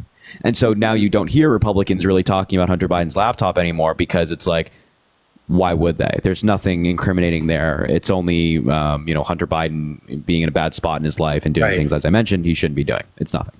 Right. So there was no connections to the Chinese and the Ukrainian stuff. That was all fake. No. Yeah, there's no Hunter Biden sat on a board of a Ukrainian energy company. Right. But in terms of nefarious connections, no. You might say that it's wrong or morally questionable for Hunter Biden to do that, to serve on an energy board in a country abroad. And you can have that view. That's perfectly fine. Is it illegally legal? He can make his money like that. Yeah. So do you know who John Brennan is? Doesn't he work in the FBI? He was a CIA director. CIA, yeah. So he said, he actually confirmed that the laptop had ties to, and quote, he said a Russian operation. So, yeah, what was the context of what he was referencing? Because there's been a lot of Russian, I don't know what the word is, interference with the Hunter Biden laptop story, specifically recently with somebody named Alexander Smirnov, who was arrested by the FBI, I think actually in Las Vegas, Nevada, at an airport at Harry Reid International. Literally where we just were. Literally where Parker and I and everybody were just were. But he was arrested because he lied to the FBI. He later admitted that a lot of the stories that he was testifying to about Hunter Biden, Republicans were bringing him in to testify under oath. He later admitted that a lot of the stories he was testifying to was false and actually given to him by Russian officials and proved it. So my guess is that Brennan was referencing something like that, not as not a nefarious plot or anything. Yeah, and then I guess also with that, because there was a House Judiciary, sorry, my English, but there was the committee report obtained by the National Review. And according to them, the FBI sat down with several media companies like Facebook and Twitter about 30 times before there was a whole outrage. And because, years ago, there was you go on Twitter, it was trending, Hunter Biden's laptop. But, even though it was trending, you couldn't really see anything. And according to that National Review, which was actually linked to the Congress.gov website and still is, and that's actually where I found the source, was the Congress.gov website. according to them, the FBI sat down with these social media companies 30 plus times, quote, 30 plus times, to get them to censor any like topics or stories or any like negative posts regarding Hunter Biden's laptop. And obviously, yeah, they're a private company. You know, people get up here and say, oh, the Democrats, you know, they want to censor our voices, whatever. No, I don't think that at all. I think that, you know, whoever owns Twitter, whoever owns Facebook, whatever they want to do, it's their company. If I own a company and I want to do something in that company, I should absolutely be able to do whatever I want with that company. That's exactly what it is with this social media thing. But the fact that the FBI sat down with them before the 2020 election, quote unquote, 30 plus times, is kind of a weird thing. And then it ties into this. I actually have a note here. It was a New York Times article, and according to that, wait, hold on. It was the New York Times. Oh yeah, this was, I forgot exactly what it was. I have the author here though. Well, do you want to respond to this first part? Oh yeah, go ahead. My bad. Yeah, so like the FBI does this often with social media companies. I'm sure that it's happening right now with social media companies. The FBI is like warning them of different nefarious plots by foreign actors. So recently, the FBI, for example, released a statement on 2 different videos that went viral on Twitter. One purported to show a Haitian migrant voting and had like 30 ballots in their hands. It later came out, and the FBI confirmed this, that it was created by Russia, spread by Russia, amplified by Russia to divide the country and make it seem like our elections aren't secure and further, erode the trust into the institution of our democracy and voting and things like that. So that's just one example. So the FBI sitting down with the social media companies in 2020 is not unheard of. And I want to remind you that Donald Trump was president. Like he was still president. So this is his administration, members of his administration doing this. And it's just something that's routine. Because, you know, there does have to be some, I think it is good that the FBI and federal agencies notify these social media companies if they have intelligence suggesting that foreign actors are using their companies and their platforms to interfere with elections. And I don't think anybody would disagree with that. I can't imagine anybody would be like, yeah, don't bring that to their attention at all. And again, they can't force the companies to do anything, but sitting them down and letting them know like, hey, they're spreading a lot of COVID misinformation. They're spreading a lot of misinformation about XYZ. I don't think that's a bad thing. Yeah. I mean, not necessarily if that is really what they were doing, what was going on. But I guess everybody's thought was like, hold on, if Hunter Biden actually is hiding something really bad on this laptop, and everybody, you know, let's say, quote unquote, all the Democrats don't want anyone to know, because apparently it could be so bad that it would have swayed some voters. And so that's why they didn't want people to know. And if that was the case, it would be weird for the FBI to sit down with these social media companies. But I don't know. But not at all, though. Like there's, as we just talked about, there's nothing has come of this laptop except some embarrassing photos of Hunter Biden. And if somebody is swayed by Hunter Biden, like, and an embarrassing photo like that, their vote is swayed off of that. I don't imagine that they were a very solid Democrat to begin with. And I don't imagine that there's a lot of people out there whose votes would be swayed by that. But also, Rebecca, thank you for the $5. You need a mom to talk to some of these people. I'll come up in the box if you need. Absolutely. I appreciate you so much. Thank you for being here. And Sarah, thank you for the $10 as well, saying thanks for keeping the momentum going yet again. Fingers crossed. I appreciate you, Sarah. Thank you. Yeah. So, yeah, shout out all these people. You know what I'm saying? But I guess the thing that was, if the CIA, you know what, I actually might be wrong about it now that I think about it. It could have been the FBI director, John Brennan. But if he was saying that, like, all this stuff was tied, like, I feel like if anything, he might know more than me and you about what his teams were investigating on this laptop. You know what I mean? So if he's saying that it was like 100% a Russian tied operation, I feel like if anyone, he'd be right. Well, I don't know if that's again, I don't know exactly what quote you're referencing, but the point is that like with these major like blockbuster stories that are really vague and don't have a lot of details, you know, a lot of these countries, like our enemies, have an interest in who's president of the United States. That's why Russia, quite literally, for 8 straight years, has been 9-ish now, I guess, has been working on Trump's behalf. And this is not conspiracy. This is not my word. This is the word of the FBI and Department of Justice and a group of bipartisan senators. So, you know, they have a lot of interest. So when you see something like this online, you see, oh, Hunter Biden's story, or, oh, this viral video of somebody voting 20 times. It's like, you know, be very, very careful about, you know, who's pushing in. Right. But, I mean, Vladimir Putin did endorse Kamala Harris. Yeah, of course, 100%. I mean, that's just tactics, right? Because the entire narrative in the United States is like, well, obviously, I believe it to be true, is that Trump loves Russia and Russia loves Trump. And I think there's a lot of evidence to back that up. So to change the narrative, Putin's obviously going to say something absurd like, I endorse Kamala Harris, but obviously he doesn't because, again, the Russian government has been working for a very long time to help Donald Trump. If they really endorse Kamala Harris, they wouldn't be, spreading misinformation online that helps Trump and not Harris, right? Yeah. All right. I was going to bring up this next topic here. I guess we're just going to have to agree to disagree on that topic, to be honest. Okay. Because because the whole FBI thing kind of trips me up. But I do have a couple more questions. And one of them was what you guys were talking about with women's rights.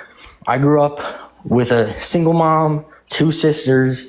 I would do anything I can to protect those ladies. And Absolutely. I will say, when I hear this whole thing about women's rights, that kind of makes a light bulb over my head.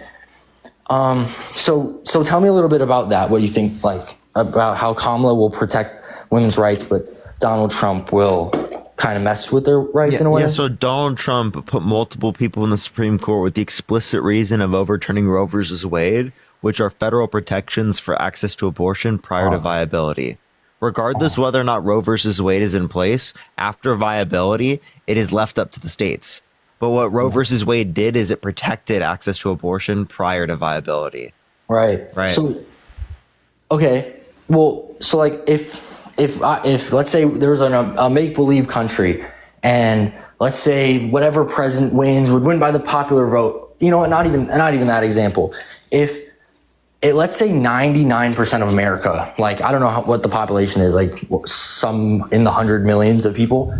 If 99% of every single one of those people wanted something, and not saying obviously that they want states to control abortion like that, do you think they have the right to vote on it, or do you think the lesser population should have the rights? Because I think it should be left up to the individual person, because if you want to be most representative of the individual, you leave it up to the person. You're pro-choice about it. And I do think that it's fundamentally important to ensure that people have access to abortion federally protected prior to viability, especially because it is the case that, in terms of Roe versus Wade or not Roe versus Wade, because it is the case that women have died because of the legislation. Yeah. Right? Literally Amber Thurman, if she was in Minnesota, probably wouldn't have died. Right. And there's a lot of cases with abortion where 100%, I'm not sure. Oh, wait, you debated Charlie Kirk, didn't you? Yes. See, I do disagree with him, because when the topic got up of if someone of the age of his daughter got raped, would the young lady have to carry the baby? Yeah, he thinks that they should be forced to go through that pregnancy. Yeah, he said that 2 rights don't make wrong, and I do disagree with that. I think if you're a young lady like that, 100%. But he also believes that women shouldn't go to prison, right? Because they've been mass deceived into thinking it's okay. Which then I also reductioed that okay, well then that means that at certain points in history he'd be okay with not putting pedophiles in prison if he could have, right? Yeah, because they were literally, they thought it was okay for some reason because child marriage was normalized. And you did. Harry, you're muted, by the way. Oh yeah, so I know, I'm aware. I guess you did use the word individualistic, or the individual should be able to have their voice. And I guess that is, you can't even lie, that is kind of what Trump was saying with his stance on overturning Roe v. Wade, was that when it's at the federal level, to be honest, no one's opinions do kind of matter. And Trump doesn't really, he doesn't really, I guess my opinion on his opinion would have to disagree with that. But obviously there has to be 100% cases where abortion, it has to be right, whatever. But at the same time, if a lot of people want it to be banned, let's say in a world where more people want it to be banned, especially in a certain area, they honestly should have the right to vote on that topic. If it's at a federal level, they don't, the average American. Do you think women's right to vote should be left up to the states? But I don't think that's if 70% of people wanted women to not have the right to vote, should they be able to vote women's right to vote? Well, out. But I don't think that abortion at a certain point is a woman's right, to be honest. Because at what point?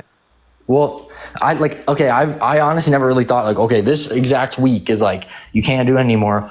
I think though that like, honestly, if you have a loving partner and you actively have sex with this partner and then you get a kid that you did not plan for, I think that you should be responsible for that kid, no matter what there's financial resources to help. I seen it with my own mom when we were poor in the state of Illinois back then. But I'm talking like when it's non-sentient. Right, like if it's not sentient, I'm talking like an embryo. Is like should someone go to prison for having an abortion pill? No. Oh, okay. So then abortion is okay for up until what point? Well, that's what I'm saying, because if the kid is at a certain point, then yeah, like it shouldn't be like, I guess in that case, because I'm sorry. It sounds like you're okay with most abortions, because if you're okay with the abortion pill, that's most abortions. Well, okay, the abortion pill. Oh, you're not talking Plan B. My bad. You're talking like abortion pill. Like when the kid is how long would that like come along? Like how far along would the kid? For sure, be? abortion pill can be used up until like 11 or 12 weeks, something like that. So I guess then, yeah. Honestly, then I do think that that's kind of like, to be honest, messed up. Honestly, I am a Christian. I believe in Jesus Christ, and there's a lot of other religions in this. Okay, well, if you're basing it on religion, I can just ask you, should blasphemy of the Holy Spirit be illegal? Blasphemy of the Holy Spirit? No. No, okay, so then you don't base all the laws on whatever your religious beliefs are. Oh, yeah. Yeah. You separate religion and state, government. Yeah. So, like, again, the point that I would make there then is that Jesus, your belief in Jesus isn't relevant to that, one. And then two, I can actually argue Jesus is pro-life. Right. And the reason why Jesus is pro-life is because he gives people access to abortion, right? He makes it legal. He doesn't make it illegal because he doesn't prevent people from doing it. When you make something illegal, that means you want to prevent people from doing it. Well, so actually, Jesus is not pro-life. Well, I kind of lose there, but Jesus is pro-choice. That's what I'm saying. Right, but here's the thing, though. If a lot of Americans, and let's say in some case more than half of Americans, do believe in either a different religion or they believe in Jesus Christ or whatever, and let's say they think, like, in most cases, abortion should not be legal, they should have a voice to vote on that. And because in their case, that doesn't come down to women's rights anymore. Or if it ever did, to be honest, because that's what honestly we believe. What does it come down to? I'm so confused. Okay, so what you're not understanding is that after viability, it is left up to the states regardless. Roe versus Wade protects prior to viability. Right. So now it's not the individual people voting. Now it's like it's in like, you know what I mean? It's the individual people voting after viability. But so if you want in a certain state want to restrict access to abortion after viability, you can do that. Right. Yeah, so now it's perfect because it's in the state's control. So yeah, after viability though, federally protected before viability, up to the states after viability. Yeah, so if all the citizens in one area believe something and they want to make it a law in one area, they should obligation be able to vote for that thing. If in Texas, okay, so what if they want slavery? Should they be able to do that? No, because that's a terrible thing. If they want to get rid of women's rights to vote, is that okay? Okay, so but why is it okay to restrict? Okay, so it's not okay to do it with the context of voting for women, but it is okay to do it with abortion. So those are both women's rights. Actually, back then, women didn't want the right to vote because, like a super long time ago, it was if you had to be in the draft to vote, and women didn't want to be in the draft. So it was actually old white men that pushed for women to be allowed to vote. So you think that women just weren't voting because they didn't want to be in the draft, right? Not that they weren't allowed to. Well, no. They weren't allowed to, but they didn't. Were they even allowed in the military? That long? I don't think so, no. Okay, so if the only way to be able to vote was if you were in the military, and they couldn't be in the military. No, it was to be in the draft. Like, to be in the draft, yeah, you don't have to be out in service. Okay, well, in the draft, yeah. Yeah. Okay, all right. So, yeah, well, okay, so what's your point here? So do you think it should be left up to the states? Do you think women's right to vote should be left up to the states? No, absolutely not. Because, obviously there's some fundamental topics. Fundamental rights that you want to protect. Same thing with abortion. Why not abortion? But I don't honestly, like, I guess then You don't that's think what it's it a comes down fundamental to, right? is because a lot of people believe, and a lot of women believe, and a lot of women who have gotten abortions come back one day and say it's the biggest regret in their life. But that's their choice, right?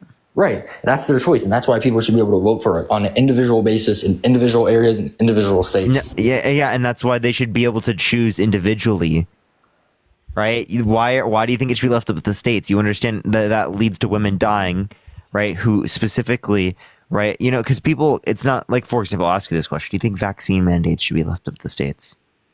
Vaccine mandates, should they be left up to the states? I think they are, aren't they? No, I'm asking you if you think they should be. I honestly never really thought about that, to be honest. Like, I have my COVID vaccine. Like, I got all the ups and downs of but do you think people should be forced to in certain states? Oh no one should be forced to get a vaccine. Okay. So federal protections against forcing. Yeah. Okay, so why don't we do that? You know, in this situation too. Like we don't have those federal. We have federal protections against forcing people to go through. Yeah. So let's look at the word force. If a woman got forced into having sex with somebody, as in like rape, that is a terrible thing. And honestly, I'm going to disagree with Charlie Kirk. If that woman wants abortion, she should legally be able to get an abortion, even though a lot of Christians and a lot of but they're Muslims forced to go through disagree. pregnancy. Yeah, but here's the thing though, like that's like rape. And then just normal. No, they're forced to go through pregnancy. If they're pregnant, you're but saying no that one's they should be forced forcing to them go through into pregnancy. willingly In certain having states, sex they are with their forced to go husband. through pregnancy, especially in circumstances in which they are assaulted. You understand that leaving it up to the states leads to women who are assaulted not having that access to abortion? Assaulted? Yeah, 22,000 women in this country every year have restricted access to abortion when they're assaulted. Over 22,000.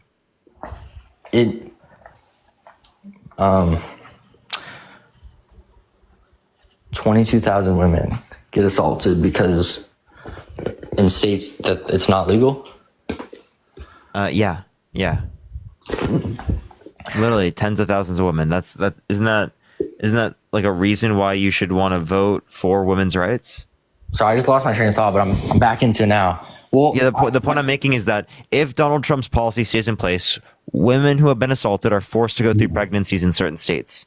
You don't think that should happen. You don't think they should be forced, right? So you should vote for Kamala Harris to make sure that those tens of thousands of women do not have to go through that.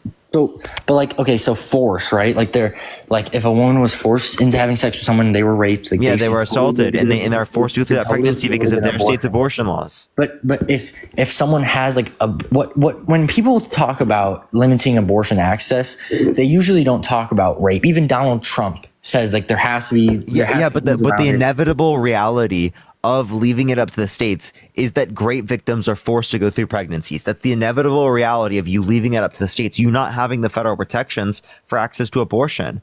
That's going to happen. You can say you have the exceptions for it, but those exceptions do not exist in the law in terms of federal protections. But the thing, and they should exist in terms of federal protections. So unless Donald Trump had those federal protections in place, he shouldn't have overturned Roe versus Wade by putting people in the Supreme Court to overturn it.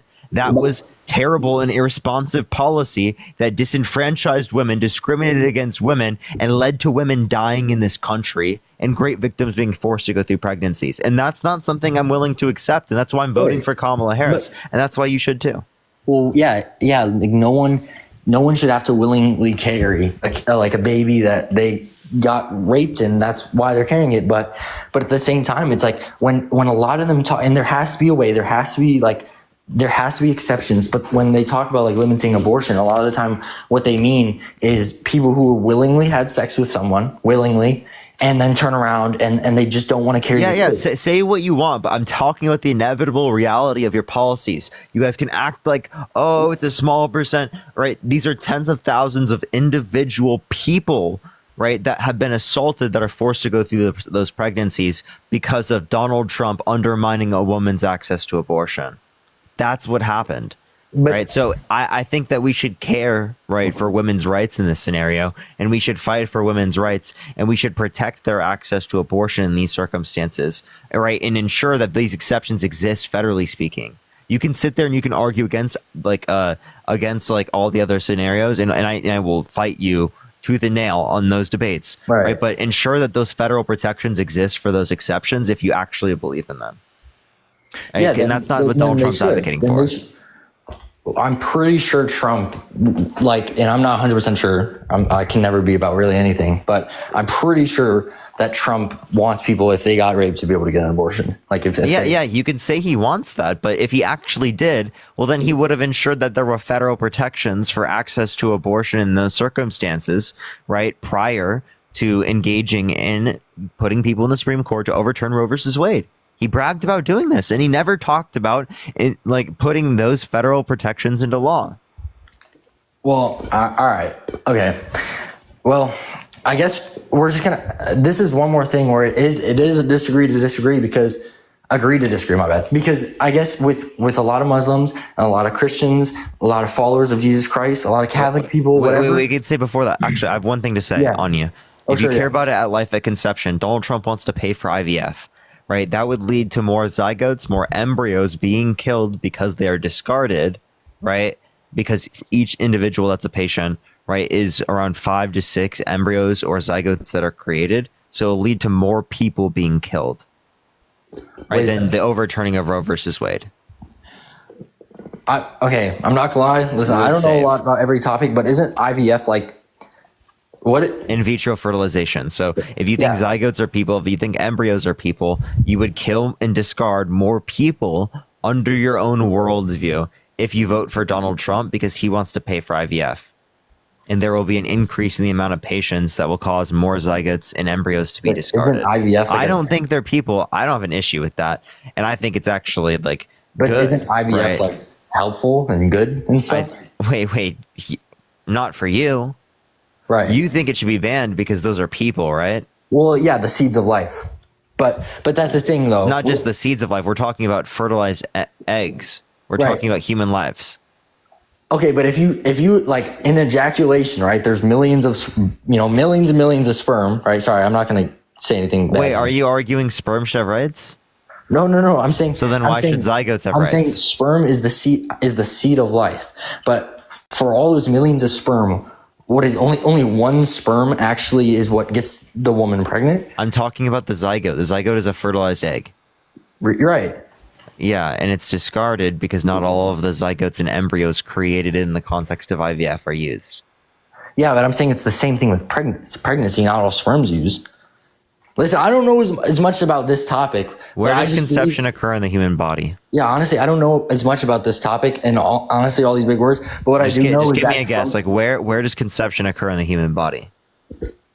Conception? Yeah. In the uterus? You think conception occurs in the uterus? No, that's implantation. That's the beginning of pregnancy. Right. All right, listen. But here's the thing. Where does conception occur? Because conception happens before pregnancy. There has to be implantation. Implantation is the beginning of pregnancy. Parker, you cornered me in some dead space right here. I'm not going to lie. You're going to have to answer your own question because... We have fallopian tubes? Okay, so, the point I'm making is that you don't know about, even the anatomy, right, of these zygotes, right? But you're saying because of the life, right, there should be a restricted access to abortion? To an extent. But okay, you say to an extent. What extent are you saying? Because my extent is about sentience, and that's 18 through 26 weeks. That's when it's most likely, right? Which is saying that you can get abortion up to literally Kamala's view, essentially. Thank you so much. Appreciate this so much for the gift. So are you arguing for Donald Trump's position that gets released federal protections for the tens of thousands of women in this country, right? Or are you saying that you want to vote for Kamala Harris to protect those rights and access? Honestly, there has to be some sort of moderate position. Like everything in America, the two-party system works for a good reason. And honestly, to answer your question, honestly, I don't know a whole ton about this topic. I kind of just wanted to get a couple answers for the things I did know. But what I do know is that I honestly agree with what Donald Trump stands, and what his stance is that he wants the people to be able to vote on it. And if the federal government controls everything, that means you have less of a voice. But the people in this, that just makes no sense when most of the country wants Roe versus Wade in place. Most of the country wants Roe versus Wade. I think it's like 60%. Well, I've never been polled about that, so I don't know how, like, most of the country. Oh, well, of course, but like that's not how polls work. Polls don't poll everyone. I haven't been polled. Well, okay, like that's not how we need. But that's we know how we conduct polls. 80% of statistics are false.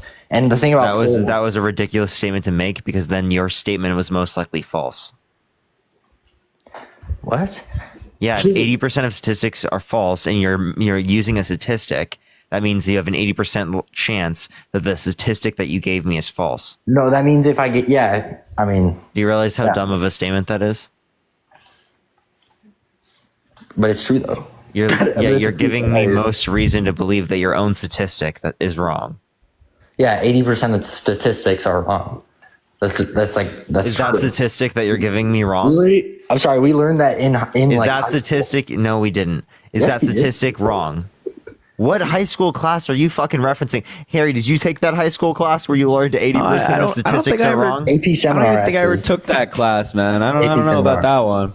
All right, well, okay. Can I ask you guys about how many continents are there? Just real question. How many continents? 7. What? Okay. I'm just making sure. Okay, can I ask you guys? Wow, you guys really think I'm that stupid? Come on, I'm just trying. No. I don't think you are. I was just making sure. Like, honestly, I do a few more questions, and I see myself more in the middle than ever before, because I come on here. This is the second time I've come on here with my boy Harry. He's always super nice, and he greeted me today with the shut the F up. Like, honestly, super appreciative, but I do have to say, yeah, it's my fault, big dog. It's okay. I mean, honestly though, if I debated people for hours a day and most of them would just come on and say some BS and then leave, I would probably greet most people that too. But no, if you were Harry and lost as much money as he did gambling, you'd probably do the same thing. I cannot believe that's so false, dude. That's so false. Harry, please start posting your. I watched him play blackjack. Everyone, it was brutal.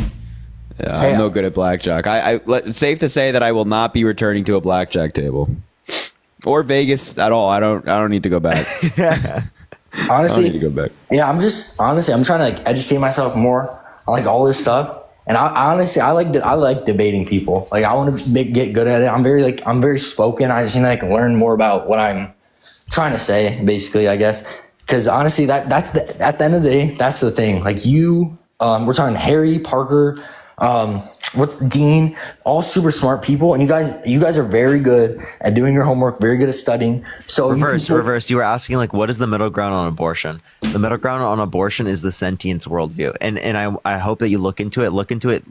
It's called subjective experience, right? That is the best explanation. That's why we think that it's not murder to unplug like brain dead individuals, right? A family should have that choice. Yeah. Right, so it's based on the sentience, our subjective experiences we see as our personalities, our individuals, us as people.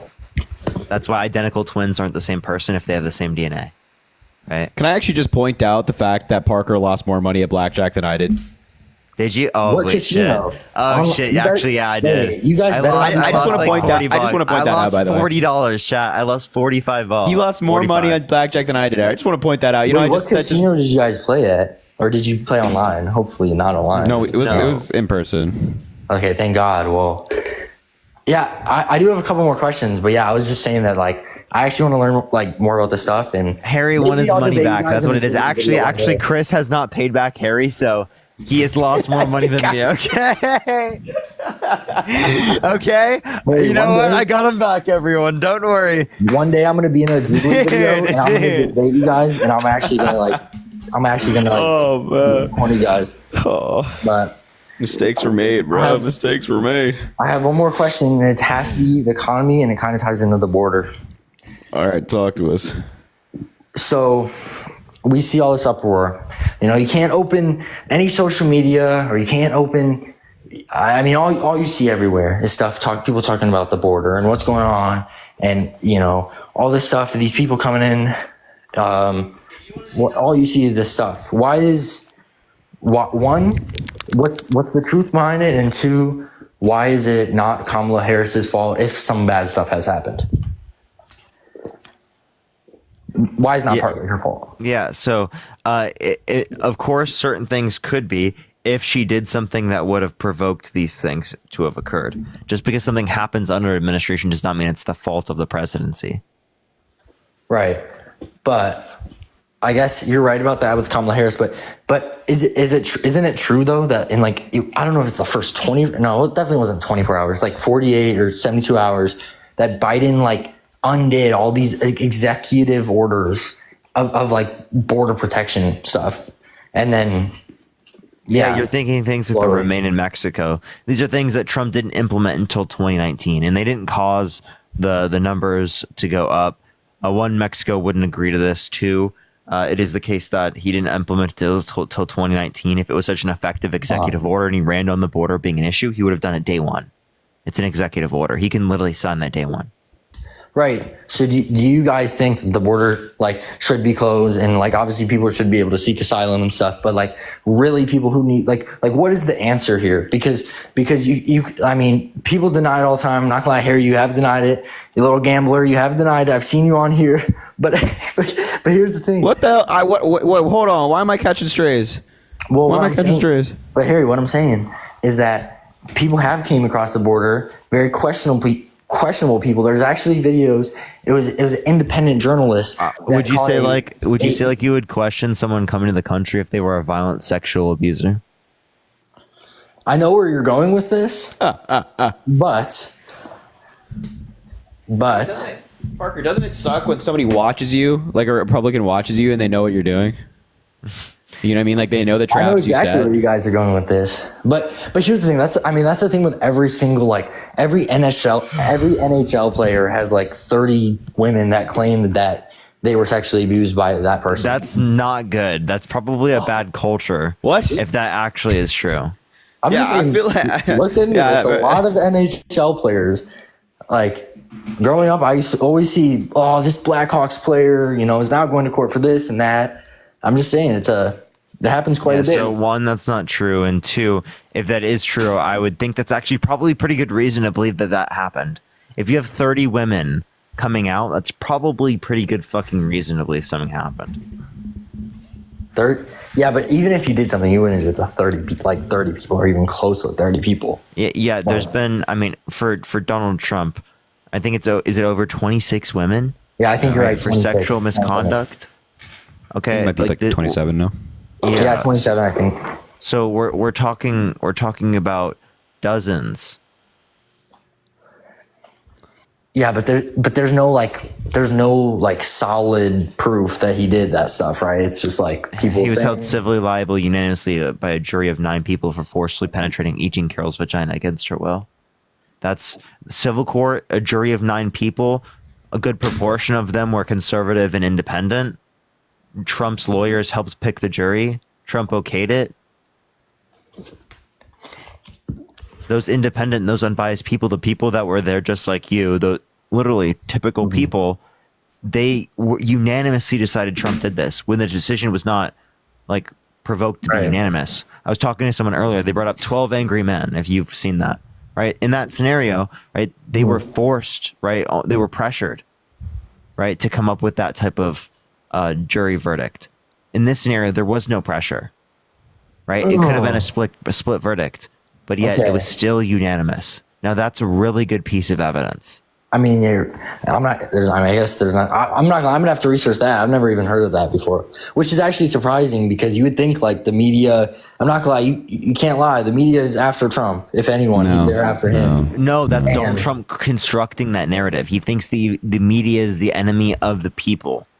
He thinks that certain types of journalists should like media platforms should lose their licenses, right? If they post stuff that is against his liking, right? That's what Donald Trump has advocated for. But we do kind of see it all over, and we can't claim that it is just, he's actually that bad. So the media companies are just telling what's really going on because he's just that horrible of a person. But in reality, I mean, if you just open Google a very liberal, very biased company from what it seems like, at least. Okay. And I say that because if you open Google and you go to the news tab, all you see is there was and I don't know exactly what poll it was, but like all these people, Elon Musk retweeted whatever, and it was like 84% of everything said about Trump on this like Google stuff was negative. Harris, thank you so much for the $20. Thank you so much. I appreciate it. Probably because he's that much negative. Chrissy, yeah, I mean, like, think about it. If somebody's going around you. calling Democrats the enemy of the people, calling the media the enemy of the people, saying that he wouldn't assault a woman because she's not the chosen one, implying that there is a chosen one that he would assault, being found liable for assaulting a woman, being a felon, the first president to be a felon. Like, when you're doing all of this stuff and you say all of this insane stuff, there's going to be some negative coverage, you know? Yeah. It doesn't mean that it's rigged against him. Yeah, but and I'm not saying Trump is this like people think he's like this reincarnation of God. Definitely not. Like he honestly isn't this like great, amazing person. But what I do think he would be is an amazing president. I think he would run the country better than Kamala Harris would. I really do. Look at his previous 4 years. Inflation rates went up, obviously, as they do with every president, like they did with every president. I think the inflation rate went up point something more than the previous 4 years or 8 years of Obama. So like they did go up, but with under Biden, they went up. I don't know how much more. Yeah, but that doesn't mean it's caused by the Biden-Harris administration. It happened globally: Africa, Asia, South America, Central America, Europe, everywhere around the world. Wasn't caused by the Biden-Harris administration. And Trump signed off on more debt-related spending, $8.4 trillion overall, $4.8 trillion non-COVID related, compared to the Biden-Harris administration of $4.3 trillion overall, $2.2 trillion non-COVID related. But how does it happen then? Because we can't just be like, oh, yeah, supply chains globally because of the pandemic. So all that inflation, everything you think was just from the pandemic? Yes. Correct. Most of it, at least. Obviously, there's some like you could attribute to like price gouging. There's some you could attribute towards like other set of phenomena, like spending and stuff. But like, yeah, mostly with supply chains. Didn't Trump fight like what was it, like insurance companies on like price gouging and stuff before a long time ago? Say that one more time. Trump like fought insurance companies on price gouging a long time ago. Like not that long. I would like to see that. Love to see it. I don't know. I saw that. Obviously, not everything you see is true. Guys, got to remember that. But of course, I don't know, guys. I'm still not fully convinced. Like I don't know. Like if Kamala's the one, you know what I mean? Like they're the two. Obviously, people. You'll see a comment on every post. Oh, vote the Green Party. Vote the Independent. You know what I mean? They're not going to win anyway. You're throwing your vote away. But like. I don't know if really Kamala's the one. She just seems, and what's the whole thing with when someone said Jesus is Lord at her rally and then she said you're at the wrong rally? It's not what happened. Those people were screaming anti-abortion things at her, calling her a liar. And then as they were walking out, they said something like Jesus is Lord. But they weren't kicked out because they're religious. They were kicked out because they were interrupting a rally. And what I'd say to you is like, if there were a couple, like a Muslim couple at a Trump rally and they were saying praise be Allah and they were calling him a liar and screaming pro-choice things, do you think that Donald Trump would keep him in the rally? Well, I mean, yeah, if they were disrupting, then yeah, they would 100% be kicked out, like no matter what they're saying. Exactly right. All right, I'm going to get off for tonight. It was good seeing I'm out of here. Everyone. Harry. Reverse, thanks for coming up, man. We appreciate the conversation. Vote for Kamala Harris. Reverse, please. Should I vote for Kamala? Yes, go vote for Kamala. Get out of here. Parker, man, a pleasure as always. Good seeing you. Good seeing you. We'll talk tomorrow, yeah? Talk soon. Right, see you, bro. Appreciate it, bro. Good night.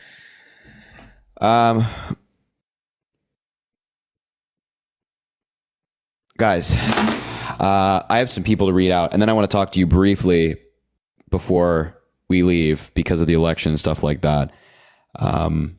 But Valerie, thank you for the $5. Karen, thank you for the $5.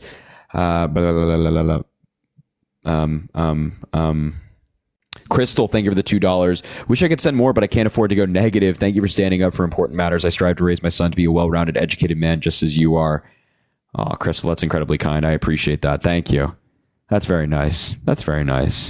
Abby, thank you for the $1. Can I get a beaded bracelet? Sure, why not? Leah, thank you for the $3. Thanks so much for these TikTok lives. You've taught me everything I know.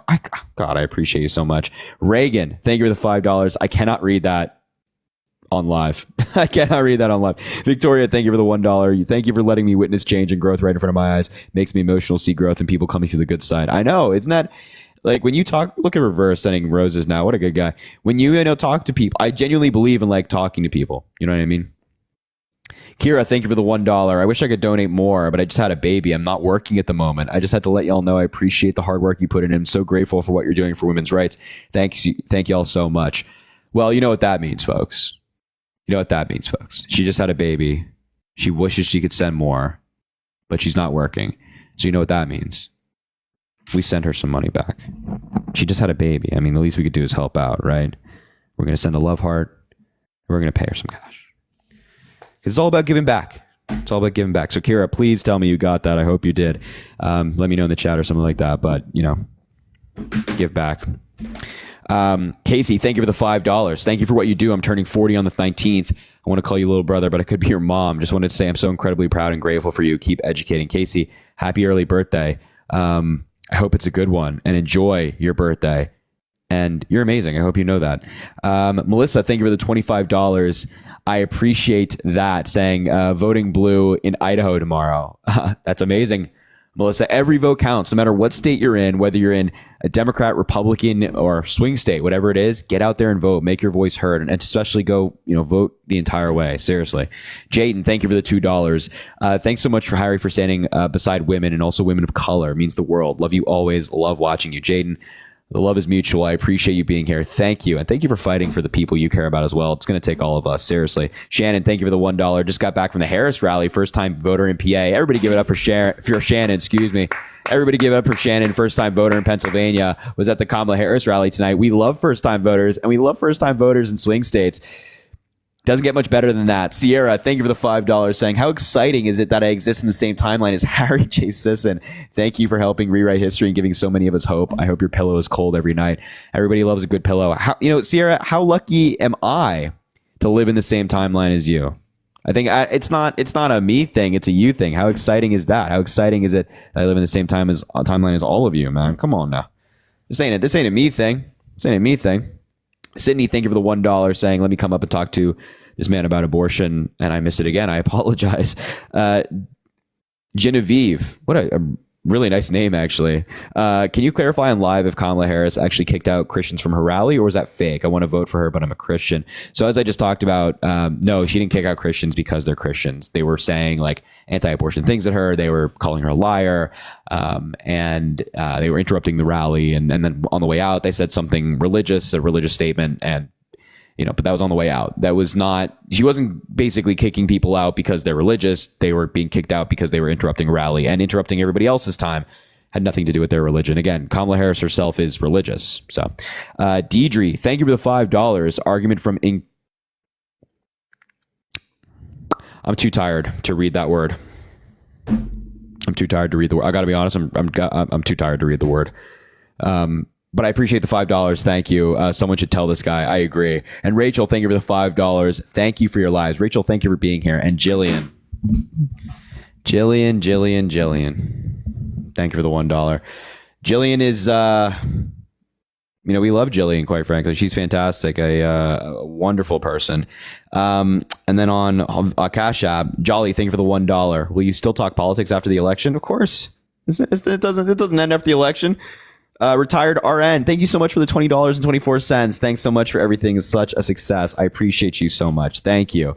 And Shelby, thank you for the $5. Thanks for all you do. We are going to win this. I hope so. That's fingers crossed. We got to get out there and vote, though. Ryan, thank you for the $25. Amazing work, man. Thank you, Ryan. I appreciate you. And Evelyn, thank you for the $5. I voted by mail for Harris. We're not going back. Damn right we're not. Jay, thank you for the $2. Saving our democracy. You, Chris, Dean, and Parker. Hey, Jay, you're part of that, man. Throw Jay in there for me. Throw Jay in there.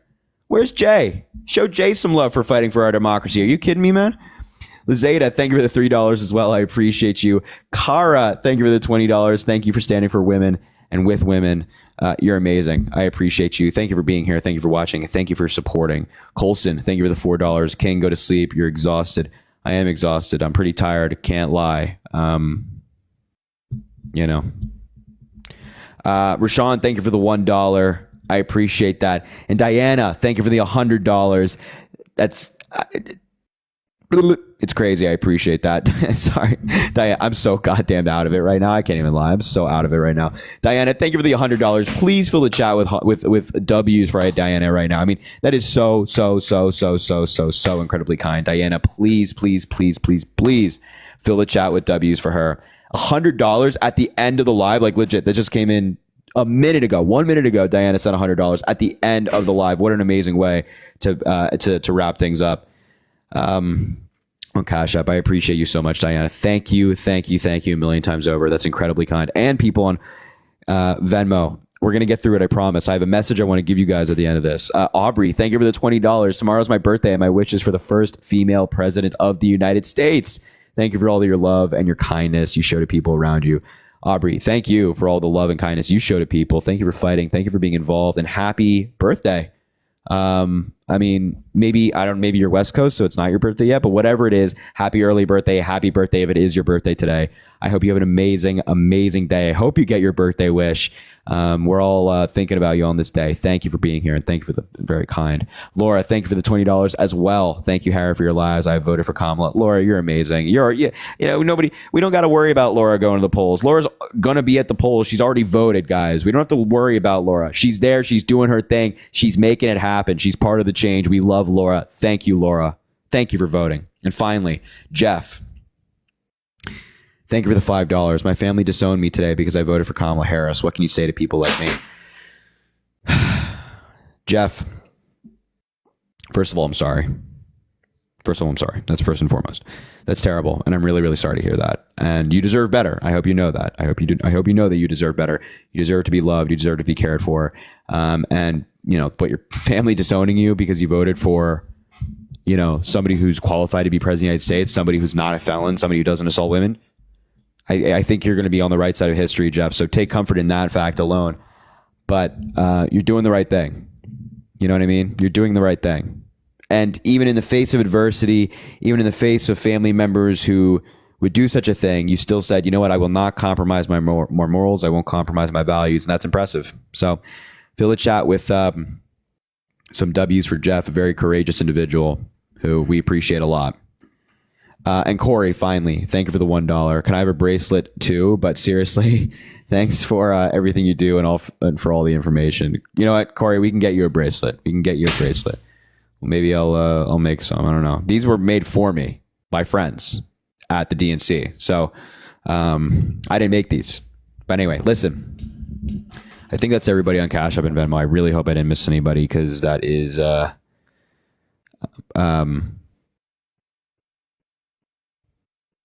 on.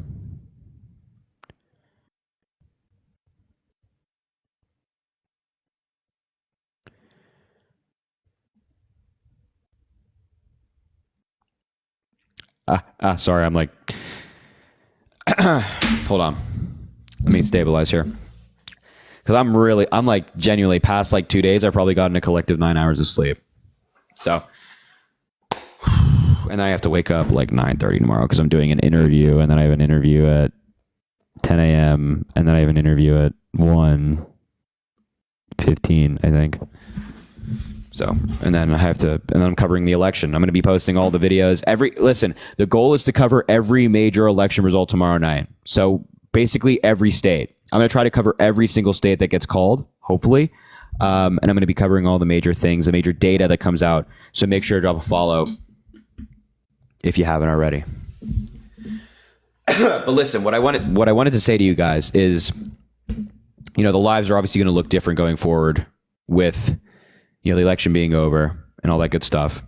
But I wanted to say that, I think I said it earlier, I started these lives in like February 2024, like kind of every single night, or like trying to. And like we've built such an amazing like group of people here. Like so many regulars show up now, and it's like these are great people, and like so many new people coming every night. It's always great. But I wanted to say thank you for being here. Thank you for your support. And thank you for everything that you do. Anya, thank you for the galaxy. I appreciate that. Look, here's the thing. The goal with these lives was always to convince people, but it was always also to like hopefully spread information that people can use in their own lives. And so I get messages all the time that from people saying, hey, you know, I used arguments from your live, from Parker's live, from Chris's live, from Dean's live to convince a family member or convince a friend or something like that. And like the way that this has worked has like, it's, you know, it's like magical. It's magical. I mean, it's remarkable what the support you guys show and everything you do, and supporting me, supporting Chris, supporting Dean, supporting Parker. I know, you know, they probably say it all the time, but on behalf of all of us, and of course on behalf of myself, we appreciate you, every single one of you. You holding your phone at home, even if we've spoken before, if we've interacted before, if we've never interacted before, and you just kind of sit here, maybe you don't comment, maybe you comment sometimes, whatever it might be, whatever your way of watching these lives and like being involved in politics is amazing. And I hope you know that your effort and your involvement, it does not go unnoticed. Genuinely, like we talk about it all the time, man. Like behind the scenes, Chris, Parker, Dean, and I, we talk about it all the time. The individuals that you guys are out there, and the work you do. So I'm going to be making a lot of videos tomorrow. Stay tuned. And, you know, do something you enjoy tomorrow, all right? Take care of yourselves. I know everybody's very stressed. I know everybody's very anxious. But do me a favor and take care of yourselves, all right? I appreciate you, everybody. Let's go win this thing. Get out and vote. Get out and vote, all right? I appreciate you, everybody. Thank you guys so much. And we'll talk soon. All right? Mwah.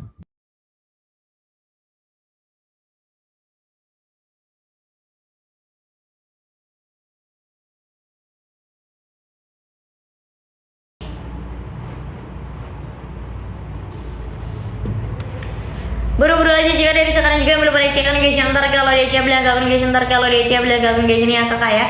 Itu cowok-cowok bisa pakai nih guys, cewek cowok bisa pakai nih guys, dipakai buat ngampus, buat kerja, nongkrong, jalan-jalan, kemanapun, buat ke acara apapun itu juga bisa banget ya sayang. Jadi bisa langsung dicekan aja dari sekarang juga sebelum aku off, dan sebelum harga kembali normal di harga 200 sampai 300 guys, di harga 200 sampai 300 guys ya. Bisa langsung dicek aja dari sekarang juga sebelum aku off, dan sebelum harga kembali normal di harga 200 sampai 300-an yang belum dicek, silakan bisa langsung dicek aja dari sekarang juga guys ya. Silakan bisa langsung dicek aja dari sekarang juga sebelum aku off, dan sebelum harga kembali normal di harga 200 sampai 300-an guys, di harga 200 sampai 300-an yang belum pernah cek, silakan bisa langsung dicek aja dari sekarang juga guys ya. Ntar kalau dia cek bilang gak akun guys. Ntar kalau dia cek bilang gak akun ya sayang, kayak buru-buru aja cek dari sekarang juga yang belum pernah cek nih.